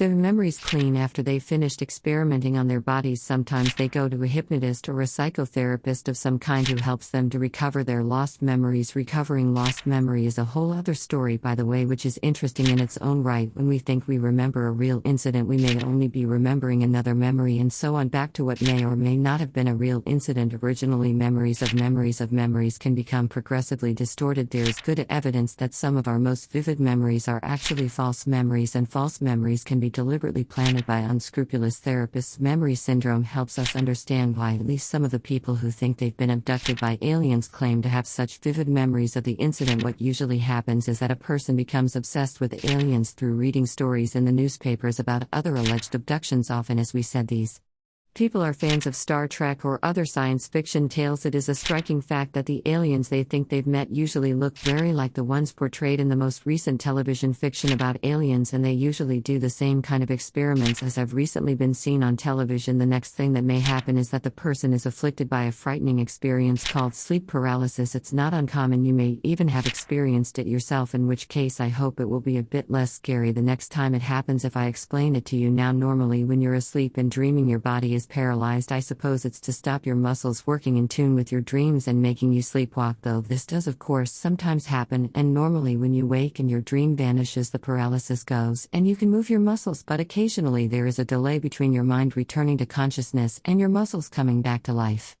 And that is called sleep paralysis. It's frightening. As you can imagine, you are sort of awake and you could see your bedroom and everything in it, but you can't move. Sleep paralysis is often accompanied by terrifying hallucinations. People feel surrounded by a sense of grateful danger which they can't put a name to. Sometimes they even see things that are not there, just as in a dream, and also as in a dream to the dreamer they seem absolutely real. Now, if you're going to have a hallucination when you suffer sleep paralysis, what might that hallucination look like? A modern science fiction fan might well see little gray men with big heads and wraparound eyes. In earlier centuries before science fiction came along, the visions people saw were different hobgoblins perhaps, or werewolves, blood-sucking vampires, or if they were lucky, beautiful winged angels. The point is that the images people see when experiencing sleep paralysis are not really there but are conjured up in the mind from past fears, legends, or fiction. Even if they don't hallucinate, the experience is so frightening that when they finally wake up, sleep paralysis victims often believe that something horrible has happened to them. If you're primed to believe in vampires, you might wake with a strong belief that a bloodsucker has attacked you. If I am primed to believe in alien abductions, I might wake up believing that I was abducted and my memory then wiped clean by aliens. The next thing that typically happens to sleep paralysis victims is that even if they didn't actually hallucinate aliens and gruesome experiments at the time, their fearful reconstruction of what they suspect may have happened becomes consolidated as a false memory. This process is often helped along by friends and family who eagerly pump them for more and more detailed accounts of what happened and even prompt them with leading questions. Were there aliens?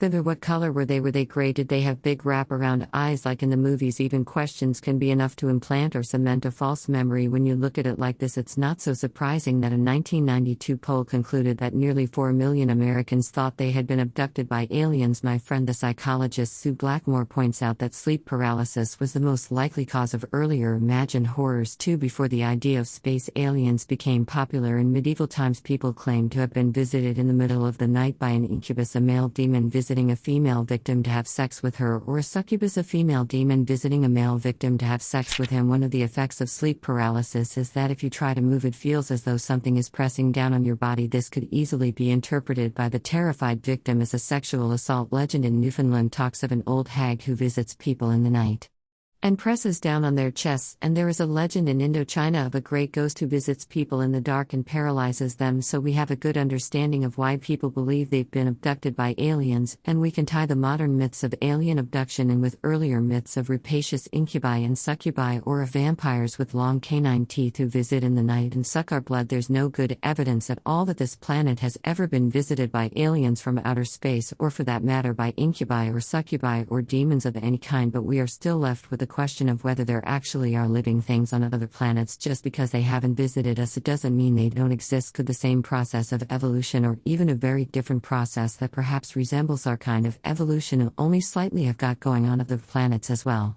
as ours? Is there really life on other planets? Nobody knows. If you force me to give an opinion one way or the other, I'd say yes, and probably on millions of planets, but who cares about an opinion? There's no direct evidence. One of the great virtues of science is that scientists know when they don't know the answer to something. They carefully admit that they don't know cheerfully, because not knowing the answer is an exciting challenge to try to find it. One day we may have definite evidence of life on other planets, and then we'll know for sure. For now, the best a scientist can do is write down the kind of information that might reduce the uncertainty, might take us from guesswork to an estimate of likelihood, and that in itself is an interesting and challenging thing to do. The first thing we might ask is how many planets there are. Until quite recently, it was possible to believe that the ones orbiting our sun were the only ones, because planets could not be detected by even the largest telescopes. Nowadays we have good evidence that lots of stars have planets, and new extrasolar planets are discovered almost every day. An extrasolar planet is a planet orbiting a star other than the sun. Sol, the Latin for sun, and extra is the Latin for outside. You might think that the obvious way to detect a planet is to see it through a telescope. Unfortunately, planets are too dim to be seen at any great distance. They don't glow in their own right, but only reflect their star's light, so we can't see them directly. We have to rely on indirect methods, and the best method again makes use of the spectroscope,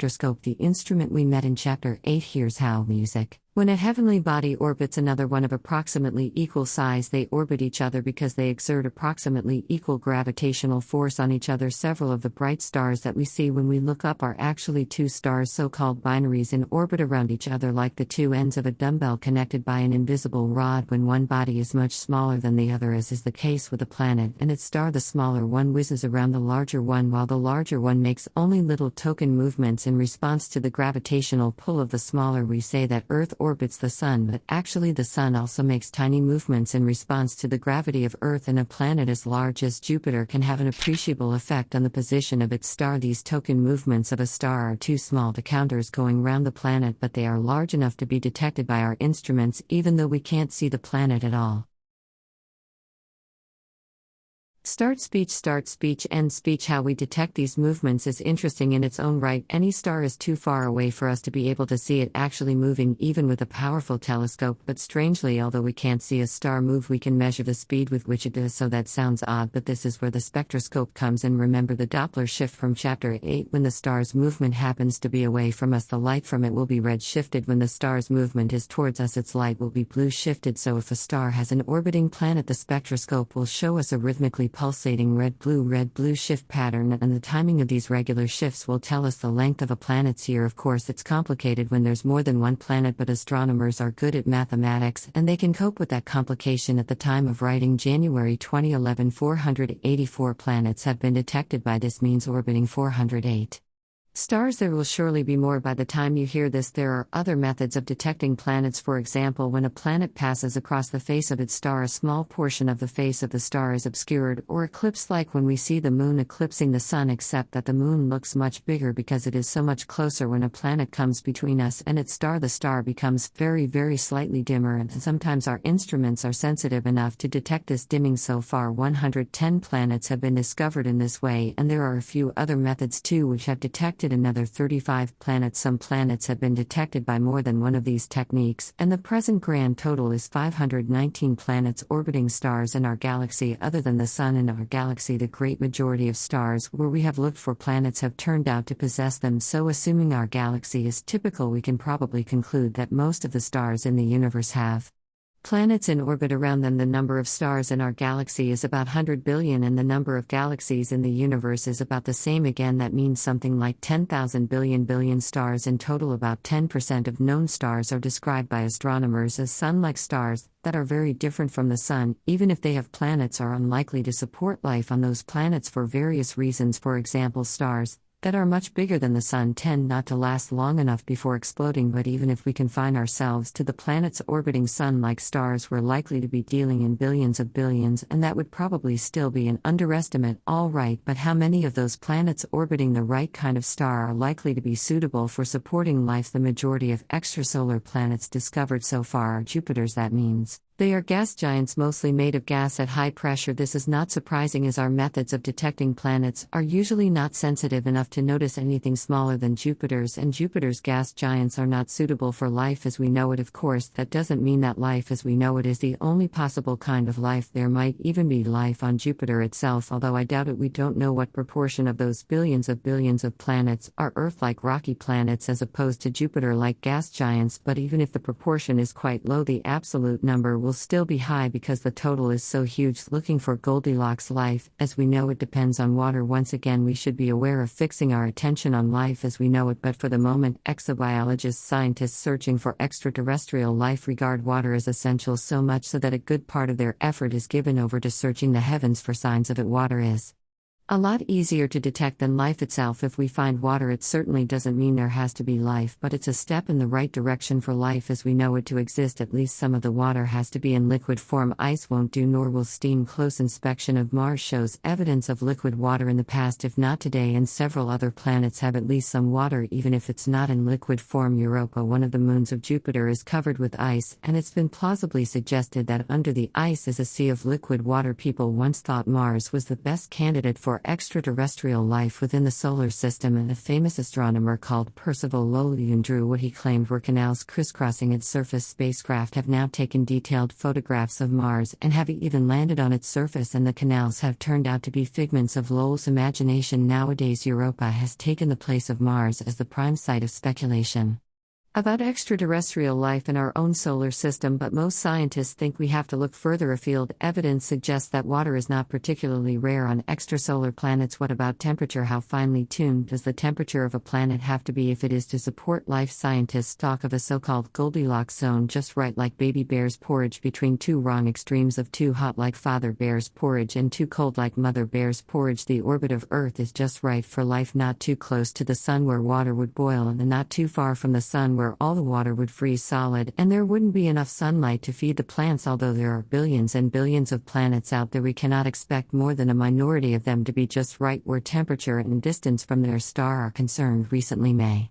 2011, a Goldilocks planet was discovered orbiting a star called Gliese 581, which is about 20 light-years away from us. Not very far as stars go, but still a vast distance by human standards. The star is a red dwarf, much smaller than the Sun, and its Goldilocks zone is correspondingly closer, and it has at least 6 planets named Gliese 581 EBCGD and F. Several of them are small rocky planets like Earth, and one of them, Gliese 581d, is thought to be in the Goldilocks zone for liquid water. It's not known whether Gliese 581d actually has water, but if so, it's likely to be liquid rather than the ice or vapor. Nobody is suggesting that Gliese 581d actually does have life, but the fact that it has been discovered so soon after we started looking makes one think there are probably lots of Goldilocks planets out there. What about the size of a planet? Is there a Goldilocks size? Not too big and not too small, but just right, the size of a planet. More strictly, its mass has a big impact upon life because of gravity. A planet with the same diameter as Earth but mostly made of solid gold would have a mass more than 3 times as great. The gravitational pull of the planet would be over 3 times as strong as we are used to on Earth. Everything would weigh more than 3 times as much. That includes any living bodies on the planet. Putting one foot in front of the other would be a great labor. An animal the size of a mouse would need to have thick bones to support its body, and it would lumber about like a miniature rhinoceros, while an animal the size of a rhinoceros might suffocate under its own weight. Just as gold is heavier than the iron, nickel, and other things, that Earth is mostly made of coal is much lighter. A planet the size of Earth but mostly made of coal would have a gravitational pull only about a fifth as strong as we are used to. An animal the size of a rhinoceros could skitter about on thin, spindly legs like a spider, and animals far bigger than the largest dinosaurs could happily Evolve if the other conditions on the planet were right. The moon's gravity is about 1/6 that of Earth. That is why astronauts on the moon moved with a curious bounding gait, which looked quite comical because of their large bulk and their spacesuits. An animal that actually evolved on a planet with such weak gravity would be built very differently. Natural selection would see to that if the gravitational pull were too strong as it would be on a neutron star, there could be no life at all. A neutron star is a kind of collapsed star. As we learned in Chapter 4, matter normally consists almost entirely of empty space. The distance between atomic nuclei is vast compared with the size of the nuclei themselves, but in a neutron star the collapsing means that all that empty space is gone. A neutron star can have as much mass as the Sun yet be only the size of a city, so its gravitational pull is shatteringly strong. If you were plonked down on a neutron star, you would weigh 100 billion times what you weigh on Earth. You'd be flattened. You couldn't move. A planet would only need to have a tiny fraction of the gravitational pull of a neutron star to put it outside the Goldilocks zone, not just for life as we know it, but for life as we could possibly imagine it. Here's looking at you. If there are living creatures on other planets, what might they look like? There's a widespread feeling that it's a bit lazy for science fiction authors to make them look like humans with just a few things changed: bigger heads or extra eyes or maybe wings, even when they are not humanoid. Most fictional aliens are pretty clearly just modified versions of familiar creatures such as spiders, octopuses, or mushrooms. But perhaps it is not just lazy, not just a lack of imagination. Perhaps there really is good reason to suppose that aliens, if there are any, and I think they probably are, might not look too unfamiliar to us. Fictional aliens are proverbially described as bug-eyed monsters, so I'll take eyes as my example. I could have taken legs, or wings, or ears, or even wondered why animals don't have wheels, but I'll stick to eyes and try to show that it isn't really lazy to think that aliens, if there are any, might very well have eyes. Eyes are pretty good things to have, and that's going to be true on most planets. Light travels for practical purposes in straight lines wherever light is available, such as in the vicinity of a star. It is technically easy to use light rays to find your way around, to navigate, to locate objects. Any planet that has life is pretty much bound to be in the vicinity of a star, because a star is the obvious source of the energy that all life needs, so the chances are good that light will be available wherever life is present, and where light is present it is very likely that eyes will evolve because they're so useful. It is no surprise that eyes have evolved on our planet dozens of times independently. There are only so many ways to make an eye, and I think every one of them has evolved somewhere in our animal kingdom. As the camera eye, like the camera itself, is a darkened chamber with a small hole at the front letting in light through a lens which focuses an upside-down image on a screen. The retina at the back, even the lens is not essential. A simple hole will do the job if it's small enough, but that means that very little light gets through, so the image is very dim unless the planet happens to get a lot more light from its star than we get from the sun. This is of course possible, in which case the aliens could indeed have pinhole eyes. Human eyes have a lens to increase the amount of light that is focused on the retina. The retina at the back is carpeted with cells that are sensitive to light and tell the brain about it via nerves. All vertebrates have this kind of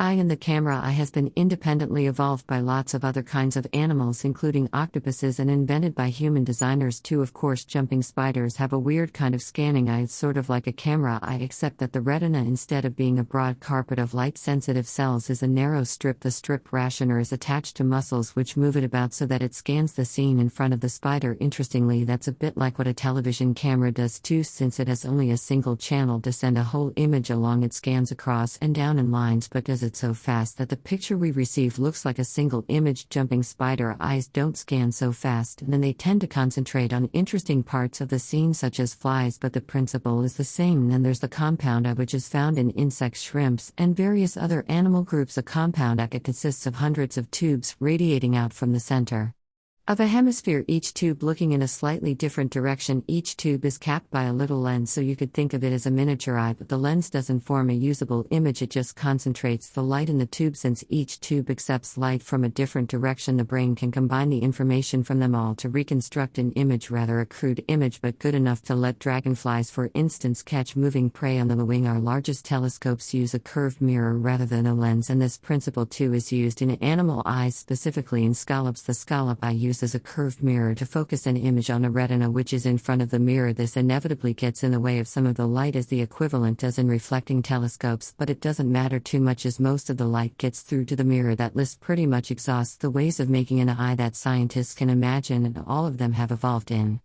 Animals on this planet, most of them more than once. It is a good bet that if there are creatures on other planets that can see, they will be using eyes of a kind that we would find familiar. Let's exercise our imaginations a bit more. On the planet of our hypothetical aliens, the radiant energy from their star will probably range from radio waves at the long end to X-rays at the short. Why should the aliens limit themselves to the narrow band of frequencies that we call light? Maybe they have radio eyes or X-ray eyes. A good image relies on high resolution. What does that mean? The higher the resolution, the closer 2 points can be to each other while still being distinguished from each other. Not surprisingly, long wavelengths don't make for good resolution. Light wavelengths are measured in minute fractions of a millimeter and give excellent resolution, but radio wavelengths are measured in meters, so radio waves would be lousy for forming images, although they are very good for communication purposes because they can be modulated. Modulated means changed extremely rapidly in a controlled way. So far as is known, no living creature on our planet has evolved a natural system for transmitting, modulating, or receiving radio waves that had to wait for human technology. But perhaps there are aliens on other planets that have evolved radio communication naturally. What about waves shorter than light waves? X-rays, for example. X-rays are difficult to focus, which is why our X-ray machines form shadows rather than true images, but it's not impossible that some life forms on other planets have X-ray vision. Vision of any kind depends on rays traveling in straight, or at least predictable lines. It's no good if they're scattered every which way as light rays are in fog. A planet that is permanently shrouded in thick fog would not encourage the evolution of eyes. Instead, it might foster the use of some kind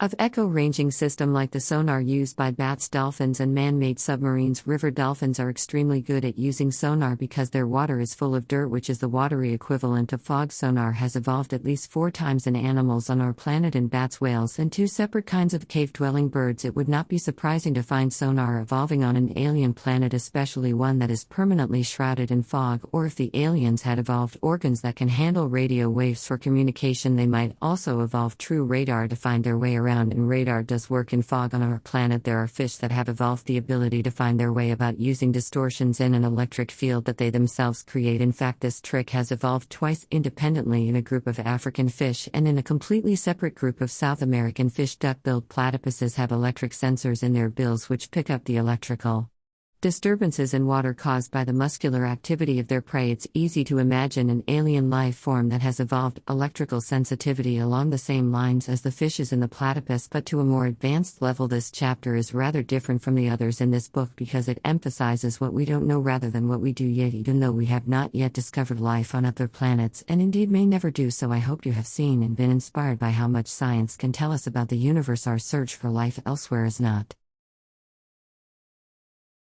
start speech, end speech, haphazard or random. Our knowledge of physics and chemistry and biology equips us to seek out meaningful information about stars and planets vast distances away, and to identify planets that are at least possible candidates as hosts for life. There is much that remains deeply mysterious, and it is not likely that we will ever uncover all the secrets of a universe as vast as ours, but armed with science we can at least ask sensible, meaningful questions about it and recognize credible answers when we find them. We don't have to invent wildly implausible stories. We have the joy and excitement of real scientific investigation and discovery to keep our imaginations in line, and in the end that is more exciting than fantasy. Chapter 10: What is an earthquake? Imagine that you are sitting quietly in your room, perhaps reading a book or watching television or playing a computer game. Suddenly there's a terrifying rumbling sound and the whole room starts to shake. The light swings wildly from the ceiling, ornaments clatter off the shelves, furniture is hurled across the floor, you are tipped out of your chair. After 2 minutes or so everything settles down again, and there's a blessed silence broken only by the crying of a frightened child and then the barking of a dog. You pick yourself up and think how lucky you are that the whole house didn't collapse in a very severe earthquake. It might well have done. While I was beginning to write this book, the Caribbean island of Haiti was hit by a devastating earthquake, and the capital city Port-au-Prince was largely destroyed. 230,000 people are believed to have been killed, and many others, including poor orphan children, are still wandering the streets homeless or living in temporary camps. Later, as I was revising the book, another earthquake, even stronger, occurred under the sea off the northeastern coast of Japan. It caused a gigantic wave of tsunami that wrought unimaginable destruction. When it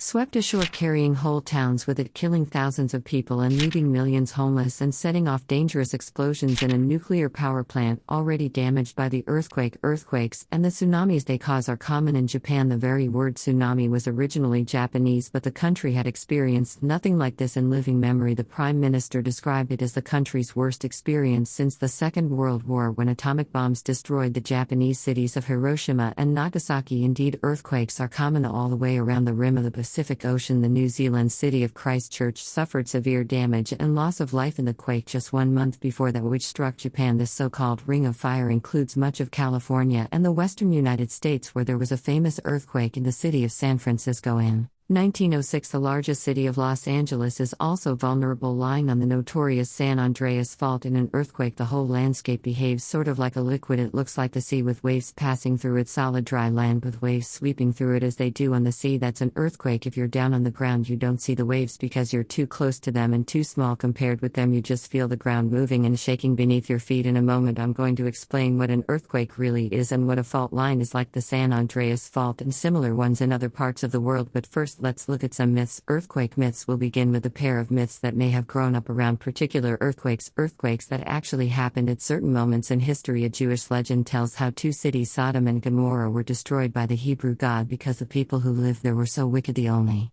good person in either city was a man called Lot. The God sent 2 angels to warn Lot to get out of Sodom while he still could. Lot and his family headed for the hills just before the gods started to rain fire and brimstone down on Sodom. They had been given strict orders not to look back, but unfortunately Lot's wife disobeyed the God. She turned round and took a peek, so the God promptly turned her into a pillar of salt, which some people say you can see to this day. Some archaeologists claim to have found evidence that a large earthquake shattered the region where Sodom and Gomorrah are believed to have stood about 4,000 years ago. If this is true, the legend of their destruction might belong in our list of earthquake myths. Another biblical myth, which might have started with a particular earthquake, is the story of how Jericho was brought down. Music. Jericho, which lies a little north of the Dead Sea in Israel, is one of the oldest cities in the world. It has suffered from earthquakes right up to recent times. In 1927, it was close to the center of a severe one which shook the whole region and killed hundreds of people. In Jerusalem, some 25 kilometers 15 miles away, the old Hebrew story tells of a legendary hero called Joshua who wanted to conquer the people who lived in Jericho thousands of years ago. Jericho had thick city walls, and the people locked themselves inside so they couldn't be attacked. Joshua's men couldn't break through the walls, so he ordered his priests to blow ram's horns and all the people to shout at the tops of their voices. The noise was so great that the walls shook and fell down flat. Joshua's soldiers then rushed in and slaughtered everybody in the city, including the women and children, and even all the cows, sheep, and donkeys. They also burned everything except the silver and the gold which they gave to their God as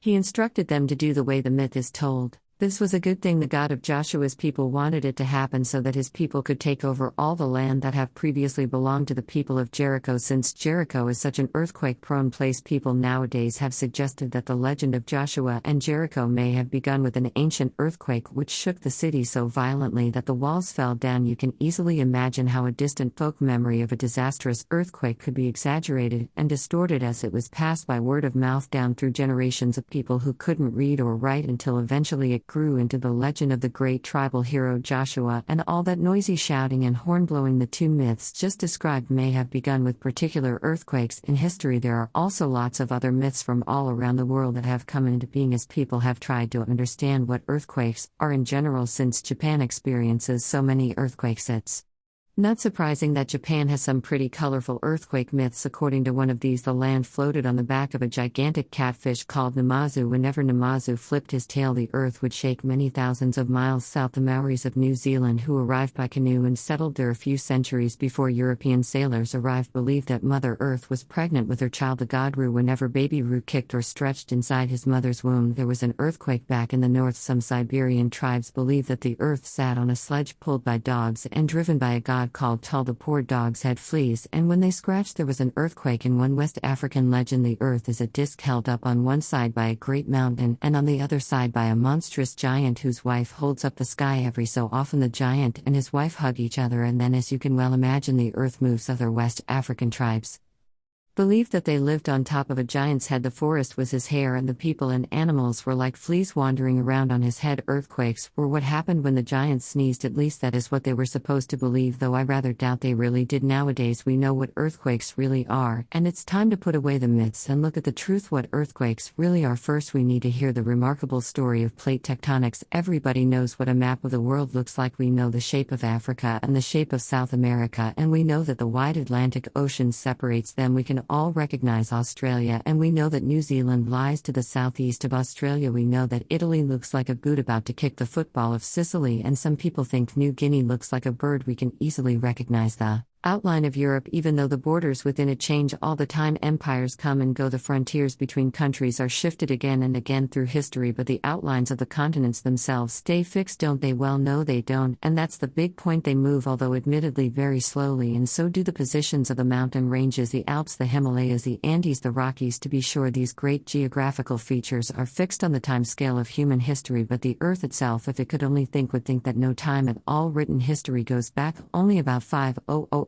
years. Go back a million years. That's 200 times as far back as written history stretches, and the continents all have pretty much the same shapes they do today as far as our eyes would notice. But go back 100 million years, and what do we see? The South Atlantic Ocean is a narrow channel by comparison with today, and it looks as though you could almost swim from Africa to South America. Northern Europe is nearly touching Greenland, which is nearly touching Canada, and India is not part of Asia at all, but right down by Madagascar, and tilted on its side. Africa is lurching over the same way too, compared with the more upright stance we see today. Come to think of it, did you ever notice when looking at a modern map that the eastern side of South America looks suspiciously like the western side of Africa, as though they wanted to fit together like pieces in a jigsaw puzzle? It turns out that if we go back a bit further in time, well, about 50 million years further back, but even that's just a bit on the vast, slow geological time scale, we find that they actually did fit together 150 million years ago. Africa and South America were completely joined up, not just to each other, but to Madagascar, India, and Antarctica too, and to Australia and New Zealand round the other side of Antarctica. They were all one big land mass called Gondwana. Well, it wasn't called Gondwana then. The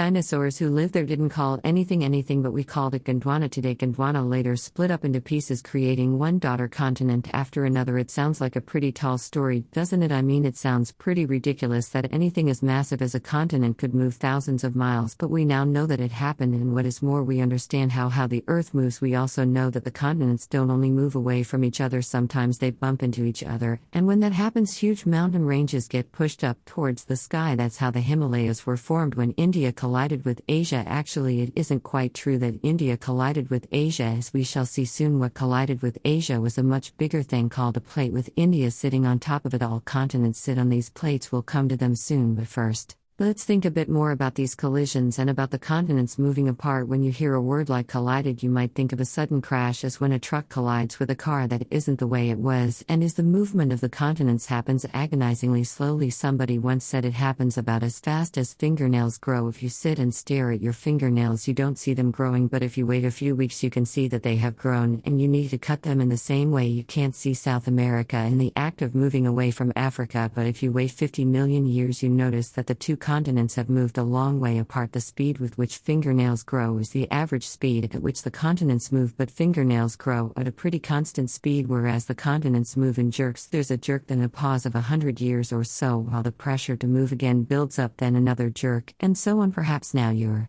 beginning to guess what earthquakes really are. That's right, an earthquake is what we feel when one of those jerks happens. I'm telling you this as a known fact, but how do we know it, and when did we first discover it? That's a fascinating story which I now need to tell. Various people in the past have noticed the jigsaw kind of fit between South America and Africa, but they didn't know what to make of it. About 100 years ago, a German scientist called Alfred Wegener made a bold suggestion. It was so bold that most people thought he was a bit mad. Wegener suggested that the continents drifted about like gigantic ships. Africa and South America and the other great southern land masses had, in Vegas' view, once been joined together. Then they tore apart from each other and cruised off through the sea in their separate directions. That was what Wegener thought, and people laughed at him for it, but it now turns out that he was right. Well, almost right, and certainly much more right than the people who Laughed at him. The modern theory of plate tectonics, which is supported by a huge amount of evidence, isn't quite the same as Wegener's idea. Wegener was definitely right that Africa and South America, India, Madagascar, Antarctica, and Australia had once all been joined up and later split apart, but the way it happened according to the theory of plate tectonics is a bit different from the way Wegener. He thought of the continents as plowing through the sea, floating not on water but on the soft molten or semi-molten layers of the Earth's crust. The modern theory of plate tectonics sees the whole crust of the Earth, including the bottom of the sea, as a complete set of interlocking plates, that is, plates as in armor plates, not the kind of plates you eat off. So it isn't just the continents that move, it's the plates that they sit on, and there is no bit of the Earth's surface that isn't part of the plate. The Earth's major tectonic plates, most of the area, but most of the plates lies under the sea. The land masses we know as the continents of the high ground of the plate sticking up above the water. Africa is just the top of the much larger African plate, which stretches halfway across the South Atlantic. South America is the top of the South American plate, which stretches across the other half of the South Atlantic. Other plates are the Indian and Australian plates, the Eurasian plate, which consists of Europe and all of Asia except India, the Arabian plate, which is rather small and slots in between the Eurasian plate and the African plate, and the North American plate, which includes Greenland as well as North America and reaches halfway across the bottom of the North Atlantic Ocean. And there are some plates that have hardly any dry land on them at all. For example, the vast Pacific plate. The divide between the South American plate and the African plate runs right down the middle of the South Atlantic. Miles from either continent. Remember that the plates include the bottom of the sea, and that means hard rock. So how could South America and Africa have nestled together 150 million years ago? Feiner would have had no problem here because he thought the continents themselves drifted about. But if South America and Africa once snuggled together, how does plate tectonics explain all the undersea hard rock that nowadays separates them? At the undersea parts of the rocky plates somehow managed to grow. Yes, the answer lies in something called seafloor spreading. You know, those moving walkways that you see at large airports to help people with luggage cover the long distances between, say, the entrance to the terminal and the departure lounge. Instead of having to walk all the way, they step on a moving belt and are carried along to some point where they have to start walking again. The moving walkway at an airport is only just wide enough for two people to stand side by side, but now imagine a moving walkway that is thousands of miles wide, stretching most of the way from the Arctic to the Antarctic, and imagine that instead of moving at walking pace, it moves at the speed with which fingernails grow. Yes, you've guessed it, South America, and the whole South American plate is being carried away from Africa and the African plate on. Start speech, end speech. Something like a moving walkway that lies deep under the seabed and stretches from the far north to the far south of the Atlantic Ocean, moving very slowly. What about Africa? Why isn't the African plate moving in the same direction, and why doesn't it keep up with the South American plate? The answer is that Africa is on a different moving walkway, one that is traveling in the opposite direction. The African moving walkway goes from west to east, while the South American moving walkway goes from east to west. So what is going on in the middle? Next time you are at a big airport, stop just before you step on the moving walkway and watch it. It wells up out of a slit in the floor and moves away from you. It is a belt going round and round, traveling forwards above the floor and coming back towards you under the floor. Now imagine another belt welling out of the same slit but going in exactly the opposite direction. If you put one foot on one belt and the other foot on the other belt, you'd be forced to do the splits. The equivalent of the slit in the floor at the bottom of the Atlantic Ocean runs all along the deep sea floor from the far south to the far north. It is called the Mid-Atlantic Ridge. The two belts well up through the Mid-Atlantic Ridge and head off in opposite directions, one carrying South America steadily westwards and the other carrying Africa away to the east. And like the belts at the airport, the great belts that move the tectonic plates roll around and come back deep within the earth. Next time you're at an airport, get on the moving walkway and let it carry you while you imagine you are Africa or South America if you prefer. When you get to the other end of the walkway and step off, watch the belt dive underground, ready to make its way back to where you've just come from. The moving belts at an airport are driven by electric motors. What drives the moving belts that carry the great plates of the earth with their cargo of continents deep beneath the Earth's surface? There are what are called convection currents. What is a convection current? Maybe you have an electric convector heater in your house. Here's how it works. To heat a room, it heats air. Hot air rises because it is less dense than cold air. That's how hot air balloons work. The hot air rises until it hits the ceiling, where it can't rise anymore and is forced sideways by the fresh hot air pushing up from beneath. As it travels sideways, the air cools down, whereupon it sinks. When it hits the floor, it again moves sideways, creeping along the floor until it gets caught up in the heater and rises again. That explains explanation is a bit too simple, but the basic idea is all that matters here. Under ideal conditions, a convector heater can get the air moving round and round, circulating. This kind of circulation is called a convection current. The same thing happens in water. In fact, it can happen in any liquid or any gas, but how can there be convection currents under the Earth's surface? It isn't liquid down there, is it? Well, yes, it is sort of, not liquid like water, but sort of half liquid like thick honey or treacle. That's because it is so hot that everything is melting. The heat comes from deep down. The center of the Earth is very hot indeed, and it goes on being hot until much closer to the surface. Occasionally the heat bursts out through the surface at a place we call a volcano, driven by heat. The plates are made of hard rock, and as we've seen, most of them is under the sea. Each plate is several miles thick. This thick layer of armor plating is called the lithosphere, which literally means sphere of rock. Under the sphere of rock is an even thicker layer, if you can believe it, which it isn't actually called the sphere of treacle, but probably should be. It's actually the upper mantle. The hard rocky plates of the sphere of rock could be said to float on the sphere of treacle.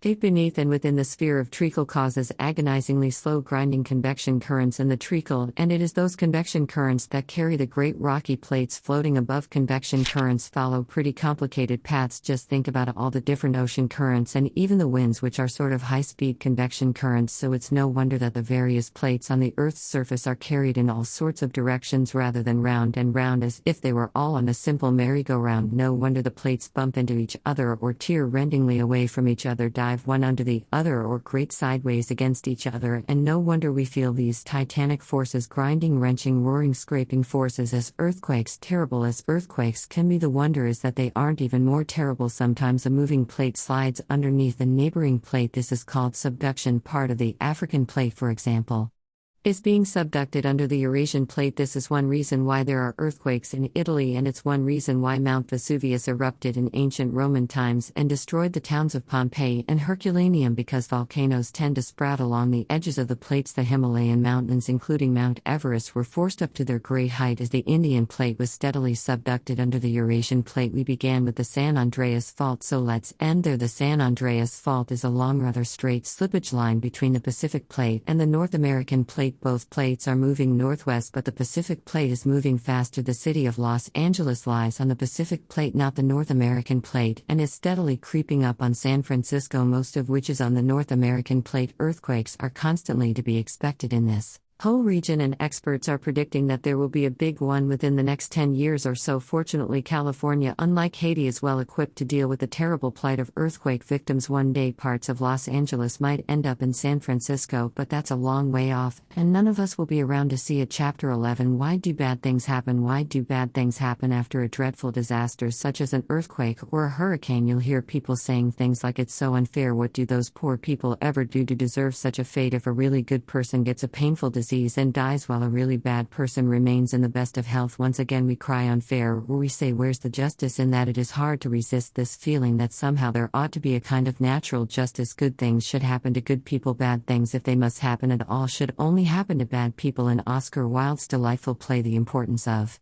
Being Earnest, an elderly governess called Miss Prism explains how long ago she wrote a novel. When she is asked whether it ended happily, she replies, the good ended happily and the bad unhappily. That is what fiction means. Real life is different. Bad things do happen, and they happen to good people as well as bad. Why is real life not like Miss Prism's fiction? Why do bad things happen? Lots of people believe that their gods intended to create a perfect world, but unfortunately something went wrong, and there are almost as many ideas about what that something was. The Dogon tribe of West Africa believed that at the beginning of the world there was a cosmic egg from which two twins hatched. All would have been well if the twins had hatched at the same time. Unfortunately, one of them hatched too soon and spoiled the god's plan of perfection. That, according to the Dogon, is why bad things happen. Music. There are lots of legends about how death came into the world all over Africa. Different tribes believe that the chameleon was given the news of everlasting life and told to carry it to humans. Unfortunately, the chameleon walked so slowly. I know as a child in Africa I had a pet chameleon called Huckaria that the news of death carried by a nippier lizard or other faster animal. In other versions of the legend arrived first. In one West African legend, the news of life was brought by a slow toad, unfortunately overtaken by a fast dog bringing the news of death. I must say I'm a bit puzzled why the order in which news arrives should matter so much. Bad news is still bad whenever it arrives. Disease is a special kind of bad thing, and it has spawned plenty of myths of its own. One reason is that for a long time diseases were rather mysterious. Our ancestors faced other dangers from lions and saber-tooths, from enemy tribes, from the threat of starvation, but you could see them coming, and Understand them. Smallpox, on the other hand, or the Black Death or malaria, must have seemed to pounce from nowhere without warning, and it wasn't obvious how to guard against these assaults. It was a terrifying mystery. Where did diseases come from? What did we do to deserve this painful death, this agonizing toothache, or these hideous spots? No wonder people resorted to superstition when desperately trying to understand disease, and even more desperately trying to protect themselves from it. In many African tribes, until quite recently, anybody who got ill or had a sick child would automatically look around for an evil magician or witch to blame. If my child has a high fever, it must be because an enemy paid a witch doctor to cast a spell on her, or maybe it is because I couldn't afford to sacrifice a goat when she was born, or perhaps it is because a green caterpillar walked across the path in front of me, and I forgot to spit out the evil spirit. In ancient Greece, sick pilgrims would spend the night in a temple dedicated to Asclepius, the god of healing and medicine. They believed the god would either heal them himself or reveal the cure in a dream. Even today, a surprisingly large number of sick people travel to places like Lourdes, where they plunge into a sacred pool in the hope that the holy water will heal them. Actually, one might suspect that they're more likely to catch something from all the other people who've bathed in the same water. About 200 million people have made the pilgrimage to Lourdes during the past 140 years, hoping for a cure. In many cases, there's not much wrong with them, and thankfully they mostly get better, as they would have anyway, with or without the pilgrimage. Hippocrates, the ancient Greek father of medicine, who gives his name to the oath of good conduct that all doctors are supposed to observe, thought that earthquakes were important causes of disease. In the Middle Ages, many people believed that diseases were caused by the movements of the planets against the backdrop of stars. That's part of a system of beliefs called astrology, which, ridiculous as it may seem, still has quite a few followers to this day. The most persistent myth about health and disease, lasting from the 5th century BC right up to the 18th century AD, was the myth of the four humors. When we say he is in a good humor today, that's where the word comes from, although people don't believe in the idea behind it anymore. The four humors were black bile, yellow bile, blood, and phlegm. Good health was thought to depend on a good balance between them, and you can still hear something a bit similar from quack healers today, who will wave their hands over you in order to balance your energies or your chakras. The theory of the four humors certainly couldn't help doctors to cure illnesses, but it might have done no great harm, except that it led to the practice of bleeding patients. This involved opening a vein with a sharp instrument called a lancet and drawing off quantities of blood into a special basin. This, of course, made the poor patient even sicker. It contributed to George Washington's death, but the doctors believed so strongly in the ancient myth of the humans that they did it again and again. What's more, people didn't only get blood when they were ill, sometimes they asked the doctor to do it in advance of getting ill in the hope that it would ward off sickness. Once, when I was at school, our teacher asked us to think about why diseases happen. One boy put his hand up and suggested that it was because of sin. There are many people even today who think something like that is the cause of bad things. Generally, some myths suggest that bad things happen in the world because our ancestors did something wicked long ago. I've already mentioned the Jewish myth of the founding ancestors, Adam and Eve. You'll remember that Adam and Eve did a simply terrible thing. They allowed themselves to be persuaded by the snake to eat the fruit of a forbidden tree. This mythical crime has reverberated down the ages and is still regarded by some people as responsible for all the bad things that happen in the world to this day. Lots of myths talk about a conflict between good gods and bad gods, or devils. The bad gods are responsible for the bad things that happen in the world, or there may be a single spirit of evil called the devil or something similar who fights with a good god or gods. If only there wasn't this tussle between devils and gods, or good gods and bad gods, bad things wouldn't happen. Why do bad things happen? Really, why does anything happen? That's a complicated question to answer, but it is a more sensible question than why do bad things happen. This is because there is no reason to single out bad things for special attention unless bad things happen more often than we would expect them to by chance, or unless we think there should be a kind of natural justice, which would mean that bad things should only happen to bad people. Do bad things happen more often than we ought to expect by chance alone? If so, then we really do have something to explain. You may have heard people refer jokingly to Murphy's Law, sometimes called Sod's Law. This states if you drop a piece of toast and marmalade on the floor, it always lands marmalade side down, or more generally, if a thing can go wrong, it will. People often joke about this, but at times you get the feeling they think it is more than a joke. They really do seem to believe the world is out to get them. I do a certain amount of filming for television documentaries, and one of the things that can go wrong in filming on location is unwanted noise. When an aircraft drones in the distance, you have to stop filming and wait for it to go. This can be extremely irritating. Costume dramas of life in earlier centuries are ruined by even a trace of aircraft noise film. People have a superstition that aircraft deliberately choose moments when silence is most important to fly overhead, and they invoke Sod's Law. Recently, a film crew I was working with chose a location where we felt sure there would be a minimum of noise, a huge empty meadow near Oxford. We arrived early in the morning to make doubly sure Of peace and quiet only to discover when we arrived a lone Scotsman practicing the bagpipes, perhaps banished from the house by his wife. Sod's Law. We all proclaim the truth, of course, is that there is noise going on most of the time, but we only notice it when it is an irritation. For example, when it interferes with filming, there is a bias in our likelihood of noticing annoyance, and this makes us think the world is out to annoy us deliberately. In the case of the toast, it wouldn't be surprising to find that it really does form marmalade side down more often than not, because tables are not very high. The toast starts marmalade side up, and there is usually a time for 1/2 rotation before it hits the ground. But the toast example is just a colorful way to express the gloomy idea that if a thing can go wrong, it will. Perhaps this would be a better example of Sod's Law. When you toss a coin, the more strongly you want heads, the more likely it is to come up tails. That at least is the pessimistic view. There are optimists who think that the more you want heads, the more likely the coin is to come up heads. Perhaps we could call that Pollyanna's Law, the optimistic belief that things usually turn out for the good, or it could be called Pangloss's Law, after a character invented by the great French writer Voltaire. His Dr. Pangloss thought that all is for the best in this best of all possible worlds. When you put it like that, you can quickly see that Sod's Law and Pollyanna's Law are both nonsense. Coins and slices of toast have no way of knowing the strength of your desires, and no desire of their own to thwart them or fulfill them. Also, what is a bad thing for one person may be a good thing for another. Rival tennis players may both pray fervently for victory, but one has to lose. There is no special reason to ask why do bad things happen, or for that matter, why do good things happen. The real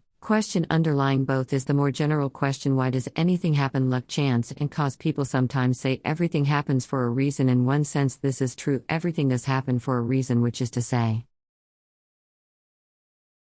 start speech, end speech, that events have causes, and the cause always comes before the event. Tsunamis happen because of undersea earthquakes, and earthquakes happen because of shifts in the Earth's tectonic plates, as we saw in Chapter 10. That is the true sense in which everything happens for a reason, the sense in which reason means past cause. But people sometimes use reason in a very different sense to mean something like purpose. They will say something like the tsunami was a punishment for our sins, or the reason for the tsunami was to destroy the strip clubs and discos and bars and other sinful places. It is amazing how often people resort to this kind of nonsense. Maybe it is a hangover from childhood. Child psychologists have shown that very young children, when asked why certain rocks are pointy, reject scientific causes as an explanation and prefer the answer so that animals can scratch themselves when they get itchy. Most children go out of that kind of explanation for the pointy rocks, but quite a lot of adults seem unable to shake off the same kind of explanation when it comes to major misfortunes like earthquakes, or good fortune such as lucky escapes from earthquakes. What about bad luck? Is there such a thing as bad luck, or indeed good luck? Are some people luckier than others? People sometimes talk of a run of bad luck, or they will say so many bad things have happened to me lately, I'm due for a piece of really good luck. Or they may say so and so is such an unlucky person, things always seem to turn out badly for her. I'm due for a piece of good luck is an example of a widespread misunderstanding of the law of averages. In the game of cricket, it often makes a big difference which team bats first. The two captains toss a coin to decide who gets the advantage, and each team's supporters very much hope their captain will win the toss. Before a recent match between India and Sri Lanka, Yahoo webpage posed the question, will Dhoni, the Indian captain, be lucky once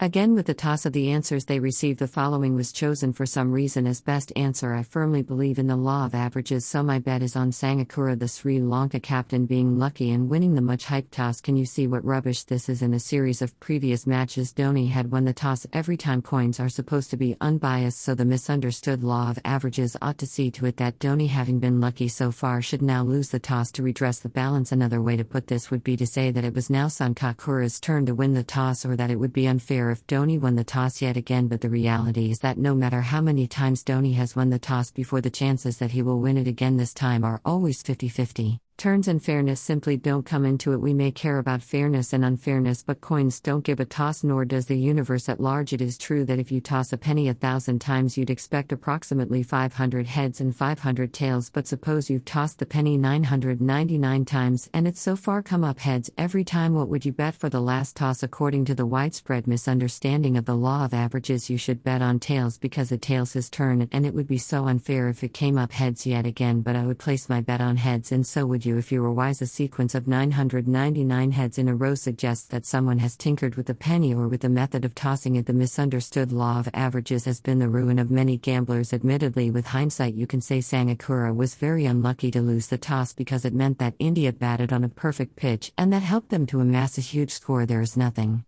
Wrong with that. All you're saying is that this time around winning the toss really made a difference, so whoever won the toss on this particular occasion was very lucky to have done so. What you should not say is that because Dhoni has won the toss on many occasions before, it is Sangakkara's term this time, nor should you ever say something like this. Dhoni happens to be a good cricketer, but the real reason we should make him captain is that he's very lucky at winning the toss. Luck with coin tosses is not something that individual people possess. You can say of a cricketer that he's a good batsman or a good bowler. You cannot say that he is good at winning tosses or bad at winning tosses for just the same reason. It is complete nonsense to think you can improve your luck by wearing a lucky charm around your neck or by crossing your fingers behind your back. These things have no way of influencing what happens to you unless it is by some effect on how you feel, giving you added confidence that calms your nerves before a tennis serve, for example, but that's nothing to do with luck. That is psychology. True, some people are described as accident prone. This is fine if it only means something like clumsy or especially likely to fall over or otherwise suffer misfortune. If you want a really funny example of accident prone, see the hilarious film The Pink Panther starring Peter Sellers as Inspector Jacques Clouseau. Inspector Clouseau continually has embarrassing and amusing accidents, but that is because he is a habitual bungler, not because he has constant bad luck, which is how some people use the phrase. By the way, do try to see the original Pink Panther film itself, not the later run of inferior films with similar titles like Son of Pink Panther, The Pink Panther's Revenge, and so on, which it spawned Pollyanna and paranoia. So we have seen that bad things like good things don't happen any more often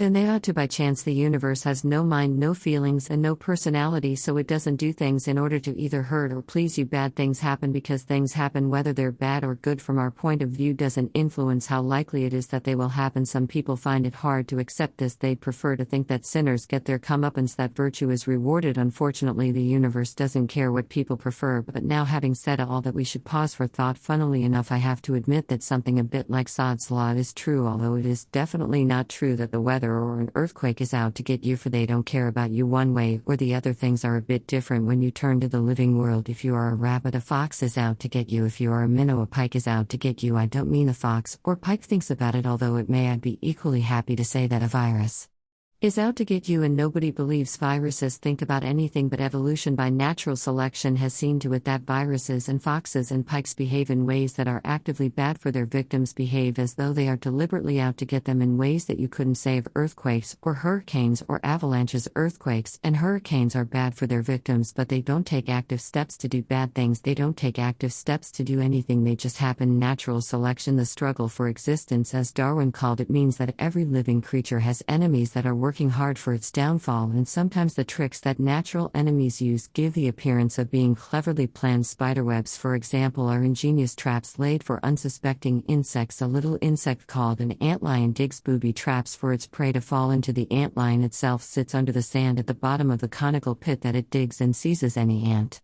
that falls into the pit. Nobody is suggesting that the spider or the antlion is ingenious, that it has thought up its cunning trap, but natural selection makes them evolve brains that behave in ways that look ingenious to our eyes. In the same way a lion's body looks ingeniously designed to bring about the doom of antelopes and zebras, we can imagine that if you were an antelope, a stalking, chasing, pouncing lion might seem out to get you. It's easy to see that predators, animals that kill and then eat other animals, are working for the downfall of their prey, but it's also true that prey are working for the downfall of their predators. They work hard to escape being eaten, and if they all succeeded, the predators would starve to death. The same thing holds between parasites and their hosts. It also holds between members of the same species, all of whom are actually or potentially competing with one another. If the living is easy, natural selection will favor the evolution of improvements and enemies, whether predators, prey, parasites, hosts, or competitors. Improvements that will make life hard. Again, earthquakes and tornadoes are unpleasant and might even be called enemies, but they are not out to get you in the same Sod's Law kind of way that predators and parasites are. This has consequences for the sort of mental attitude that any wild animal such as an antelope might be expected to have. If you are an antelope and you see the long grass rustling, it could be just the wind. That's nothing to worry about, for the wind is not out to get you. It's completely indifferent to antelopes and their well-being, but that rustle in the long grass could be a stalking leopard, and a leopard is most definitely out to get you. You taste good to a leopard, and natural selection favored ancestral leopards that were good at catching antelopes, so antelopes and rabbits and minnows and most other animals have to be Constantly on the alert, the world is full of dangerous predators, and it's safest to assume that something a bit like Sod's Law is true. Let's put that in the language of Charles Darwin, the language of natural selection. Those individual animals that act as though Sod's Law were true are more likely to survive and reproduce than those individual animals that follow Pollyanna's law. Our ancestors spent much of their time in mortal danger from lions and crocodiles, pythons, and saber-tooths, so it probably made sense for each person to take a suspicious, some might even say paranoid, view of the world, to see a likely threat in every rustle of the grass, every snap of a twig, and to assume that something was out to get him, a deliberate agent scheming to kill him. Scheming is the wrong way to look at it if you think of it as deliberate plotting, but it is easy to put the idea into the language of natural selection. There are enemies out there shaped by natural selection to behave as though they were scheming to kill me. The world is not neutral and indifferent to my welfare. The world is out to get me. Sod's Law may or may not be true, but behaving as if it is true is safer than behaving as if Pollyanna's law is true. Maybe this is one reason why to this day many people have superstitious beliefs that the world is out to get them. When this goes too far, we say they are paranoid. Illness and evolution, work in progress. As I said, predators aren't the only things that are out to get us. Parasites are a more sneaky threat, but they're just as dangerous. Parasites include tapeworms and flukes, bacteria and viruses which make a living by feeding off our bodies. Predators such as lions also feed off bodies, but the distinction between a predator and a parasite is usually clear. Parasites feed off still living victims, though they may eventually kill them, and then they are usually smaller than their victims. Predators are either larger than their victims, as a cat is larger than a mouse, or if smaller, as a lion is smaller than a zebra, not very much smaller. Predators kill their prey outright and then eat them. Parasites eat their victims more slowly, and the victim may stay alive a long time with the parasite gnawing away inside. Parasites often attack in large numbers, as when our body suffers a massive infection with a flu or cold virus. Parasites that are too small to see with the naked eye are often called germs, but that's rather an imprecise word. They include viruses, which are very, very small indeed, bacteria, which are larger than viruses but still very small. There are viruses that act as parasites on bacteria and other single-celled organisms, like the malarial parasite, which are much larger than bacteria but still too small to be seen without a microscope. Ordinary language has no general name for these larger single-cell parasites. Some of them can be called protozoa, but that's now rather an outdated term. Other important parasites include fungi, for example ringworm and athlete's foot. Big things like mushrooms and toadstools give a false impression of what most fungi are like. Examples of bacterial diseases are tuberculosis, some kinds of pneumonia, whooping cough, cholera, diphtheria, leprosy, scarlet fever, boils, and typhus. Viral diseases include measles, chickenpox, mumps, smallpox, herpes, rabies, polio, rubella, various varieties of influenza, and the cluster of diseases that we call the common cold. Malaria, amoebic dysentery, and sleeping sickness are among those diseases caused by protozoa. Other important parasites, larger still, large enough to be seen with the naked eye, are the various kinds of worms, including flatworms, roundworms, and flukes. When I was a boy living on a farm, I would quite often find a dead animal like a weasel or a mole. I was learning biology at school, and I was interested enough to dissect these little corpses. When I found them, the main thing that impressed me was how full of wriggling liveworms they were. Roundworms, technically called nematodes. The same was never true of the domesticated rats and rabbits we were given to dissect at school. The body has a very ingenious and hugely effective system of natural defense against parasites called the immune system. The immune system is so complicated that it would take a whole book to explain it briefly. When it senses a dangerous parasite, the body is mobilized to produce special cells which are carried by the blood into battle, like a kind of army tailor-made to attack the particular parasites concerned. Usually the immune system wins, and the person recovers. After that, the immune system remembers the molecular equipment that it developed for that particular battle, and any subsequent infection by the same kind of parasite is beaten off so quickly that we don't notice it. That is why once you've had a disease like measles or mumps or chickenpox, you're unlikely to get it again. People used to think it was a good idea if children caught mumps, say because the immune system's memory would protect them against getting it as an adult, and mumps is even more unpleasant for adults, especially men, because it attacks the testicles, than it is for children. Vaccination is the ingenious technique of doing something similar on purpose. Instead of giving you the disease itself, the doctor gives you a weaker version of it, or possibly an injection of dead germs to stimulate the immune system without actually giving you the disease. The weaker version is much less nasty than the real thing. Indeed, you often don't notice any effect at all, but the immune system remembers the dead germs or the infection with the mild version of the disease, and so is forearmed to fight the real thing if it should ever come along. The immune system has a difficult task deciding what is foreign, therefore to be fought, a suspected parasite, and what it should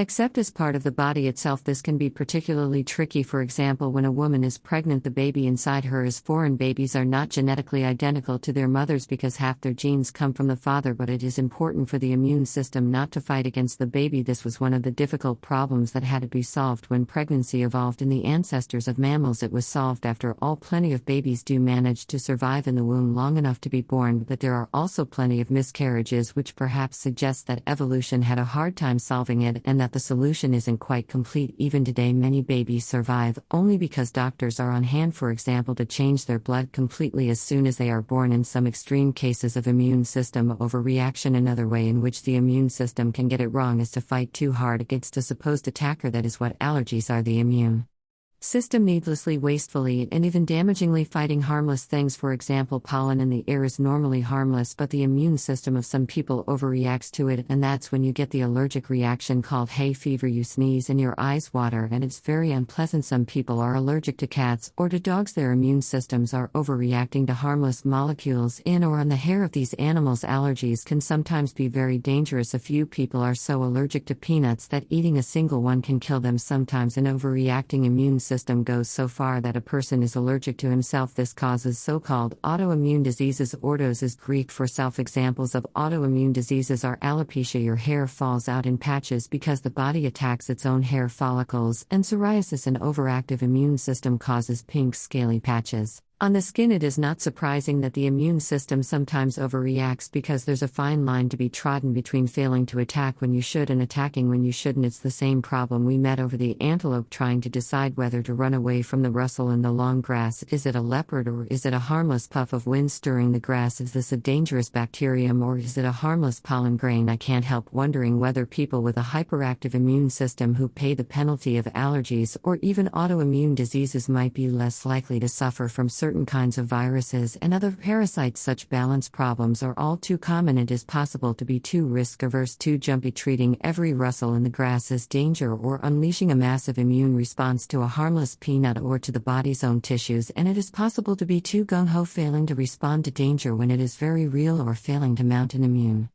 response when there really is a dangerous parasite. Treading the line is difficult, and there are penalties for straying off it in either direction. Cancers are a special case of a bad thing that happens, a strange one but a very important one. A cancer is a group of our own cells that have broken away from doing what they're supposed to do in the body and have become parasitic. Cancer cells are usually grouped together in a tumor which grows out of control, feeding on some part of the body. The worst cancers then spread to other parts of the body. That's called metastasis, and eventually often kill it. Tumors that do this are called malignant. The reason cancers are so dangerous is that their cells are directly derived from the body's own cells. They are our own cells, slightly modified. This means the immune system has a hard time recognizing them as foreign. It also means it is very difficult to find a treatment that kills the cancer, because any treatment you can think of, like a poison, say, is likely to kill our own healthy cells as well. It is much easier to kill bacteria because bacterial cells are different from ours. Poisons that kill bacterial cells but not our own cells are called antibiotics. Chemotherapy poisons cancer cells, but it also poisons the rest of us because our cells are so similar. If you overdo the dose of the poison, you may kill the cancer, but not before killing the poor patient. We're back to the same problem of striking a balance between attacking start speech, end speech, genuine enemies, cancer cells, and not attacking friends, our own normal cells. Back to the problem of the leopard in the long grass again. Let me end this chapter with a speculation. Is it possible that autoimmune diseases are a kind of byproduct of an evolutionary war over many ancestral generations against cancer? The immune system wins many battles against precancerous cells, suppressing them before they have a chance to become fully malignant. My suggestion is that in its constant vigilance against precancerous cells, the immune system sometimes goes too far and attacks harmless tissues, attacks the body's own cells, and we call this an autoimmune disease. Could it be that the explanation of autoimmune diseases is that they are evidence of evolution's work in progress on an effective weapon against cancer? What do you think? Chapter 12, What is a Miracle? In the first chapter of this book, I talked about magic and separated supernatural magic, casting a spell, too.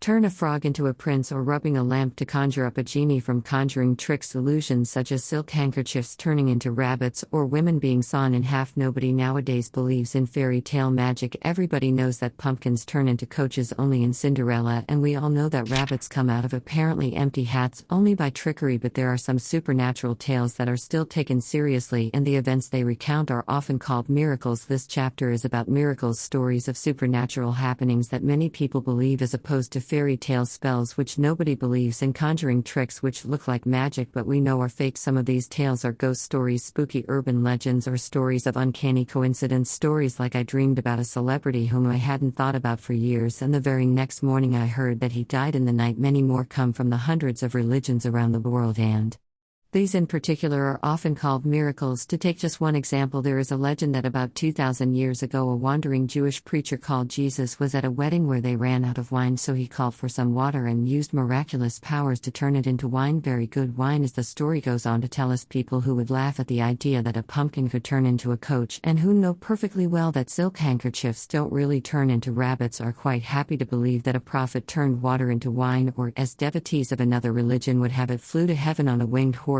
Rumor, coincidence, and snowballing stories. Usually when we hear a miracle story, it's not from an eyewitness but from somebody who heard about it from somebody else who heard about it from somebody else who heard about it from somebody else's wife's friends, cousin, and any story passed on by enough people gets garbled. The original source of the story is often itself a rumor that began so long ago and has become so distorted in the retelling that it is almost impossible to guess what actual event, if any, started it off. After the death of almost any famous person, hero, or villain, stories that somebody has seen them alive start rushing around the globe. This was true of Elvis Presley, of Marilyn Monroe, even of Adolf Hitler. It's hard to know why people enjoy passing on such rumors when they hear them, but the fact is that they do, and that is a big part of the reason why rumors spread. Here's a recent example of how a rumor gets started. Soon after Michael Jackson died in 2009, an American television crew was given a guided tour of his famous mansion called Neverland. In one scene of the resulting film, people thought they saw his ghost at the end of a long corridor. The recording is very unconvincing, however it was enough to start wild rumors flying around. Michael Jackson's ghost is at large. Copycat sightings soon emerged. For example, there is a photograph that a man took of the sky reflected in the polished surface of his car. To you and me especially, when we compare the alleged face with the clouds on either side, what we're looking at is obviously the reflection of a cloud, but to the overheated imagination of the devoted fan, it could only be the ghost of Michael Jackson. And the picture on YouTube has received more than 15 million hits. Actually, there's something interesting going on here which is worth mentioning. Humans are social animals. The human brain is pre-programmed to see the faces of other humans even when there aren't any. This is why people so often see faces in the random patterns made by clouds, or on slices of toast, or in damp patches on walls. Spine-tingling. Those stories are fun to tell, especially if they're really scary, and even more so if you claim that they are true. When I was 8, my family lived briefly in a house called Cuckoo's, about 400 years old, with wonky black Tudor beams. Not surprisingly, the house had a legend about a long-dead priest hidden in a secret passage. There was a story that you could hear his footsteps on the stairs, but with the twist that you could hear one step too many, spookily explained by the fact that the staircase was said to have had an extra step in the 16th century. I remember the pleasure I took in passing the story on to my school friends. It never occurred to me to ask how good the evidence was. It was enough that the house was old and my friends were impressed. People get a thrill from passing on ghost stories. The same applies to miracle stories. If a rumor of a miracle gets written down in a book, the rumor becomes hard to challenge, especially if the book is ancient. If a rumor is old enough, it starts to be called a tradition instead, and then people believe it all the more. This is rather odd because you might think they would realize that older rumors have had more time to get distorted than younger rumors that are close in time to the alleged events themselves. Elvis Presley and Michael Jackson lived too recently for traditions to have grown up, so not many people believe stories like Elvis seen on Mars. But maybe in 2,000 years' time, what about those strange stories people tell of having a dream about somebody they haven't seen or thought of for years, then waking up to find a letter from that person waiting on the doormat, or waking up to hear or read that the person died in the night? You may have had such an experience yourself. How do we explain coincidences like that? Well, the most likely explanation is that they really are just that, coincidences, and nothing more. The key point is that we only bother to tell stories when strange coincidences happen, not when they don't. Nobody ever says, "Last night I dreamed about that uncle I haven't thought of for years," and Then I woke up and found that he hadn't died in the night. The more spooky the coincidence, the more likely the news of it will spread. Sometimes it strikes a person as so remarkable that he fires off a letter to a newspaper. Perhaps he dreams for the first time ever of a once famous but long forgotten actress from the distant past, then wakes up to discover that she died in the night. A farewell visit in a dream. How spooky, but just think for a moment what has actually happened for a coincidence to be reported in a newspaper. It only has to be experienced by one person among the millions of readers who might write to the paper. If we just take Britain alone, about 2,000 people die every day, and there must be 100 million dreams every night. When you think of it like that, we positively expect that from time to time somebody will wake up and discover that the person they'd been dreaming of had died in the night. They are the only ones who would send their stories to the papers.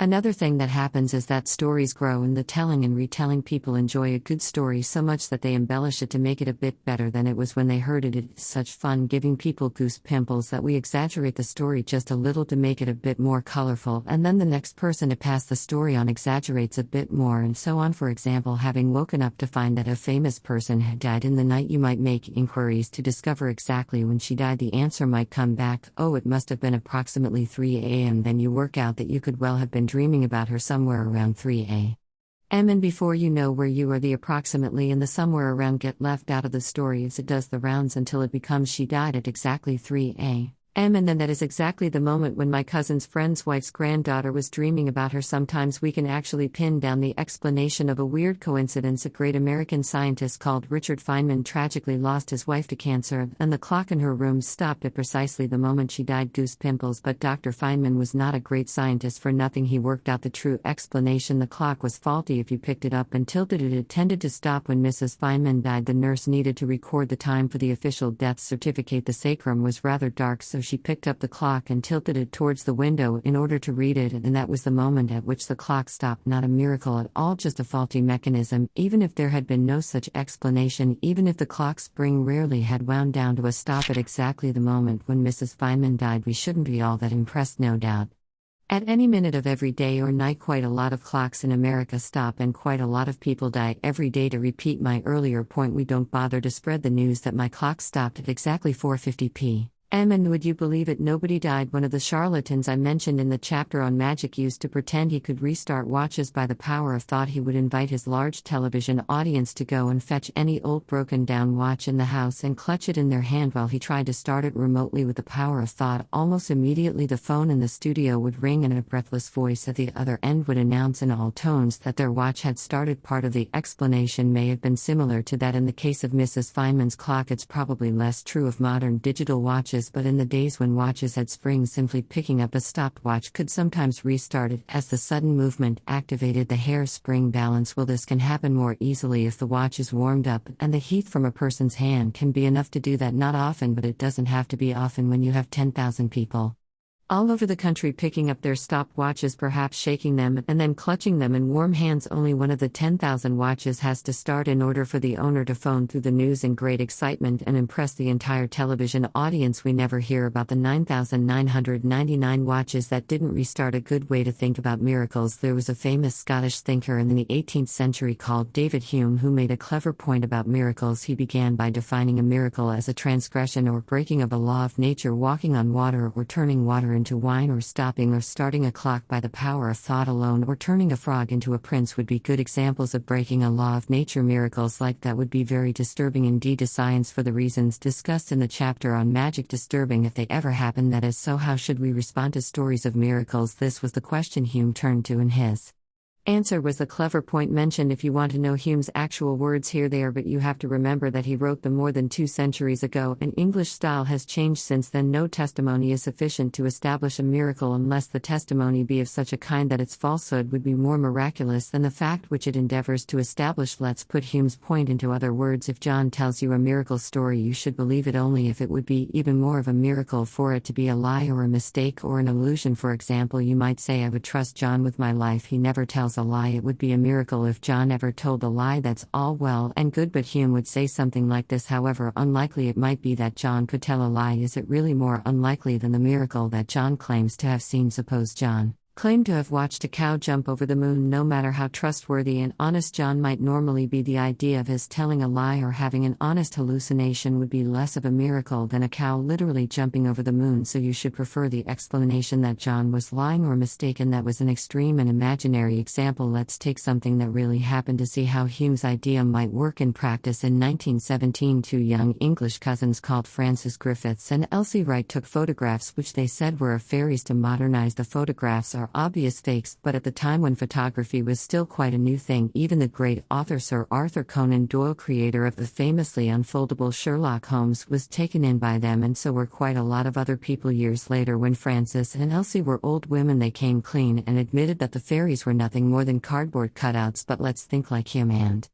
work out why Conan Doyle and the others should have known better than to fall for the trick. Which of the following two possibilities do you think would be the more miraculous if it were true? 1. There really were fairies, tiny people with wings flitting about among the flowers. 2. Elsie and Francis were making it up and faking the photographs. It's really no contest, is it? Children play make-believe all the time, and it is so easy to do, even if it were very hard to do, even if you felt that you knew Elsie and Francis very well, and they were always completely truthful girls who would never dream of playing a trick, even if the girls had been given a truth drug and sailed through a lie detector test with flying colors. Even if this all added up to its being a miracle, if they told a lie, what would Hume say? He would say that the miracle of their lying would still be a smaller miracle than the fairies they claimed to show actually existing. Elsie and Francis didn't do any serious harm with their prank, and it's even rather funny that they managed to fool the great Conan Doyle. But such tricks by young people are sometimes no laughing matter, to put it mildly. Back in the 17th century, in a village in New England called Salem, a group of young girls became hysterically obsessed with witches and started imagining or making up all sorts of things which unfortunately the very superstitious adults of the community believed. Numerous older women and some men too were accused of being witches in league with the devil and of casting spells on the girls, who said they'd seen them flying through the air or doing other strange things that witches were popularly believed to do. The consequences were extremely serious. The girls' testimony sent nearly 20 people to the gallows. One man was even ceremonially crushed under stones, which is an appalling thing to happen to an innocent person purely because a group of children made up stories about him. I can't help wondering why the girls did it. Were they trying to impress each other? Could it have been a bit like the cruel cyberbullying that happens today in emails and on social networking sites, or did they genuinely believe their own tall stories? Let's come back to miracle stories in general and how they get started. Perhaps the most famous instance of young girls saying weird things and being believed is the so-called miracle of Fatima. In 1917, at Fatima in Portugal, a 10-year-old shepherd girl called Lucia, accompanied by her two young cousins Francisco and Jacinta, claimed to have seen a vision up on a hill. The children said the hill had been visited by a woman called the Virgin Mary, who, though long dead, had become a kind of goddess of the local religion. According to Lucia, the ghostly Mary spoke to her and told her and the other children that she would keep returning on the 13th of each month until October the 13th, when she would perform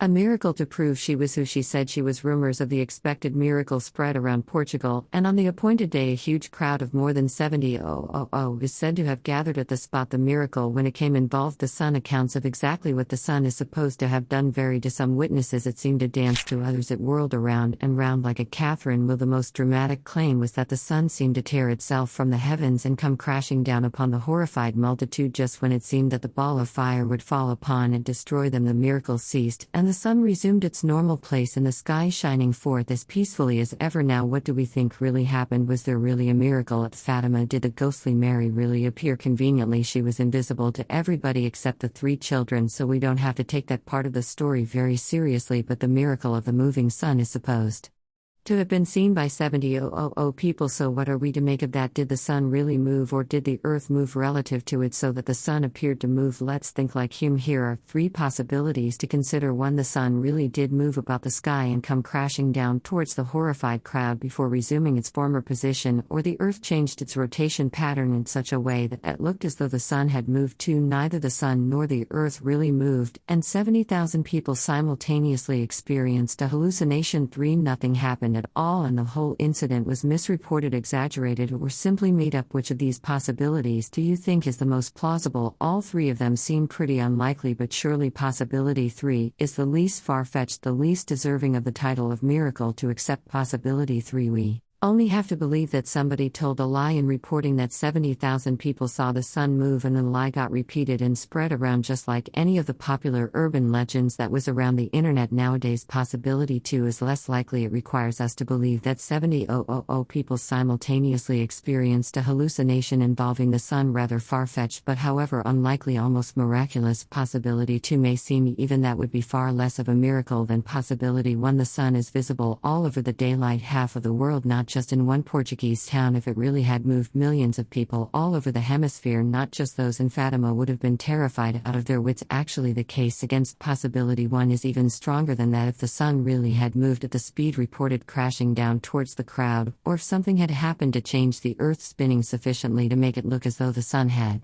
moved at that colossal speed, it would have been the catastrophic end of all of us. Either the Earth would have been kicked out of its orbit, and would now be a lifeless cold rock hurtling through the dark void.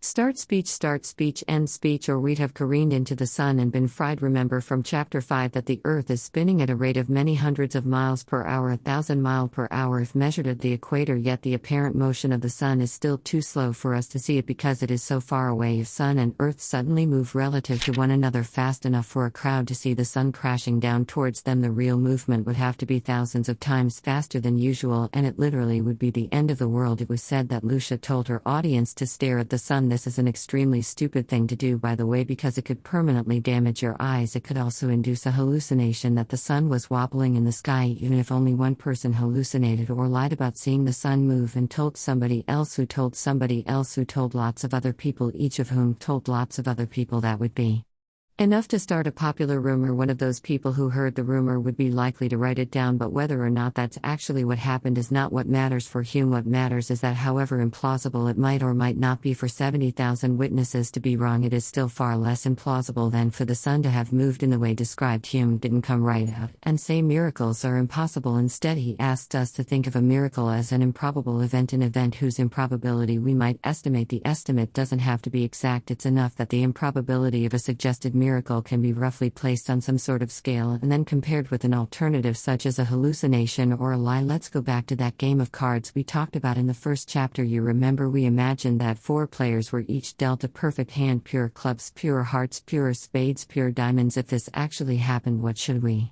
think about it? Again, we can write down 3 possibilities. 1, there's been a supernatural miracle perpetrated by some wizard or witch or warlock or god with special powers who violated the laws of science in such a way as to change all the little hearts and clubs and diamonds and spades on the cards so that they were perfectly positioned for the deal. 2, it is a remarkable coincidence the shuffling just happened to produce this particular perfect deal. 3, somebody has performed a clever conjuring trick, perhaps substituting a previously doctored pack of cards which he had concealed up his sleeve for the pack we all saw being shuffled out in the open. Now, what do you think? Bearing in mind Hume's advice, each of the 3 possibilities may seem a bit hard to believe, but possibility 3 is by far the easiest to believe. Possibility 2 could happen, but we've calculated how unlikely it is, and it is very, very unlikely indeed. 536 octillion 447 septillion 737 sextillion 765 quintillion 488 8 quadrillion 792 trillion 839 billion 237 million 440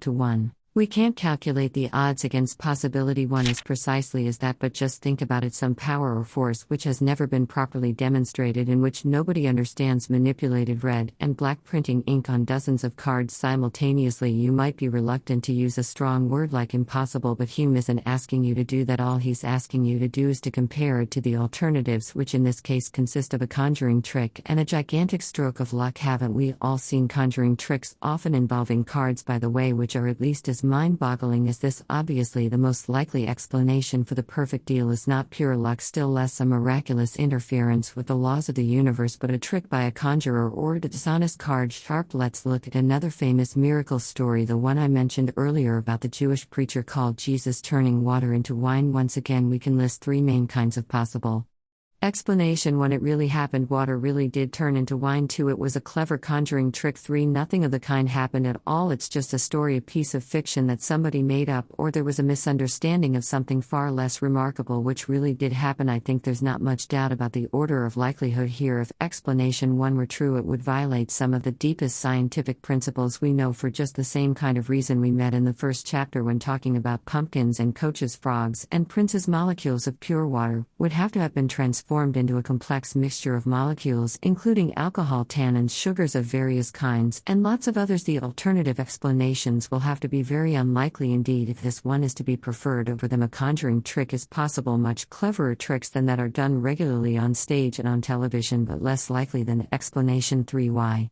bother even to suggest a conjuring trick given the lack of evidence that the incident occurred at all? Why even think about a conjuring trick when explanation 3 is so very likely? By comparison, somebody made up the story. People invent stories all the time. That's what fiction is, because it is so very plausible that the story is fiction. We don't need to trouble ourselves to think about conjuring tricks, still less about real miracles that violate the laws of science and overturn everything we know and understand about how the universe works. As it happens, we know that lots of fiction has been made up about this particular preacher called Jesus. For example, there's a pretty little song called the Cherry Tree Carol, which you may have sung or heard. It's about when Jesus was still inside his mother Mary's womb. That's the same Mary as in the Fatima story, by the way, and she was walking with her husband Joseph by a cherry tree. Mary wanted some cherries, but they were too high on the tree and she couldn't reach them. Joseph wasn't in the mood to climb trees, but then up spoke baby Jesus from in Mary's womb. Bend down, thou tallest branch, that my mother might have some. Bend down, thou tallest branch, that my mother might have some. Then bent down the tallest branch till it touched Mary's hand. Cried she, oh look thou Joseph, the first of cherries by command. Cried she, oh look thou Joseph, the first of cherries by command. You won't find the cherry tree story in any ancient holy book. Nobody, literally nobody who is at all knowledgeable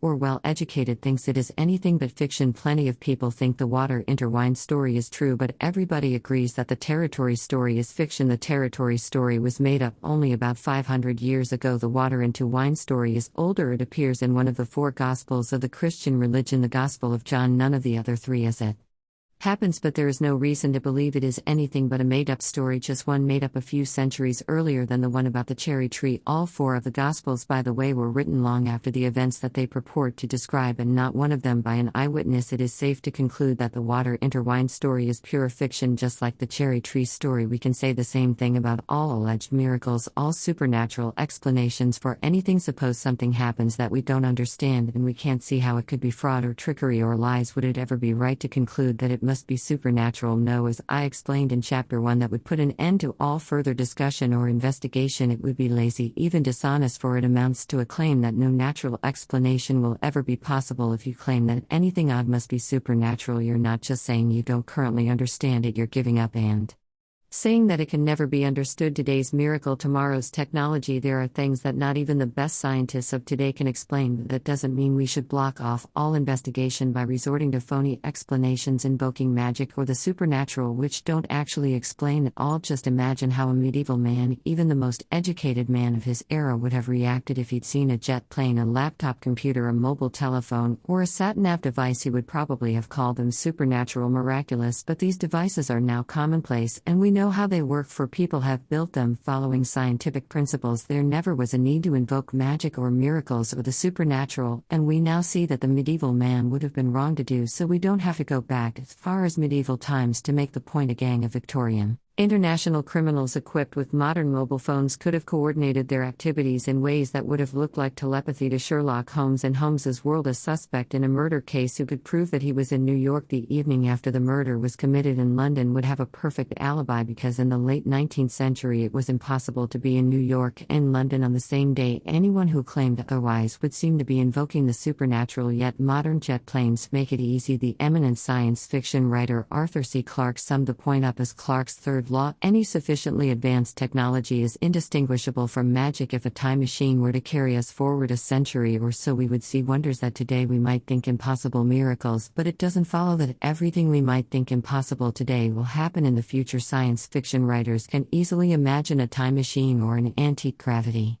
machine or a rocket that can carry us faster than light, but the mere fact that we can imagine them is no reason to suppose that such machines will one day become reality. Some of the things we can imagine today may become real, most will not. The more you think about it, the more you realize that the very idea of a supernatural miracle is nonsense. If something happens that appears to be inexplicable by science, you can safely conclude one of two things: either it didn't really happen, the observer was mistaken, or was lying, or was tricked, or we have exposed a shortcoming in present-day science. If present-day science encounters an observation or an experimental result that it cannot explain, then we should not rest until we have improved our science so that it can provide an explanation. If it requires a radically new kind of science, a revolutionary science so strange that old scientists scarcely recognize it as science at all, that's fine too. It's happened before, but don't ever be lazy enough, defeatist enough to say it must be supernatural or it must be a miracle. Say instead that it's a puzzle, it's strange, it's a challenge that we should rise to. Whether we rise to the challenge by questioning the truth of the observation or by expanding our science in new and exciting directions, the proper and brave response to any such challenge is to tackle it head on. And until we have found a proper answer to the mystery, it's perfectly okay simply to say this is something we don't yet understand, but we're working on it. Indeed, it is the only honest thing to do. Miracles, magic, and myths, they can be fun, and we've had fun with them throughout this book. Everybody likes a good story, and I hope you enjoyed the myths with which I began most of my chapters, but even more, I hope that in every chapter you enjoyed the science that came after the myths. I hope you agree that the truth has a magic of its own.